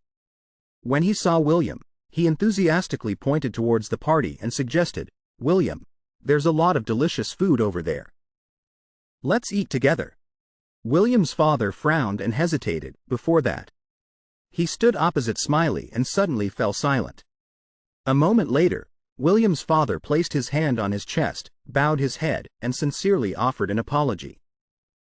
I want to sincerely apologize for my disrespect and rude words recently. Only when I owed the lives of my entire family did I realize my foolish actions. I am truly sorry. Smiley looked at him silently for a moment. He squinted his eyes, held out his hand, and said, "It's all right. I have never hated you." William stood behind, watching the entire conversation between Smiley and his father, and smiled gently. Eli walked closer to him, holding up an embroidered handkerchief, and said with sincere gratitude, "Brother, this is my gift. It's something I embroidered myself. Thank you for saving me." Smiley enthusiastically bent down to accept it. "Thank you, Eli." Suddenly, the long white-haired old man ran over with a wine cup, pulling William's father into the party. "Everyone, come on in. Let's raise our glasses." The old corpse collector looked towards his table and muttered a sentence, "After eating, I guess I'll go dig my own grave." He just used a tone of complaint, dissatisfied. Looking at that old man makes me so angry I can't stand it. The old corpse collector raised his wine cup and promised Saga, if you achieve a great merit, I will also throw a big party for you. Youth must succeed at least once." After speaking, he left, sighing, "Good heavens, the wine is gone. Let me go get more." Saga was silent, his gaze looking down, very pensive. Suddenly, the mysterious figure appeared behind him, coldly reminding him, "Saga, the day has been set." Saga, as if separated from the lively space of the party, fell into silence. In 2 months, at the Royal Knight Orders tournament. The day when everyone will be present. The mysterious figure's eyes flashed, looking extremely dangerous. He bared his teeth in a grin, waiting. That day is the day the king's assassination will be carried out. On the arena, 2 knights pointed their sword tips at each other, extremely tense. The Knight Orders dueling ceremony. A large crowd sat around, observing the ongoing match. No one took their eyes off the arena, where a fierce battle was taking place. A line of knights stood in a long row, holding their swords high. Each year, the top 10 official knights. On the other side were apprentice knights, hands on their chests, burning with determination. And the top 10 apprentice knights are chosen to duel. The blonde-haired one, sword against sword with the black-haired one. Especially for the apprentice knights, this is the honor of competing against official knights. The king sat with his chin resting on his hand, watching the match below in the arena. If the dueling performance is good, this is also the fastest path to becoming an official knight. Therefore, the competition among apprentices is extremely fierce. Smiley stood with hands on his hips, focused on reading the rules paper posted on the board. It seemed to be about selecting someone. The brown-haired guy suddenly appeared, jabbing a hand towards him, calling, "Hey! You idiot!" He crossed his arms, looking away, and spoke in a mocking tone, "An illiterate like you staring at it will suddenly be able to read?" After that, the brown-haired guy glanced at Smiley and arrogantly demanded, "Give up the idea of participating in the selection assessment. My family is the noble family that invested the most in this year's exam."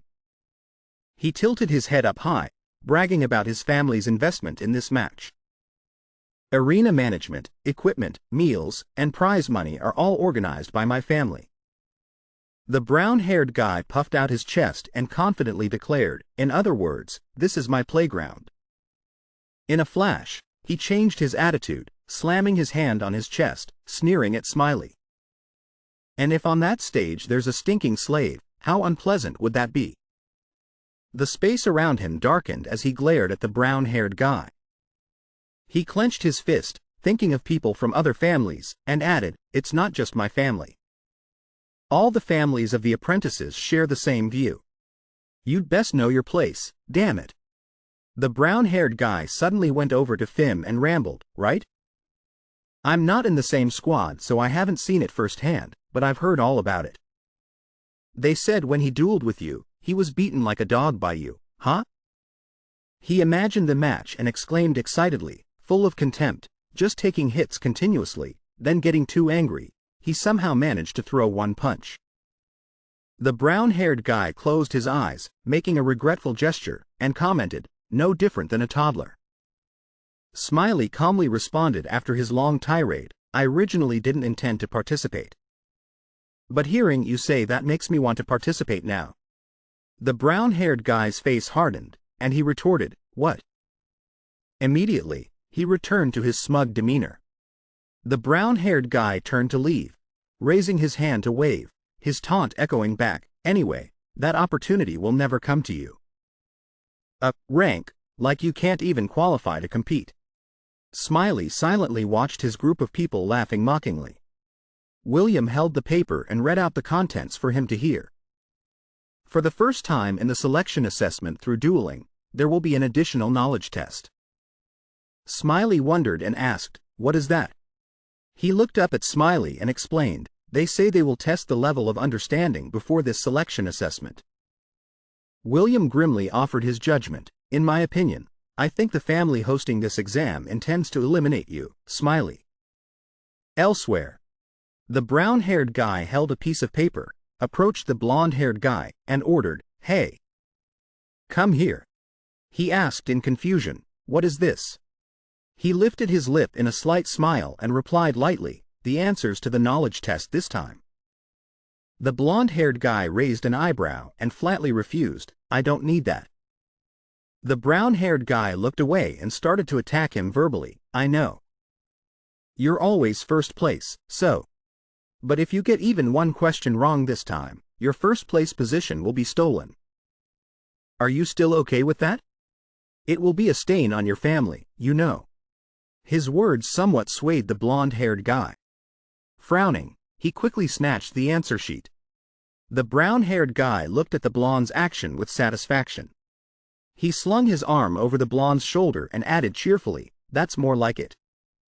If the allied families all get first place together, how beautiful would that picture be?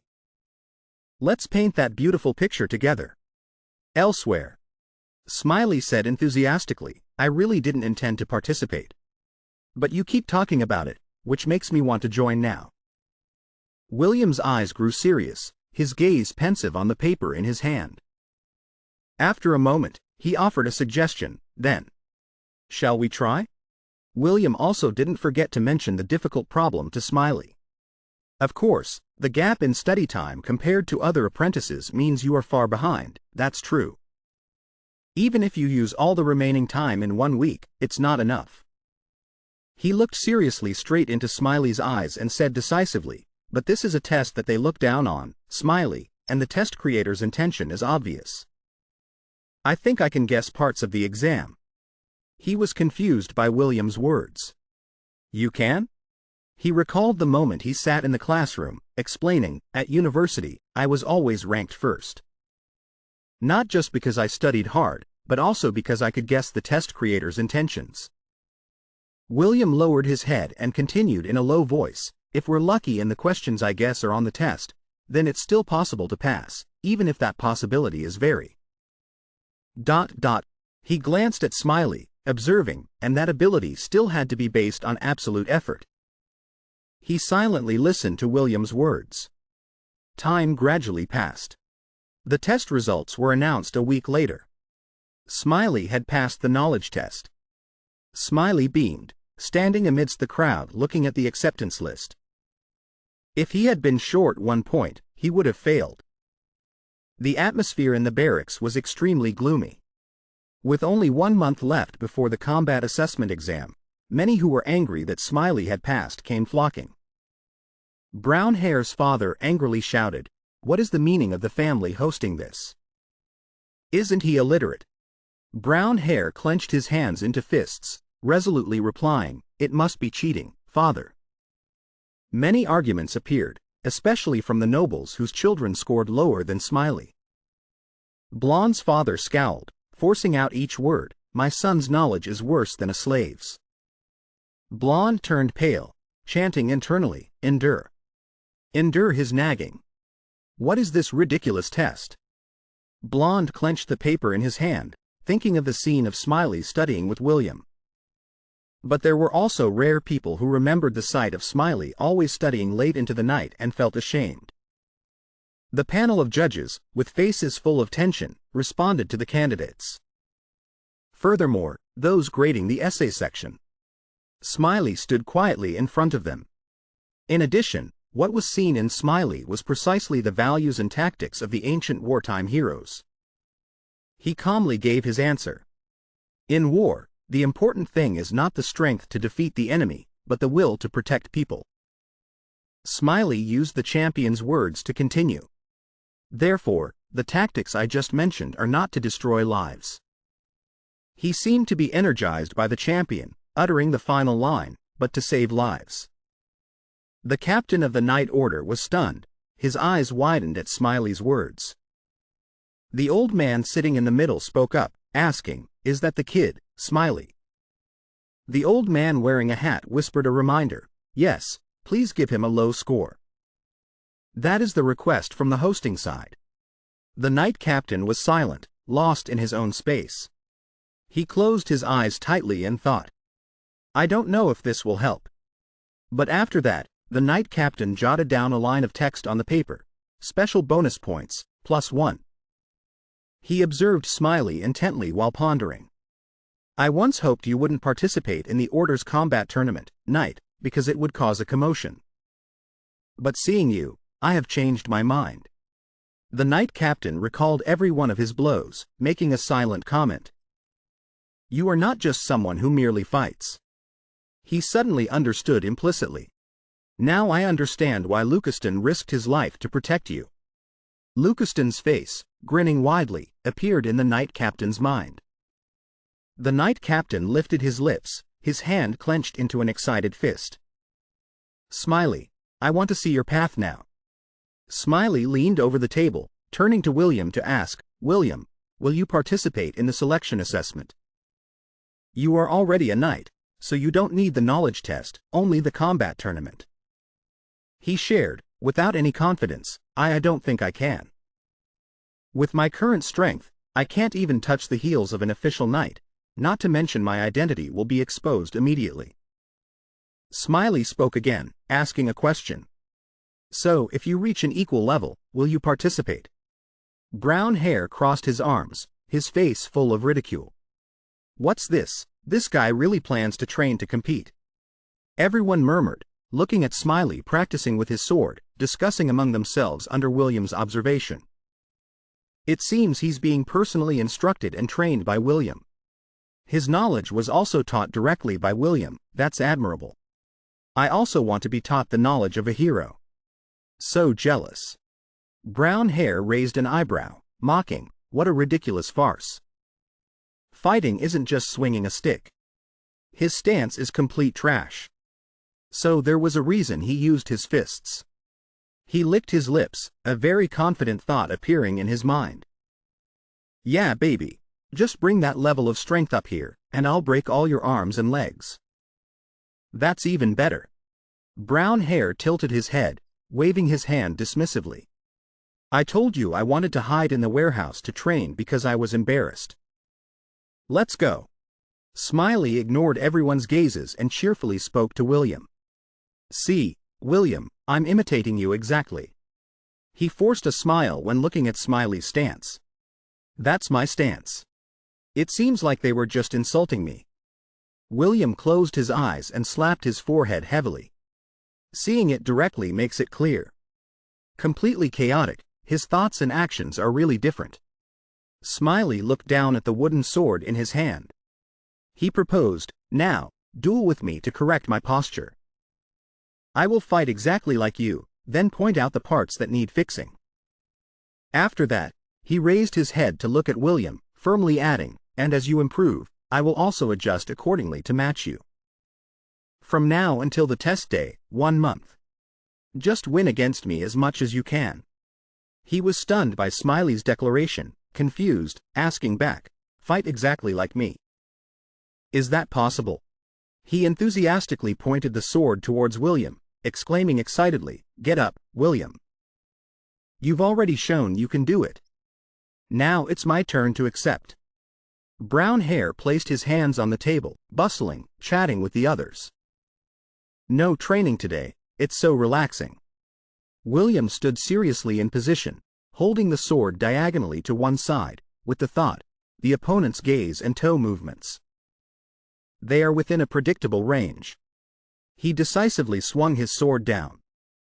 After that, William quickly parried the opponent's attack. Instantly, he rushed forward to counterattack. William regained the advantage, raising his sword high. He landed on his feet and stepped back a few paces. William tightened his grip on the sword, bending down. His eyes never leaving the person in front of him, commenting, "You're too slow. You should have aimed for a more precise moment. Ineffective attacks will easily drain stamina." He frowned, his gaze showing clear determination. Dodge, defend. While measuring the distance, William's face was dotted with sweat, silently realizing. Now, actually dueling, I understand. A rule emerged in his mind. In reality, this is a battle of wits. Read the pattern, lure. Justify. Measure distance, counterattack, timing. Defensive tactics. Forms of attack. Adjust, counterattack, stabilize. Watch the timing. Execute the move, pattern, rhythm, feint, break defense. Execute, parry, break defense, lure with a feint. This match is about predicting every move, then building a combat strategy. William was astonished to realize Smiley's attack. Normal sweep, thrust, flick, drain stamina. Exploit in reverse, break the parry. So this is the kind of world Smiley fights in. His face relaxed, pointing the sword tip forward. Now I finally understand it, it's amazing. Seize the rhythm, attack. Preemptive strike. Surprise finish, respond. Change stance, feint, analyze, quick thrust. Hit the opening, confront. William closed one eye. Suddenly a blurry image appeared in his head. He lost focus, eyes wide, sensing the blade descending towards him. William frowned, gritting his teeth, thinking decisively. He revealed an opening. I must block it immediately. He froze. No, this attack. William glanced at the sharp sword tip pointing straight at his face. Misjudged, too short. He pursed his lips, bringing the sword back, resolute in his thoughts. A counterattack is the right answer. William froze, realizing the sword tip was touching his neck. He frantically looked down. William. He quickly recognized the opponent's move and laughed. Ah, so it was a feinted slash followed by a surprise thrust. He let out a long sigh.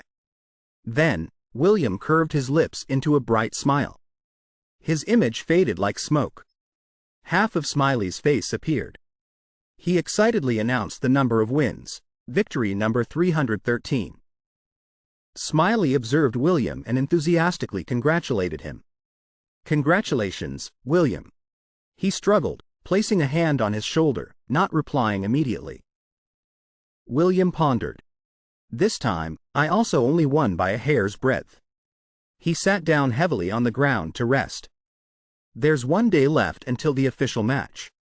For the entire month, William had continuously honed himself. He looked at Smiley's back, pondering. But the more amazing thing is Smiley. William realized with some shock. Smiley had completely imitated even the mistakes, habits, and strategies of William. Even more surprising was that Smiley even copied the wounds. Even the shoulder injury was identical. He looked down, confused, wondering. This is no longer a simple level of imitation. How on earth is this possible? Smiley eagerly looked towards William, suggesting, William, let's end early today. Go get a full rest to prepare for the assessment. He immediately agreed, all right. The knight captain crossed his arms, seriously giving William an order.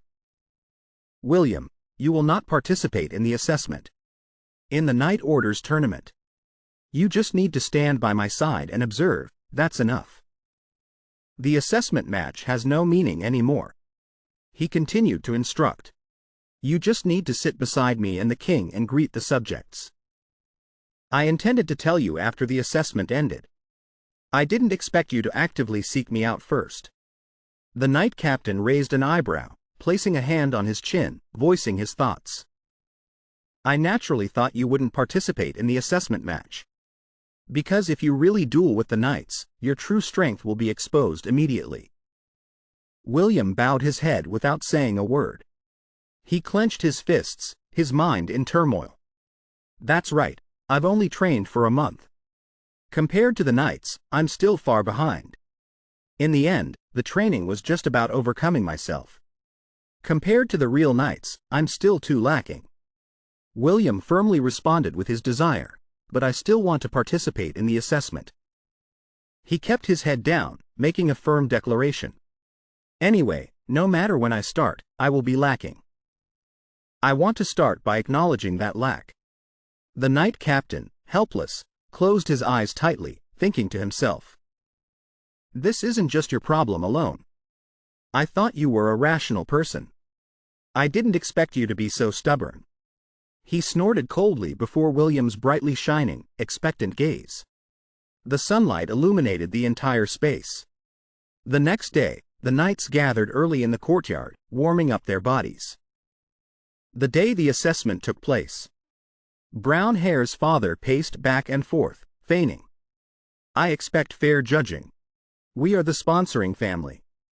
But we can't just give my son extra points because of that. Right. The knights stood in two lines in front of the arena. The first assessment match. William and the second-ranked knight were the ones called onto the field first.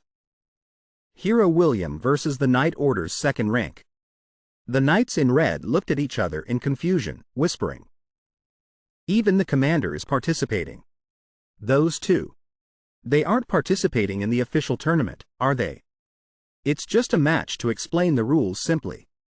On the side of the people in brown, they discussed excitedly. Even so, I'm really looking forward to it.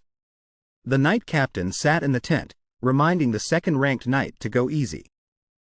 He explained in a low voice. You already know what I've said before.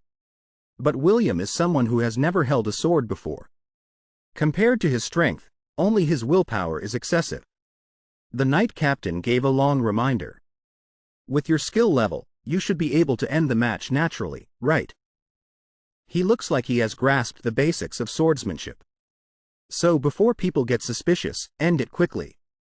The second-ranked knight replied, yes, understood. The knight captain narrowed his eyes, his face becoming extremely serious. He looked away. William's gaze was filled with confusion. The second-ranked knight held the wooden sword in his hand, thinking. I'm also curious about Smiley's true strength. The match announcer raised two flags to announce. Well then. He silently assessed Smiley in his mind. If he even managed to defeat the exiled clowns, then even within the Knight Order, he deserves recognition. William dashed towards the second-ranked knight. Quick as lightning, he knocked the sword from the hand of the second-ranked knight. The match announcer was dumbfounded, reminding him of the action William just took. You can only attack when I say start. He awkwardly bowed his head, apologizing repeatedly, sorry. Sorry, I was too nervous. Blonde's father mocked. He's clearly demonstrating what not to do. Brown Hare's father put on a sympathetic look, but his words were full of sarcasm. A mistake any rookie can easily make in their first match. He's quite the actor. A drop of sweat ran down the second-ranked knight's face. He turned his stiff face towards the knight captain. He was just as stunned by what just happened. The commander hadn't expected it at all. The knight captain was somewhat surprised at William's strength. The match announcer raised the red flag high, declaring, begin. He suddenly remembered the words he once said. At that time, William's face was full of seriousness. I will become someone that neither the pen nor the sword can break. The knight captain watched the match. The swords of the second-ranked knight and William clashed below in the arena. I didn't expect it to be realized so quickly. He glided quickly across the ground, rushing to attack the second-ranked knight. Smiley, in the stands, watched William. Only Smiley knew what everyone was murmuring about just now. He thought about the time when he and William practiced together and discovered a new rule. The more he imitates William. He opened his eyes wide, tightening his grip on the sword aimed forward. He will create a swordsmanship for himself that is almost perfect. Suppress special techniques. Temperature, preemptive strike, attack. Continuously maintain. Transform the blow, counterattack, change stance. Exploit the counter move, technique. Specialized speed. Smiley crossed his arms, greatly looking forward to William's match. A swordsmanship that belongs only to William. He grinned, revealing his teeth, offering a thought. To be honest, imitating him in the end was a bit overwhelming. The second-ranked knight frowned, commenting internally. He's not fast enough. He nimbly dodged William's attack. The knight captain narrowed his eyes, assessing. Not particularly strong. He gritted his teeth, using all his strength to lock blades with the second-ranked knight. William struggled somewhat against his counterattack. He and the second-ranked knight continuously exchanged blows, pressuring each other back and forth. Unconventional thinking. Precise finishing moves. William and he slashed at the air, then slid past each other. The second-ranked knight looked at the eyes filled with determination in him and pondered. Every time, he makes difficult and correct decisions. He held the sword in front of him, blocking William's sword blow. At first, it looked like a normal fight. The second-ranked knight was somewhat amazed by his fierce fighting and pondered. But in an instant, he sweeps away strong enemies to the point where you can feel the experience. People watched the extremely tense match in the arena, discussing. They are fighting evenly. Are you sure this is just an exhibition match? Both of them are too serious. The second-ranked knight brought his sword back, his eyes following William without leaving. Until now, he has been showing weakness. If he wanted to, he could have finished it with one blow. He suddenly remembered the knight captain's reminder. The second-ranked knight tightened his grip on the sword in his hand. William was confused when he saw him advance to attack. He frowned, his face becoming pensive. William quickly noticed the abnormality of the second-ranked knight. He is holding back. I figured it all out as soon as he and the captain exchanged glances. He gripped the sword, his hands trembling. Even though I'm still lacking many things, I want him to show his full strength. William gritted his teeth, putting all his strength into the blow. I will go all out. The second-ranked knight suddenly raised his hand, uttering a sentence. I surrender. He was stunned, unable to believe his ears. What? The match announcer lowered the two flags in his hands, declaring. The match is over. He continued. The exhibition match has ended. The people in the stands clapped and cheered, hooray, hooray. The announcer stood between William and the second-ranked knight, requesting. Please shake hands. The other knights were confused, murmuring. Why surrender like that? What, so that's it? He supported his trembling, wounded hand on the sword. Then William regained his composure, relaxing his hand. He closed his eyes tightly, blaming himself. No, I am still lacking many things. Because of this, I couldn't bring out my opponent's strengths. In the distance, the knight captain smiled, crossing his arms, praising internally. He fought much better than I expected. What the hell has he been doing this past month? He turned to the second-ranked knight to praise him. He stopped at the right time. You played your part well, too. He replied seriously. Absolutely not, sir. I couldn't continue. The knight captain was confused by the second-ranked knight's words. His legs were trembling as he tried to stand firm on the ground. The second-ranked knight recalled the opening blow, William's attack on his leg. From the very beginning, William was aiming for my ankle. He was continuously targeted on the ankle by William. Next, he attacked relentlessly, without stopping, towards the second-ranked knight. After that, He led the match with countless thrusts. William lunged towards him, swiping a sword through the air.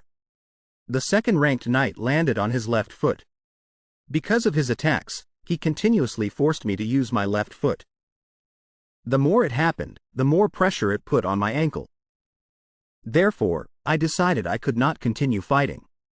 He bluntly told the knight captain. I lost. Blonde frowned, offering his analysis. William had countless opportunities to end the match before the opponent surrendered. If he had been more decisive, he definitely would have won. He turned to Smiley upon hearing the speculation. Perhaps William was waiting for a powerful attack from the opponent. He crossed his arms, continuing, to the astonishment of Blonde and Finn. That would give him a chance to counterattack and inflict maximum damage with limited strength. Blonde raised an eyebrow at Smiley's words. Finn stared, endlessly bewildered. Smiley cheerfully looked at the two of them. He snarled, rushing towards Smiley, yelling, You idiot! What do you know that gives you the right to open your mouth? Ha! Don't act like you know everything, you brat. He didn't reply, making Finn freeze. His face dotted with sweat. He suddenly remembered his match with Smiley, pondering. After that match, I started to feel a strange empathy for him. Finn's hand trembled as he pointed at him, full of joy. Furthermore, he's driving me crazy. But his harmless face, it confuses me. Tisk, Ed, then turned away, muttering a complaint. Acting as if we're close. Finn's eyes half closed, explaining grimly. There are few knights here who were taught like William. Usually, they make the trainees clean up, not fight one-on-one with them. You're really lucky, you idiot. He looked towards the arena, complaining in frustration. If it weren't for you, I probably would have passed the liberal arts test and participated in the tournament. And why do I have to appear almost last? If my family had more influence. Smiley beamed at Finn, suggesting. Do you want to train with us? William needs sparring partners. He whipped around towards Smiley, exclaiming in shock. What? Sir William. Finn screamed internally, Watch your manners, you idiot. He raised his hand in front of him, reluctantly agreeing. Fine. Finn put on a reluctant, sarcastic face, However, if someone like you is there, it will lower the standard considerably. The black-haired guy popped his head out from somewhere, pointing at himself, asking. Can I join too? Then another light-haired guy raised his hand, chiming in. Me too. Quick as a flash, everyone had rushed over, asking to join. Can we join too? Finn, annoyed, turned and swung his arm, knocking the whole crowd away, then roared, Shut up, all of you. I have to negotiate with a servant for Sir William to train me. The group with brown hair stood in the distance, watching the noisy scene around Smiley. He tilted his head contemptuously, Damn it. Look at them.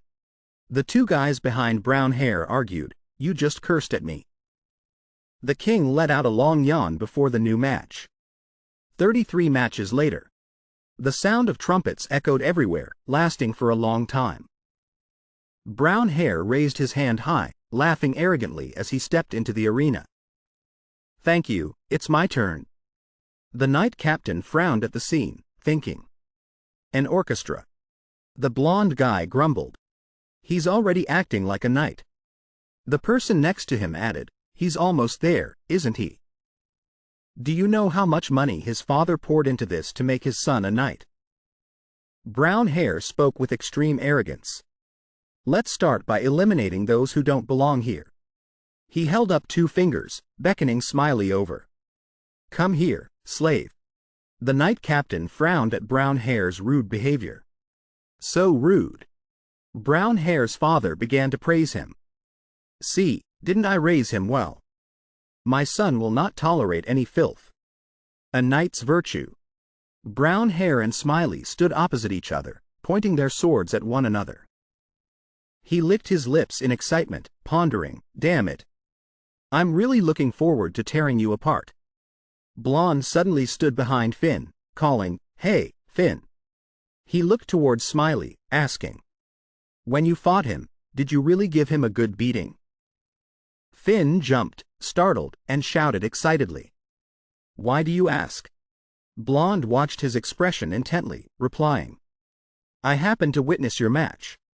Finn's face was covered in sweat. Oh. He recalled the moment Finn pointed his sword at Smiley, hissing, "I won't accept this, you trash."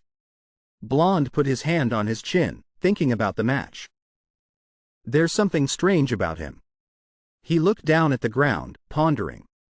I feel like he's holding back his strength. Blonde quietly posed a question.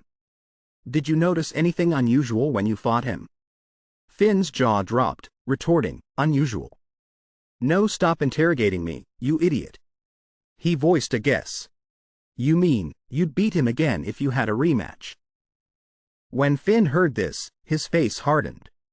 His face was sweating continuously, looking at Smiley as if he were a monster. Blonde observed his back, sharing frankly. Every time I see him, I get a strange, uncomfortable feeling.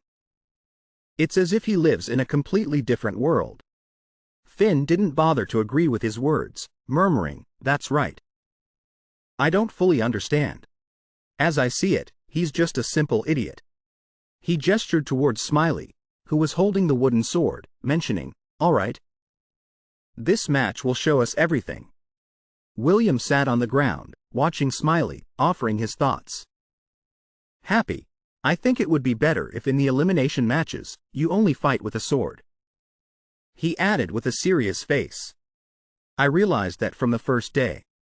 Happy, no matter how talented you are, but if you're not a swordsman, they will not acknowledge you." William recalled the intense agitation of the knights. He said grimly, "Therefore, just show them what will make them acknowledge you. You don't need to pretend to be weaker than you are. From the very beginning, show them who the master is here." William spoke again, adding, "I think this time, the change with the liberal arts test was beneficial for you." He thought of the criticism from Finn and Brown Hair and the others directed at Smiley, reminding him, they still see you as a slave. They look at you with contempt. This is a great opportunity to change their perception of you. William gave a slight smile, stating firmly, "I can say with confidence." Smiley pointed his sword forward, his words still ringing in his ears. "This arena was created just for you alone." Brown Hair looked at his sword stance and burst out laughing mockingly. "Finally. You've started paying attention to training, huh? Your stance is passable." He mocked without any hesitation. "But that's all." Brown Hair recalled the moment his father laughed and declared, "The path has been cleared. Son, you will Smiley slightly lowered his sword to read the skill, to the boy's astonishment. Basic sword technique. The brown-haired boy frowned, shocked at his speed. The two swords clashed powerfully into each other. He gritted his teeth and raised his sword to block Smiley's attack. The brown-haired boy's face turned red as he scowled and let out a roar. He pointed his sword backward. His angry eyes stared intently at Smiley. The brown-haired boy put all his strength into the sword in his hand. Smiley remained calm, observing his every move. Then the brown-haired boy and he launched an attack at each other at the same time. Smiley struck down. A decisive sword blow made him stand frozen. The image of a dove entered the brown-haired boy's eyes. A wound appeared on his forehead. Then a red liquid flowed from it down the brown-haired boy's face. Everyone fell silent, looking at him. The captain of the Night Order focused on watching the match. A hit to the head. The second-class knight silently judged the move as perfect. William smiled lightly, thinking he would get the maximum score. Fionn's eyes widened in amazement and exclaimed, "What, is it over already?" The blond boy was stunned by the clean handling.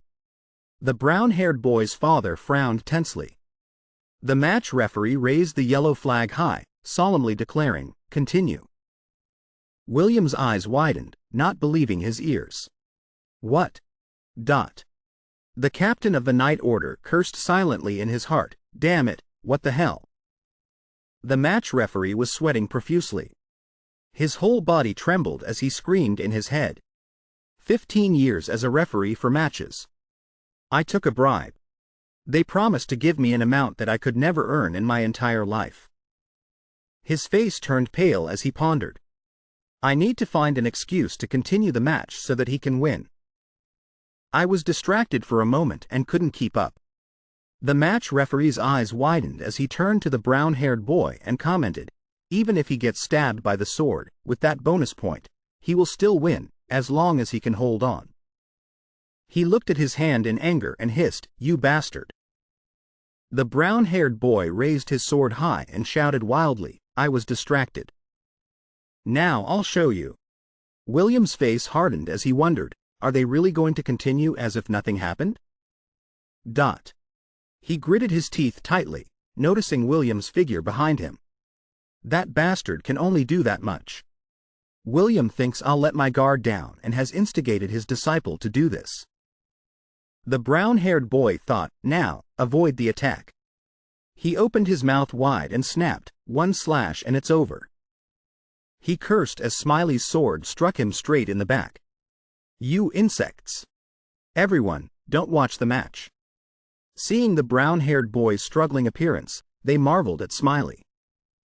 That's good, not like a squire at all. He became angry out of shame and raised his sword too high. I'll show you a skill that no one has ever dreamed of. Look carefully. The brown-haired boy was surprised to see Smiley's sword touch his neck. He took Smiley's sword-wielding hand away. Then the brown-haired boy was hit by him in a vulnerable spot again. The match referee was confused and quickly blocked the way. He shouted loudly, "Stop. Your belt has slipped, adjust it and start again." He pursed his lips. His face was dripping with sweat as he wondered, what the hell are you doing? Just hit him and get it over with. Outside, the blond boy watched the match without looking away for a second, lost in thought. The difference in skill between them is too obvious. Is he so strong that he can do such things with just a stick? William smirked at Smiley's advantage. Happy still exceeds all expectations as always. Everyone understood that this was a pure victory. The brown-haired boy's father trembled all over, unable to believe it, and exclaimed, "No, this is no." Smiley tilted his head nonchalantly and looked at the brown-haired boy. A spark of curiosity flashed in his eyes. Why don't they end the match? Smiley assessed the brown-haired boy's condition. Considering real-life injuries, he would have been dead long ago. He narrowed his eyes slightly. Smiley suddenly started a conversation. I heard you're one of the best squires. The brown-haired boy was somewhat confused by his question. Smiley looked at him and made a sarcastic comment, but no matter how you look at it, you're still at the bottom. The brown-haired boy raised an eyebrow and hissed, Are you completely out of your mind? Smiley remembered the time he went with William to watch others practice. For the past month, I have carefully observed others practicing, including you. You truly have a fighting spirit and innate self-confidence. Your physique is also quite good. He recalled the arrogant face of the brown-haired boy when fighting with others. Such a personality is really rare in combat. Perhaps that's why other people, whenever they face you, always surrender and jump to hasty conclusions. Smiley's mouth curled into a smile as he stated the truth, even though they could easily defeat you. Thim's eyes widened as a wave of horror rose in her heart. That bastard said the same thing when he fought me. Did he really go easy on me? The brown-haired boy flew into a rage and rushed towards Smiley, growling, Shut up, what do you know? He calmly raised his sword in front of him. The brown-haired boy froze, his face turning deathly pale. At this moment, Smiley was like a monster uttering words of contempt. But now, even your fighting spirit has been broken. The brown-haired boy rushed forward with his sword behind him, shouting loudly, Shut up, you scum. At this very moment, Smiley struck him with a sword blow. His blade slashed across, before the brown-haired boy's panicked eyes. William's eyes widened in confusion. It's broken. He pondered the time, posture, and point of attack. I calculated everything from the moment you started provoking him. The brown-haired boy stared in shock at his broken sword. Smiley thrust the tip of his sword into the ground. He rested his hands on the hilt and made an offer. If you want, I will let you win in our first match. The match referee spread his arms and raised 2 flags, solemnly declaring, "Happy wins." I did everything I could. Hearing this, the brown-haired boy's father foamed at the mouth and fell backward, fainting. The brown-haired boy grimaced, pushing his hands against the ground, completely defeated. Smiley spoke grimly amidst the crowd. "From now on, don't treat me like a slave anymore. If you continue, you will not only humiliate yourselves but also the entire Night Order." He sat on the table, scratching his neck, and asked back, "Do I really need to say this? Isn't just winning enough?" William firmly instructed, "That's right, victory is not enough." He explained seriously, "You don't just show them your strength, Happy. I will make them understand that within your strength lies responsibility, restraint, and the will of a true knight. If you still don't understand, look around after you say these words." Smiley beamed and turned his head to look around. His eyes widened with surprise. Smiley was somewhat shocked by the positive reaction of the knights. All the knights, one by one, acknowledged him. Smiley stood amidst the thunderous applause of everyone. He gave a bright smile towards William. He gave a thumbs up in appreciation for Smiley. A hand was raised in the crowd, requesting a challenge. Next. Smiley turned sharply to where the offer had just come from. The blond boy stated his wish firmly, "I also want to challenge Happy. My opponent has already given up." The captain of the Night Order bowed his head, silently assessing. This evaluation match is truly a mess. He glanced over at the brown-haired boy's father, who was furiously storming away from the organizer, cursing and leaving. Then the captain of the Night Order turned back to the match referee, who was sweating profusely and holding up 2 flags. The judges had been bribed. Next, he looked at the blond boy who was directly demanding. To the trainees who were speaking out of turn, not listening despite being trainees. The captain of the Night Order frowned, revealing every wrinkle on his forehead, wondering if they were all crazy. He gritted his teeth, his hands clenched in anger. "I want to stop everything and start teaching from scratch." But the captain of the Night Order narrowed his eyes and remained calm. Everyone here must have the same thought. As the blond boy stepped onto the field with Smiley, he observed the eager eyes of the second-class knight who wanted to watch. William's eyes were also filled with anticipation. One more match. Fim's eyes widened in anticipation of the next match. The blond boy narrowed his eyes with even more determination. The match referee's eyes rounded as he sweated profusely. The king pointed and ordered, "Please continue." The blond boy turned to Smiley and said, "I know that person's strength is not just an empty reputation. Your level is not easy to predict." He decisively uttered his proposal, "Therefore, let's have a real duel." The blond boy continued speaking, unaware that William was repeatedly making an X sign to Smiley. "Use all your strength to attack."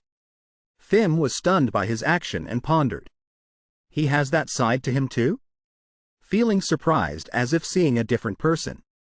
Smiley and the blond boy pointed their swords at each other before the expectation of everyone, as well as this academy. Happy was not only recognized but also became an inspiration for everyone. He gripped the sword in his hand tightly with tension. The blond boy rushed towards Smiley and swung a blow into the air. His eyes widened as he thrust his sword towards Smiley. He raised his sword to block the blond boy's attack. He raised his sword high. The image of the blond boy's descending blade flashed in Smiley's pupils. Whichever direction he attacked, Smiley immediately and nimbly dodged. William's mouth fell open in amazement. His eyes never left the match for even a minute. It's really different. All the movements are connected perfectly. This is not the level of an apprentice knight. He looked behind the blonde boy. It was a solid wall. He wondered, is a tower built on a solid foundation like this? Now there's nowhere left to hide, so I have to deal with it. Smiley suddenly rushed towards him. The blonde boy frowned, silently assessing. From defense, counterattack, to attack. It's truly a wonderful skill. The corners of his lips lifted into an excited smile. I admit this is not a normal level. The blonde boy watched Smiley slam his back against the wall, thinking confidently. But there are signs of cramming. My foundation is much more solid. He launched a finishing blow, affirming, and I won't go easy on you. Smiley stared, raising his sword to block the blow. This is a perfect sword skill with no openings. The blonde boy looked at him in astonishment. Smiley's eyes curved into a very scary look. Only in the night order. A thud was heard. The match referee and Fim craned their necks to look. The blonde boy asked in confusion, "Hey, are you okay?" Smiley leaned on his sword and spoke calmly, "Your head has been chopped off." He sat shocked on the ground, clutching his neck and screaming, "No." Smiley turned to the blonde boy and explained, "Just kidding. You just fainted for a moment." He calmed down and watched Smiley intently.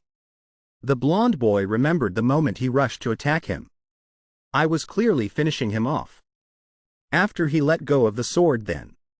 He recalled the moment Smiley used the hilt of his sword to stab him in the neck. The blonde boy's eyes widened at that blow. The pommel? Smiley looked at him, touching the wound on his neck, and praised, "You deserve to call yourself perfect.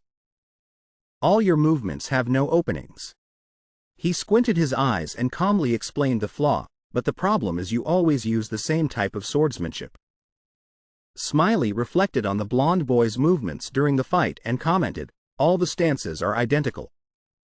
Even in daily training sessions, they only repeat a style of fighting they know."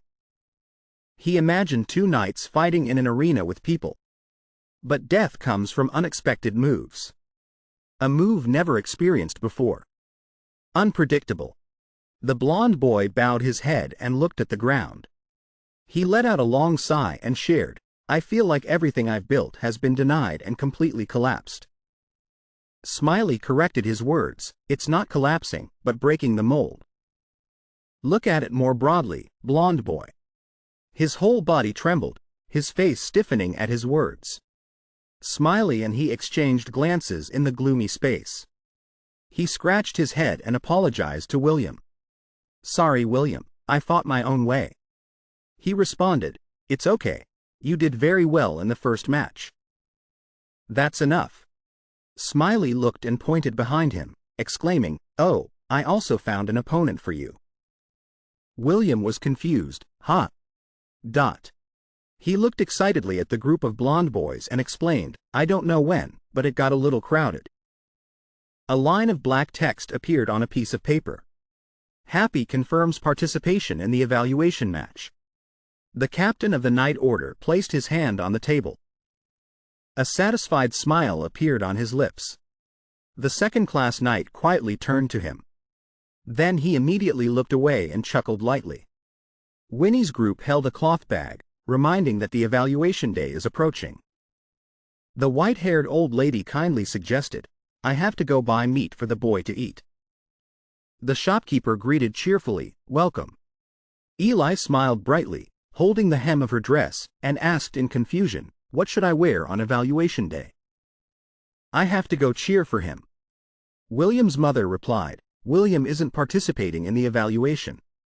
The little girl explained enthusiastically, "I mean Brother Happy. I have to go cheer for him." Saga looked at the small piece of cloth in front of him.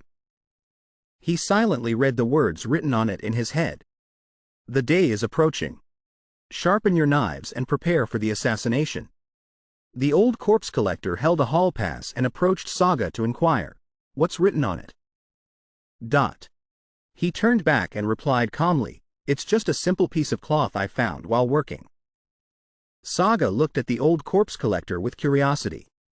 By the way, what's the matter, sir? He slowly replied, nothing major. The old corpse collector held up a necklace with a skull pendant. He explained grimly, when you spend more time with the dead than the living, sometimes the dead will bother you. This is an amulet to protect you from them. The old corpse collector gave it to Saga and continued, I used it when I was young. This is a reward for your hard work. He put the necklace straight on his neck and said gratefully, thank you, sir, this is exactly what I need. He walked past Saga and said over his shoulder, what you really need is a salary. You have to work to get paid, so get ready and follow me. In the forest, thick fog covered the rows of trees. Red Eyes held up a small cloth to his eyes. Suddenly, a sound rang out, startling him. Oh, Knight brothers. A knight ran up breathlessly to announce, a murderer has attacked. Go to the kingdom and report the danger immediately. Red Eyes remained silent, not responding. The knight's eyes widened as he shouted an order, what are you standing there for? Hurry up. He was immediately dealt with by Red Eyes. Red Eyes cast a cold gaze forward. Karina stood behind the fallen knight and spoke. The exiled bandit gang that once fought side by side has collapsed. She gripped the sword in her hand and declared heroically, now it's just me coming to cut off the king's head. Chapter 26. The man in the blue shirt held a sword, stabbing the man with blue eyes 6. About 50 days ago, his hands and feet were chained as he sat huddled in a prison cell. 3 nights, the time when the leader of the exiled bandit gang was handed over to the guards. The man with blue eyes 6 was hung in midair by Red Eyes. He asked coldly, who brought the royal family members into the arena? The man with blue eyes 6 weakly let out the answer, Lucaston. After that, Red Eyes repeatedly struck him with a weapon. He seemed to know that the man with blue eyes 6 was lying. He grimly refuted, it's not that nobleman. The blurry figure of a horrified Smiley appeared with wide eyes. Lucaston's grinning figure appeared. He turned pale and bowed his head to the ground before the king. But for some reason, he confessed to a crime he didn't commit, causing the king's wrath to subside and taking his own life to resolve the matter. Red Eyes leaned his head close. The man with blue eyes 6 spoke, the case has been closed like that, but we are looking for the real culprit. He wondered about the reason why Red Eyes Group continued to investigate the case. Who are the we you're talking about? The king has already closed the case. What reason do you people have to continue investigating? He decisively punched the man with blue eyes 6 hard in the stomach. Red Eyes was indifferent to the determined gaze of the man with blue eyes 6 and spoke, surely you know we are not the Knight Order, right? He growled each word as he continued, we had a plan to destroy the royal family, but you people touched the royal family first, causing the plan to fail. Red Eyes recalled the time he blended in with the knights. His hidden identity was at risk of being exposed. Someone is targeting the royal family. He hid behind some barrels from the pursuit of the soldiers. Search everywhere to find the culprit. Red Eyes held a candle and looked out the window. The old corpse collector and Saga looked up at the body lying on the ground. If our side had not found the royal family's body and changed the direction of the investigation, it would all have been over. He said nothing and turned to Saga. Red Eyes added emotionlessly, if you cause trouble like this again, this assassination plan will also collapse. The man with blue eyes 6 was stunned and pondered, are assassination groups hiding everywhere? He bowed his head and closed his eyes, thinking, without me, the kingdom from within is already rotten. Red Eyes looked straight into the eyes of the man with blue eyes 6 and ordered, tell the truth. We will achieve the success we desire. If it wasn't you, then who hunted the royal family? He was silent for a long time. Then the man with blue eyes 6 uttered a name. Karina, she did it. Red Eyes investigated her again. He grimly revealed, in fact, she is not a member of the exiled bandit gang, but a stranger who wants to join to kill the king. Karina crossed her arms and turned to the man with blue eyes 6, indifferently suggesting, "Let me join." "Can I call you leader?" She snooped around outside the city gate while providing information about the city. She immediately broke in and kidnapped a member of the royal family. She decisively grabbed his head and pulled out all his hair. Then took him to the sewer system and shaved off all his hair. After that, Karina sold the royal man and sold him to the arena. He tilted his neck and tried to say, "I am royalty." "You are a psychopath, but that piece of meat is worth much more." He screamed in the arena, "I am a member of the royal family." "There's some misunderstanding." An angry person roared, "What is this? Go find your ancestors in the pigsty, you filth." The blue-haired person indifferently said to the person next to him, "Royalty?" Red Eyes was confused and asked a series of questions. Why is she targeting the royal family? For revenge, a mission, or is she a spy? Where does she come from? The man with blue eyes 6 replied helplessly, "She didn't reveal anything." Karina pouted, her eyes clearly showing contempt. She spoke, "Damn it. Does killing a pig require so many reasons? If you're not hungry, just kill it." She staggered away, her hair disheveled. Red Eyes silently watched Karina. He put his hand inside his clothes and said indifferently, "I should have found and dealt with you sooner." In the end, it caused such an incident. Karina gave Red Eyes a sharp look and asked, "Who are you? Do you know me?" She looked towards Red Eyes' arm. He pulled out a sharp knife from under his clothes. Red Eyes decisively threw the knife at Karina. She ducked and used her sword to block the blade. Karina stared at Red Eyes and silently realized that was not a weapon of the Night Order. The dagger plunged deep into the green grass. Her eyes drooped as she pondered. Not a knight? Red Eyes threw a chain towards Karina. She bent her body to dodge every lash of Red Eyes' chain.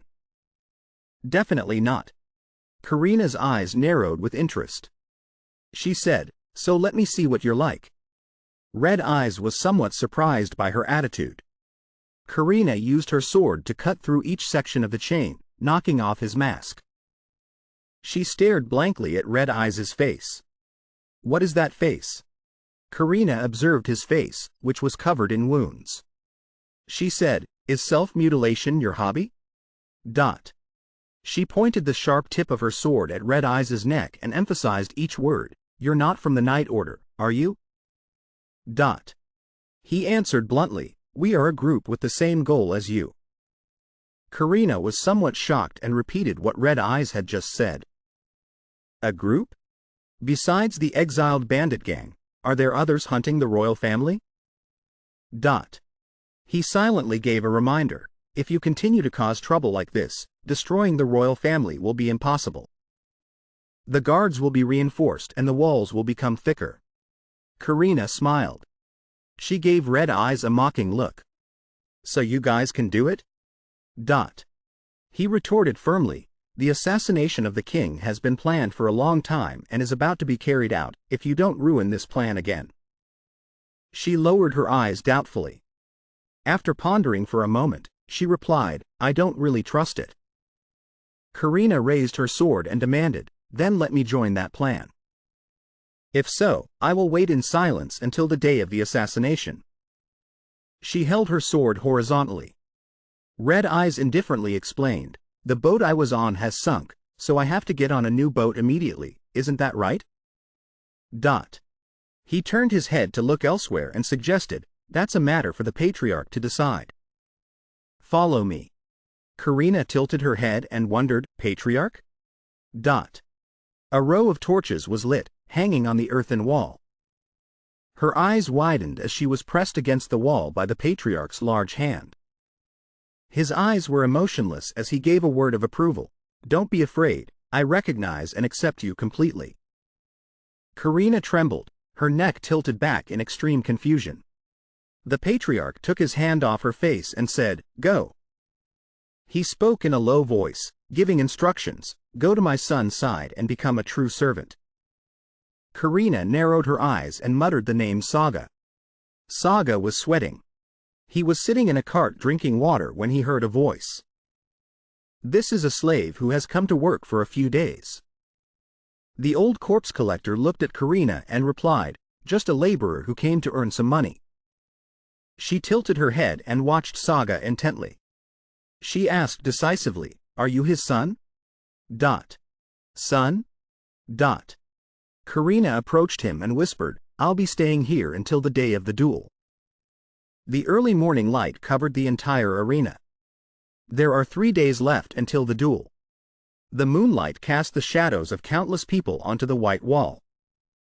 Those people gathered around a large table to exchange opinions, extremely tense. The match cannot be modified like this. Is there any way, no matter who? The brown-haired boy's father clenched his hand into a fist in anger. He raised it and shouted, "A slave and a commoner suddenly appear and organize a match? This action is disrespectful to nobles like us." The man in red offered his opinion.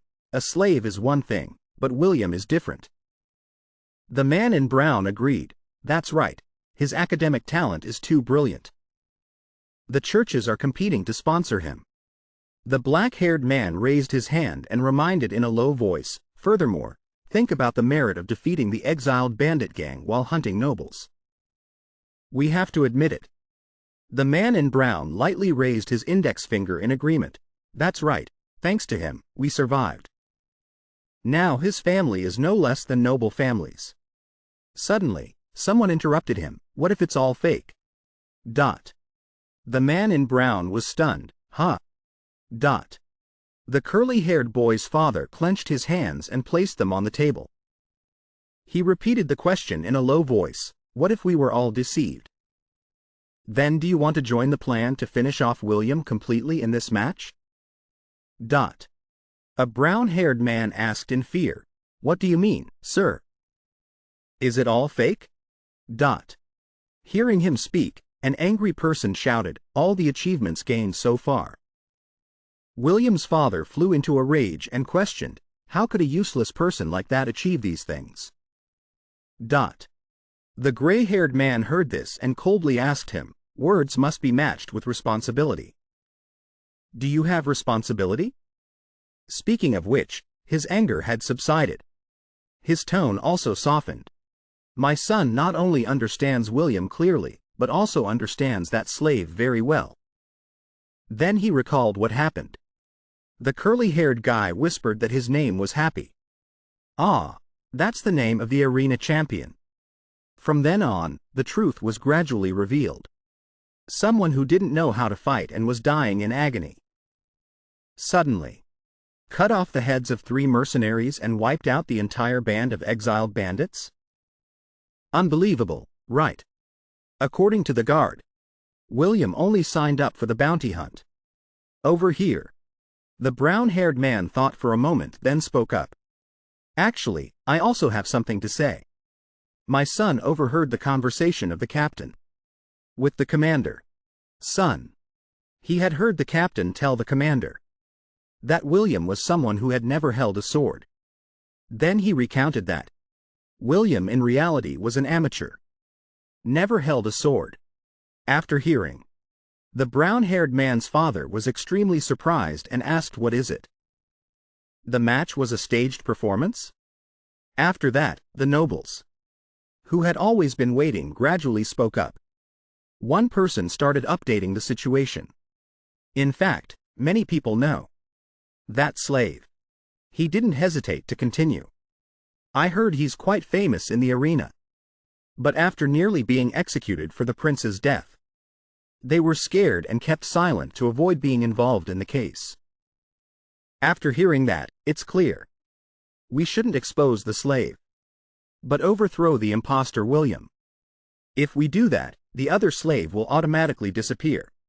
Then a voice spoke up, "But how?" He has already been knighted if we make one wrong move.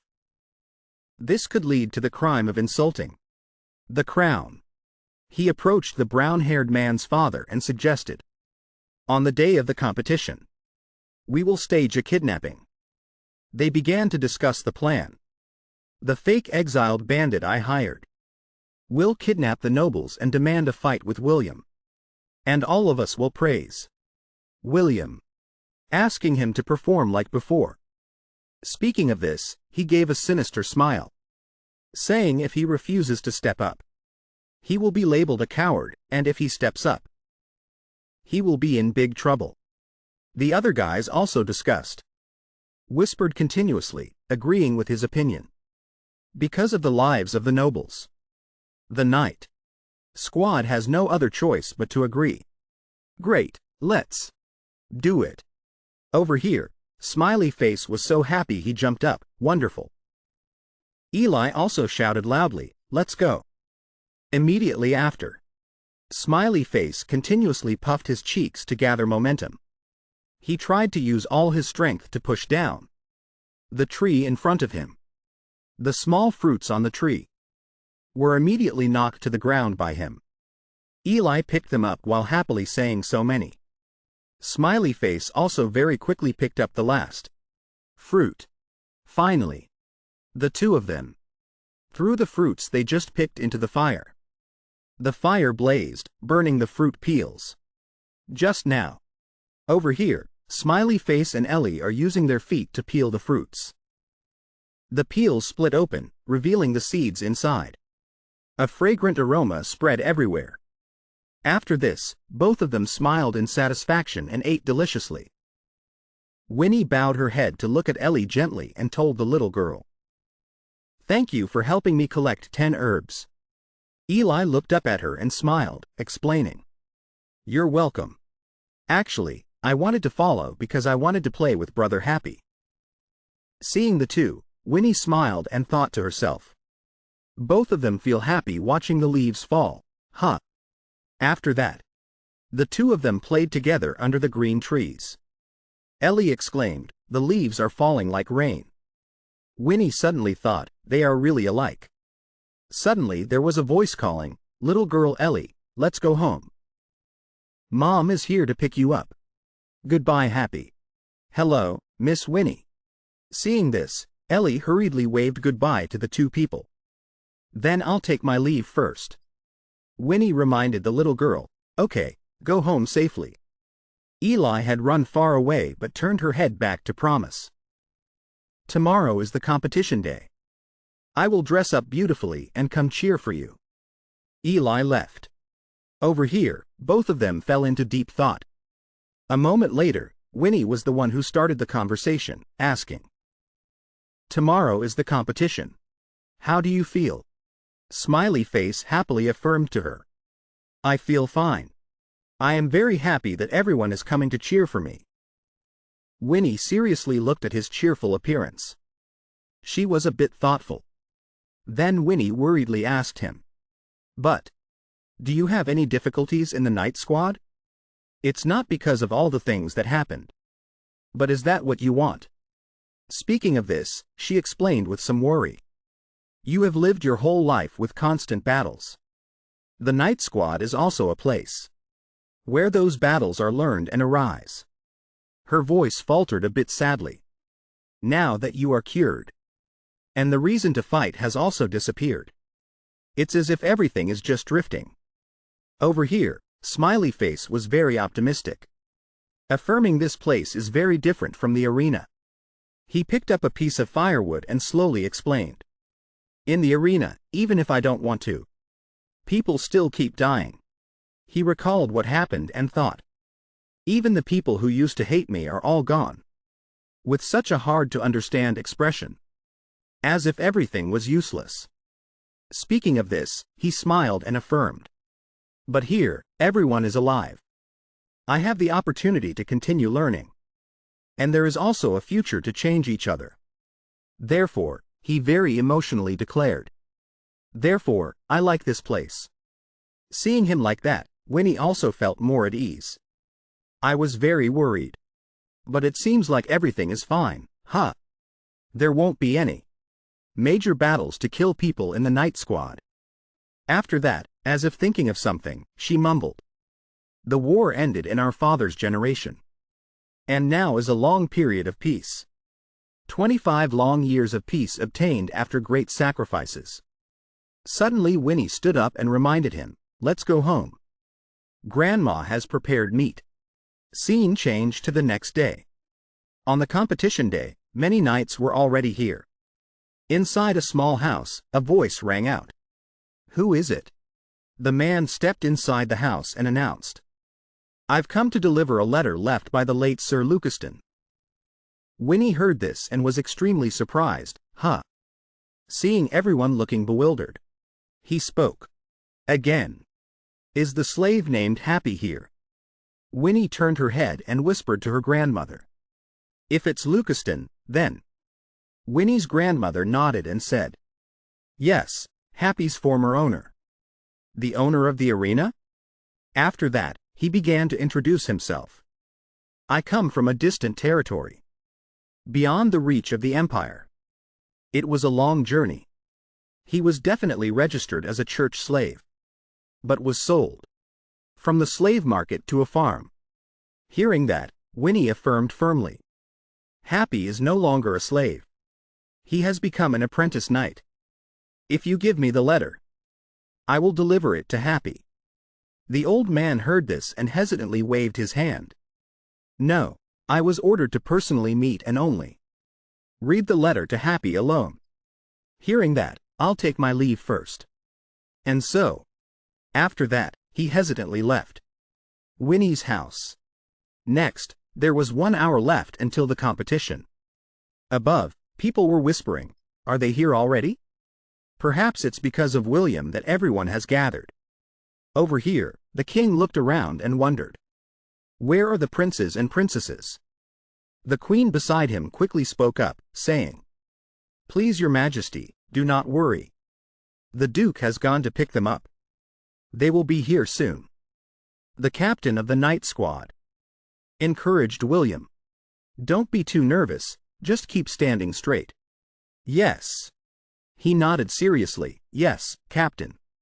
In another corner, everyone was in position, ready. Curly Hair and Blondie were also present to watch the match. Seeing Smiley Face, Ellie happily waved and called out to him, Brother Happy.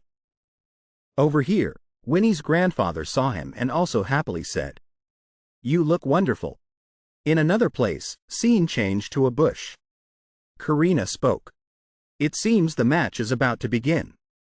The brown-haired man, while tied up, tried to ask. Where are the other nobles? The person who tied him up carefully explained, Yes. They are in the shelter, pretending to be kidnapped. Lucaston's man looked at a place and affirmed. Not at the night squad. But at the stage. Then, in a tower where everything could be seen. Everything was quiet. The servant observed and immediately reported back. Your Highness. The match is about to begin. Are you ready to watch? Suddenly he saw something unusual. And his eyes widened in surprise. Because he saw the high priest who killed the prince. The high priest saw him and threw a knife, killing him instantly. Finally, in this room, blood flowed in streams. Then the high priest left. Back over here. Karina recalled. The old story and teased saga. Ah, so. You have been following me since William was beaten by the mercenaries. After that, she squinted at him intently and asked, I wonder. Why would someone like you attack me at the farm? Suddenly Karina remembered someone. She seriously asked him, by the way. He became a knight?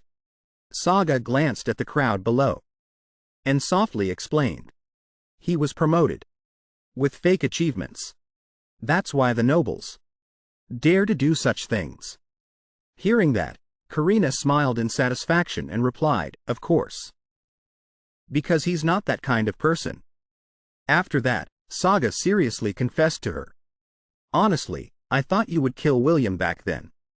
But you left. Hearing that, Karina asked him with great interest.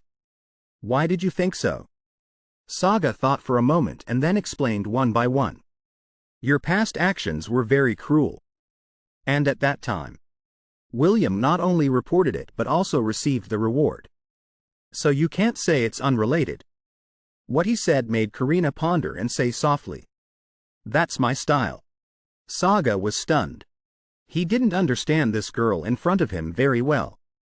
Karina softly shared with him, That's my hobby. A scared dog. What she said made Saga fall into deep thought for a while. A hobby? Just then, Karina intended to leave. Saga wondered, now is the time to work. Where are you going? Our mission is to guard the escape route. But suddenly he stared at the scene before him.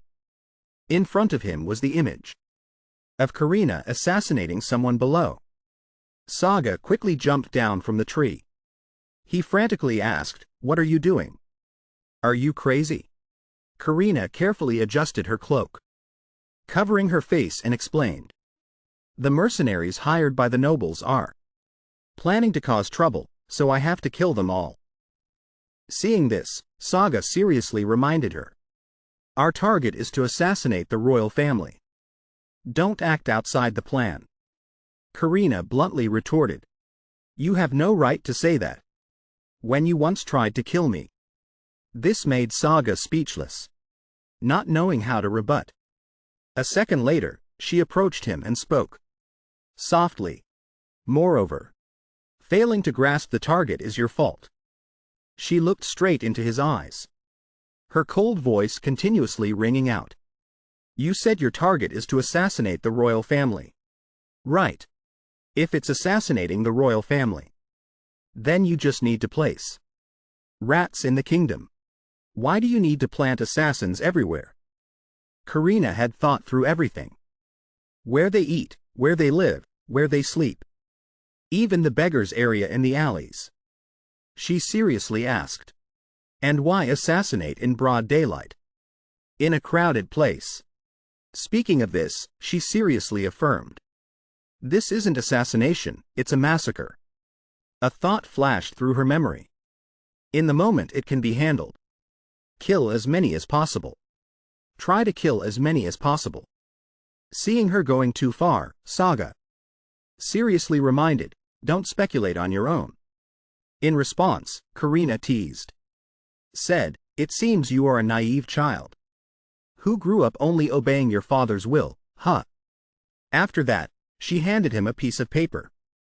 And said, This is the order I stole from your accomplice. A moment later, she smiled and asked Saga.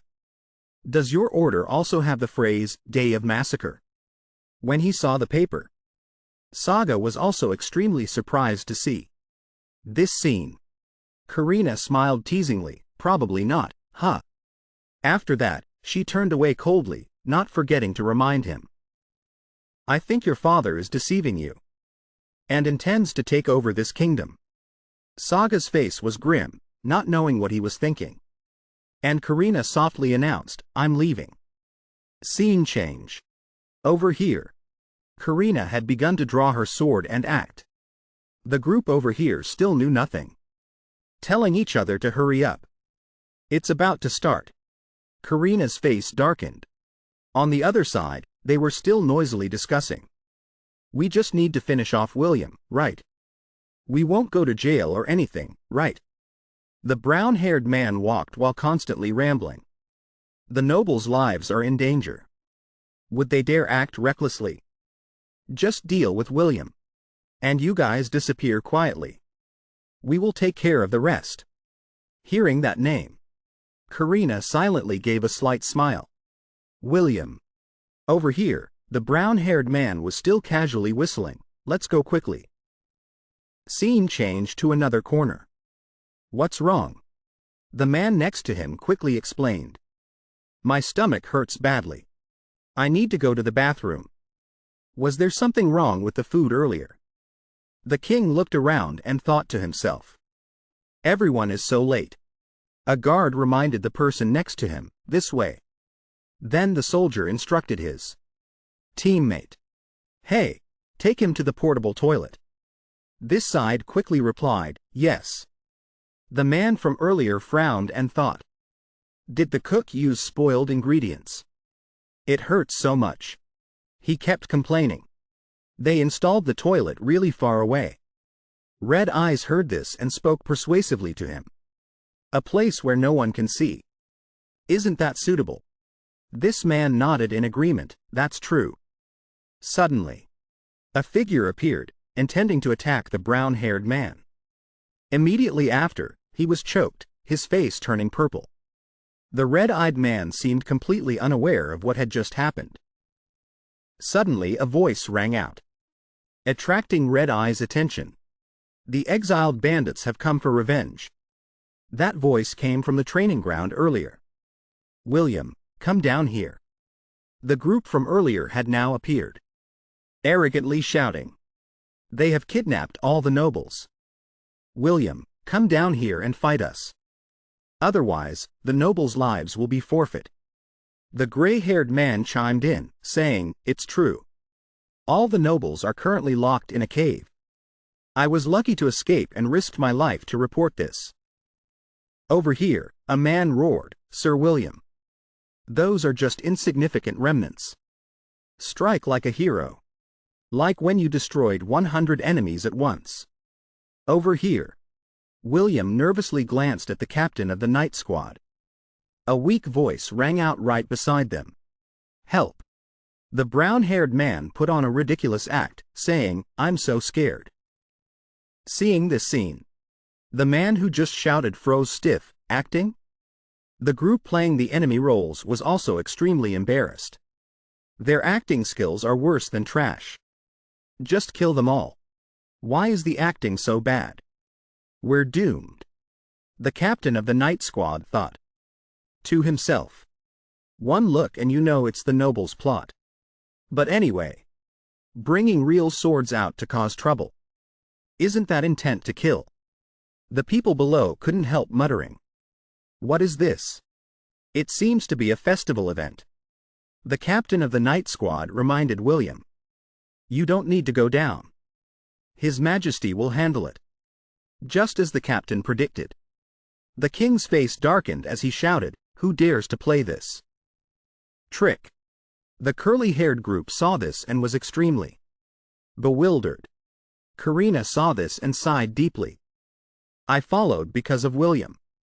After that, she finally made a decision. These idiots. The brown-haired man still didn't understand what was happening. What's wrong?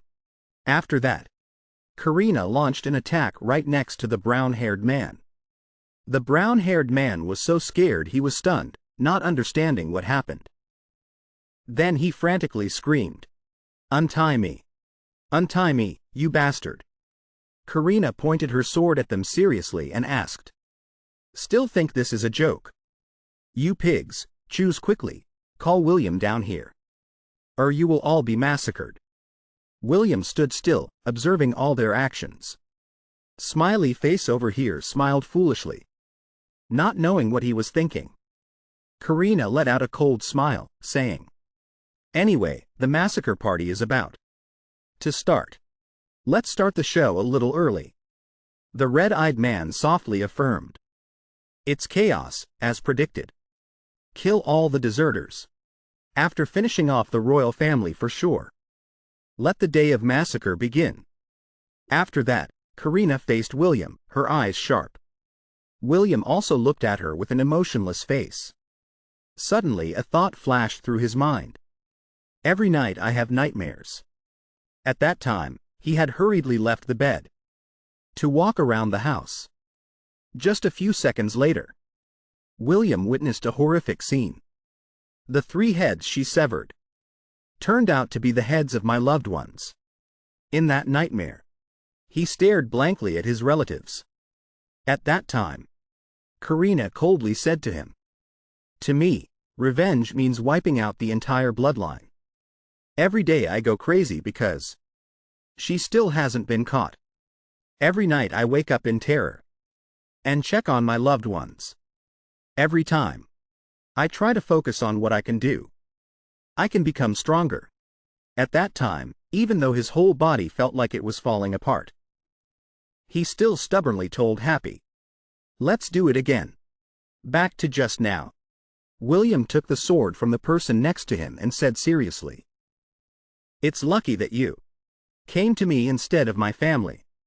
The captain of the night squad saw this situation and advised, "Your Majesty, please take cover." The king immediately shook his head, refusing. "Even if I leave, someone will have to die. As always, I am simply making a choice." Speaking of this, he smiled and said, "And hope that choice is the right one." The captain of the night squad frowned, looking towards William. He didn't understand what he was thinking. Watching him walk forward comfortably, the captain had a thought. Could it be that William was prepared for this battle? Before, William had heard many rumors about him. If you keep living a lie, one day you will have to reveal yourself. At that time, I considered it childish stubbornness. Now he changed his mind. But now, that stubborn resilience seems to be the rightest choice. Blondie was stunned when he saw Smiley Face's expression. Standing next to him, Karina was stunned, not understanding what was happening. Suddenly, she stepped forward and cut off a lock of the brown-haired man's hair. Then Karina pointed at William and said, "Just one more step. Just one more action.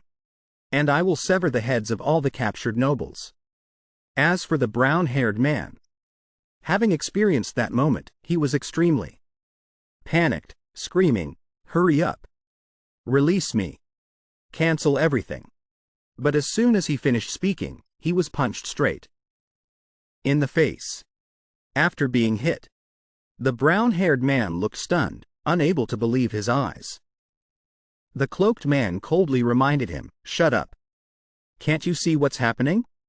Then he leaned close to the brown-haired man and said softly, "The play has become reality."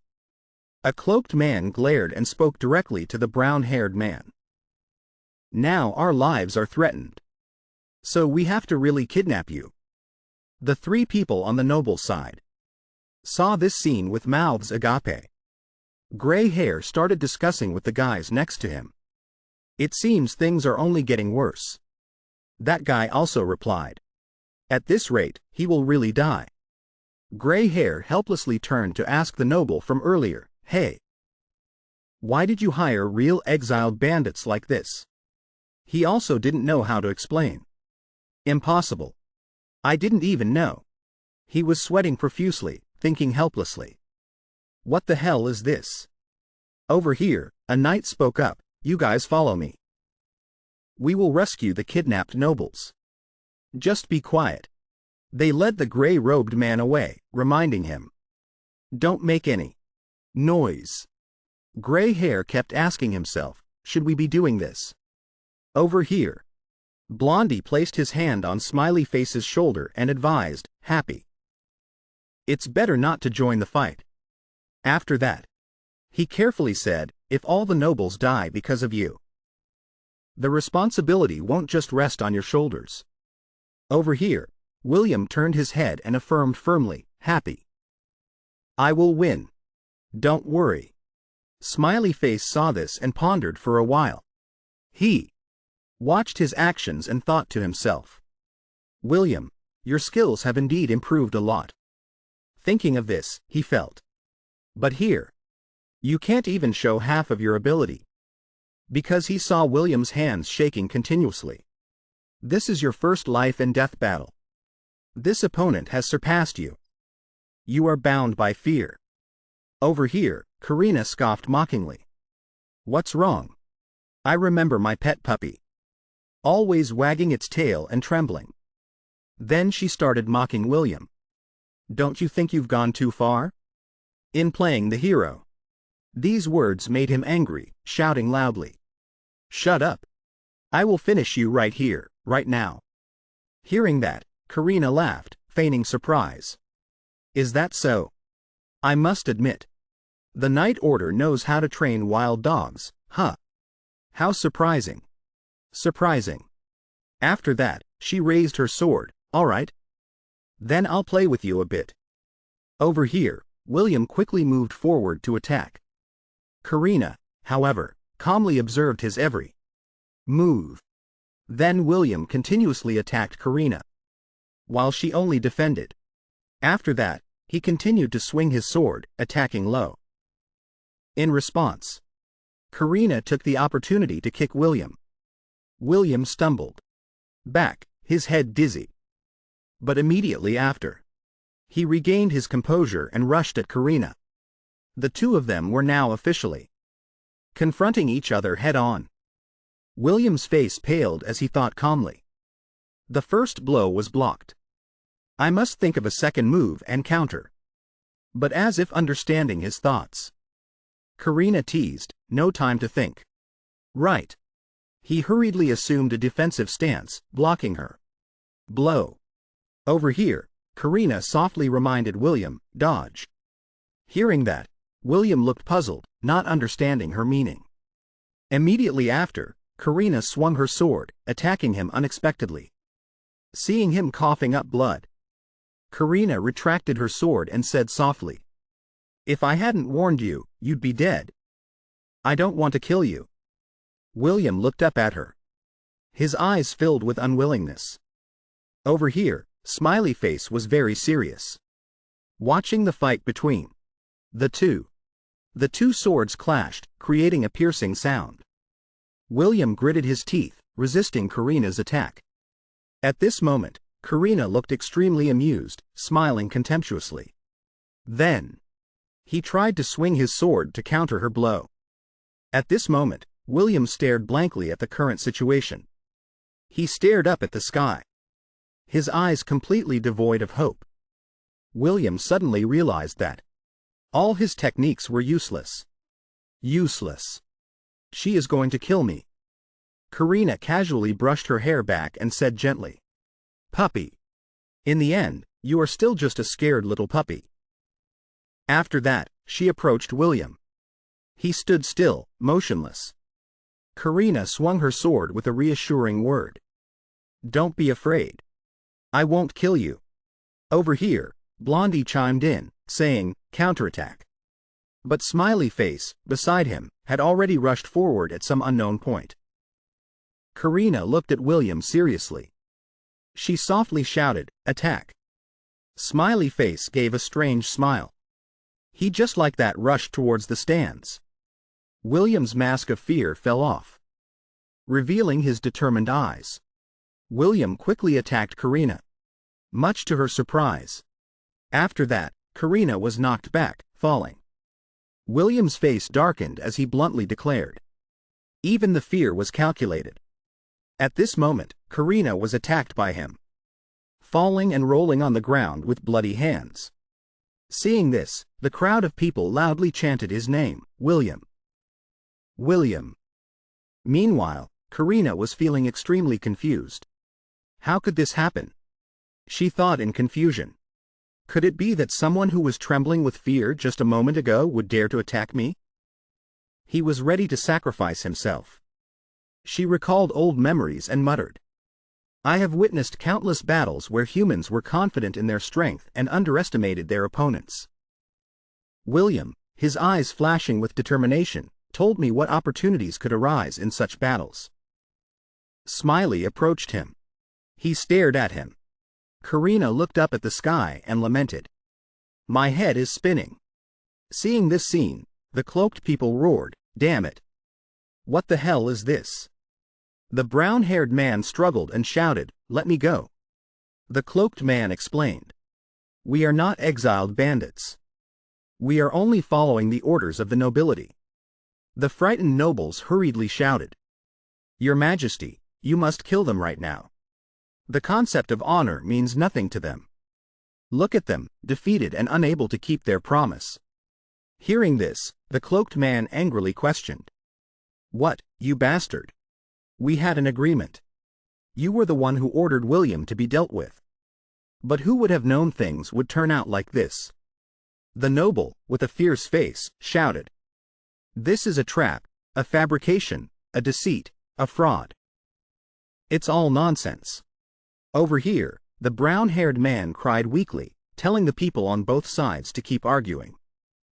It all fell upon the king's eyes. He just looked down and asked, "What's going on?" Beside him, the captain of the knights respectfully said, "Your Majesty, something is wrong." The captain of the cavalry glanced around and reported, "Everyone has disappeared. The prince and princess have not yet arrived at the palace. And the dukes and the queen have not returned either." Hearing this, the king was extremely alarmed, guessing, could it be them? Then the captain hurriedly called out, "Where have all the soldiers gone? Where is the commander?" A knight quickly reported, "He has gathered everyone to search for the kidnapped nobles." A worried voice rang out, "What?" Then the captain quickly ordered, "Find them immediately. Tell them to come back, I have a bad feeling." The knight obediently replied, "Yes, sir." When the scene changed to another corner, a white dove flew past the previous stands. Then it flew further and further away from the stands. Suddenly, the dove glimpsed something. It saw in a cave a person walking hesitantly. The knight shouted to check on the commander. "Are you all right?" Seeing a shadowy figure approaching him, he curiously asked the commander. But when he saw the figure clearly, the knight began to look bewildered. Because he only saw one person alive. He hurriedly approached the commander and asked, "Sir, is everything all right?" "What is this?" The commander sadly explained. "The exiled bandits are not involved. This was all orchestrated by someone else." The knight glanced around and guessed. Could it be that there are so many of them? How did they kill all the soldiers? Where did they go? The commander explained as he walked, "They all ran away." The knight followed and asked, "All of them?" He reminded, "There's no more time to talk. We must go back and warn everyone about the danger." Then they both hurried off in one direction. Over here, Karina looked up at him and called, "William." Then she gently reminded him, "The real danger is very close. Closer than you think. Soon there will be no one left here." Hearing this, William looked at her, feeling extremely confused. Karina's head was covered in sweat from the pain, but she still tried to explain. "I tried to pull you out of here just because I like you." William looked at her seriously. He asked, "Is there anyone else?" Karina bowed her head and smiled. "No, the exiled bandits have definitely been wiped out." And then she spoke plainly. "You destroyed the arena, drove out the exiled bandits. And a ghost has appeared, making all this chaos insignificant." Her words made William even more suspicious. "What does that mean?" Karina coldly declared. "A bloody massacre event has begun." Over here, the captain of the knights glanced at the soldier next to him, and asked, "Have you summoned the commander?" At that very moment, that knight immediately rushed in to attack the captain. Karina continued to voice her prediction. "The king will die. The captain of the knights is trying his best to ensure the king's safety. He even cut off his 2 hands for the king." Karina smiled coldly and continued. "And then all the others." The captain of the knights looked around with a serious face. William stared at the scene before him. Smiley still looked dazed, not understanding what was about to happen. All the people are in a state of panic. The atmosphere below was unprecedentedly noisy. Father stood up and shouted, "Bring out the weapons, it's over." Suddenly a man ran up and attacked him, making him extremely confused. "What?" The crowd, seeing this, screamed in panic, "Help!" Finn blinked, watching others being massacred continuously. Suddenly a deep voice called his name, "Finn." The white-haired man hurriedly shouted to him, "Be alert and watch everyone. There is a traitor among us." A citizen approached and pleaded with the knight. "Please save us." He advised, "Run this way."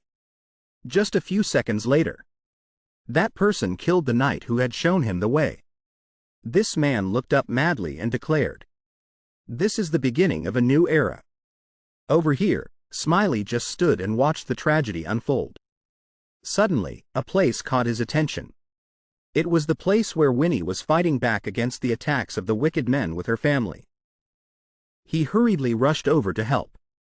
Karina was still lying on the ground. She tried to remind William to run. A cloaked man was about to touch Ellie. The little girl held her head in fear. At this moment, Smiley appeared and gave him a staggering blow. But at this time, he suddenly panicked, turning his head to face a new attack. Winnie disregarded her own safety and rushed up to block the blow for him. Before he could touch her, William quickly appeared and killed him. Finally, Winnie's family was safe. Over here, the captain of the knights hurriedly carried the king. He muttered, "Your Majesty, you must not lose consciousness." But at this moment, suddenly a chain appeared and blocked him. That chain wrapped tightly around the arm of the captain of the knights, making it impossible for him to escape. This made the captain feel extremely confused. The red-eyed man from before was the one who stopped his actions. He coldly declared to him, "The kingdom has been occupied. Now accept your fate." Seeing this, the captain resolutely turned his head to one side, not bothering to answer. He glanced into the distance, where buildings were billowing with smoke. Then he turned his head to look at the group of assassins behind him. Then the captain of the knights quickly rushed into battle with this group. Finally, he realized that this was not simple, just the scale of a group of assassins.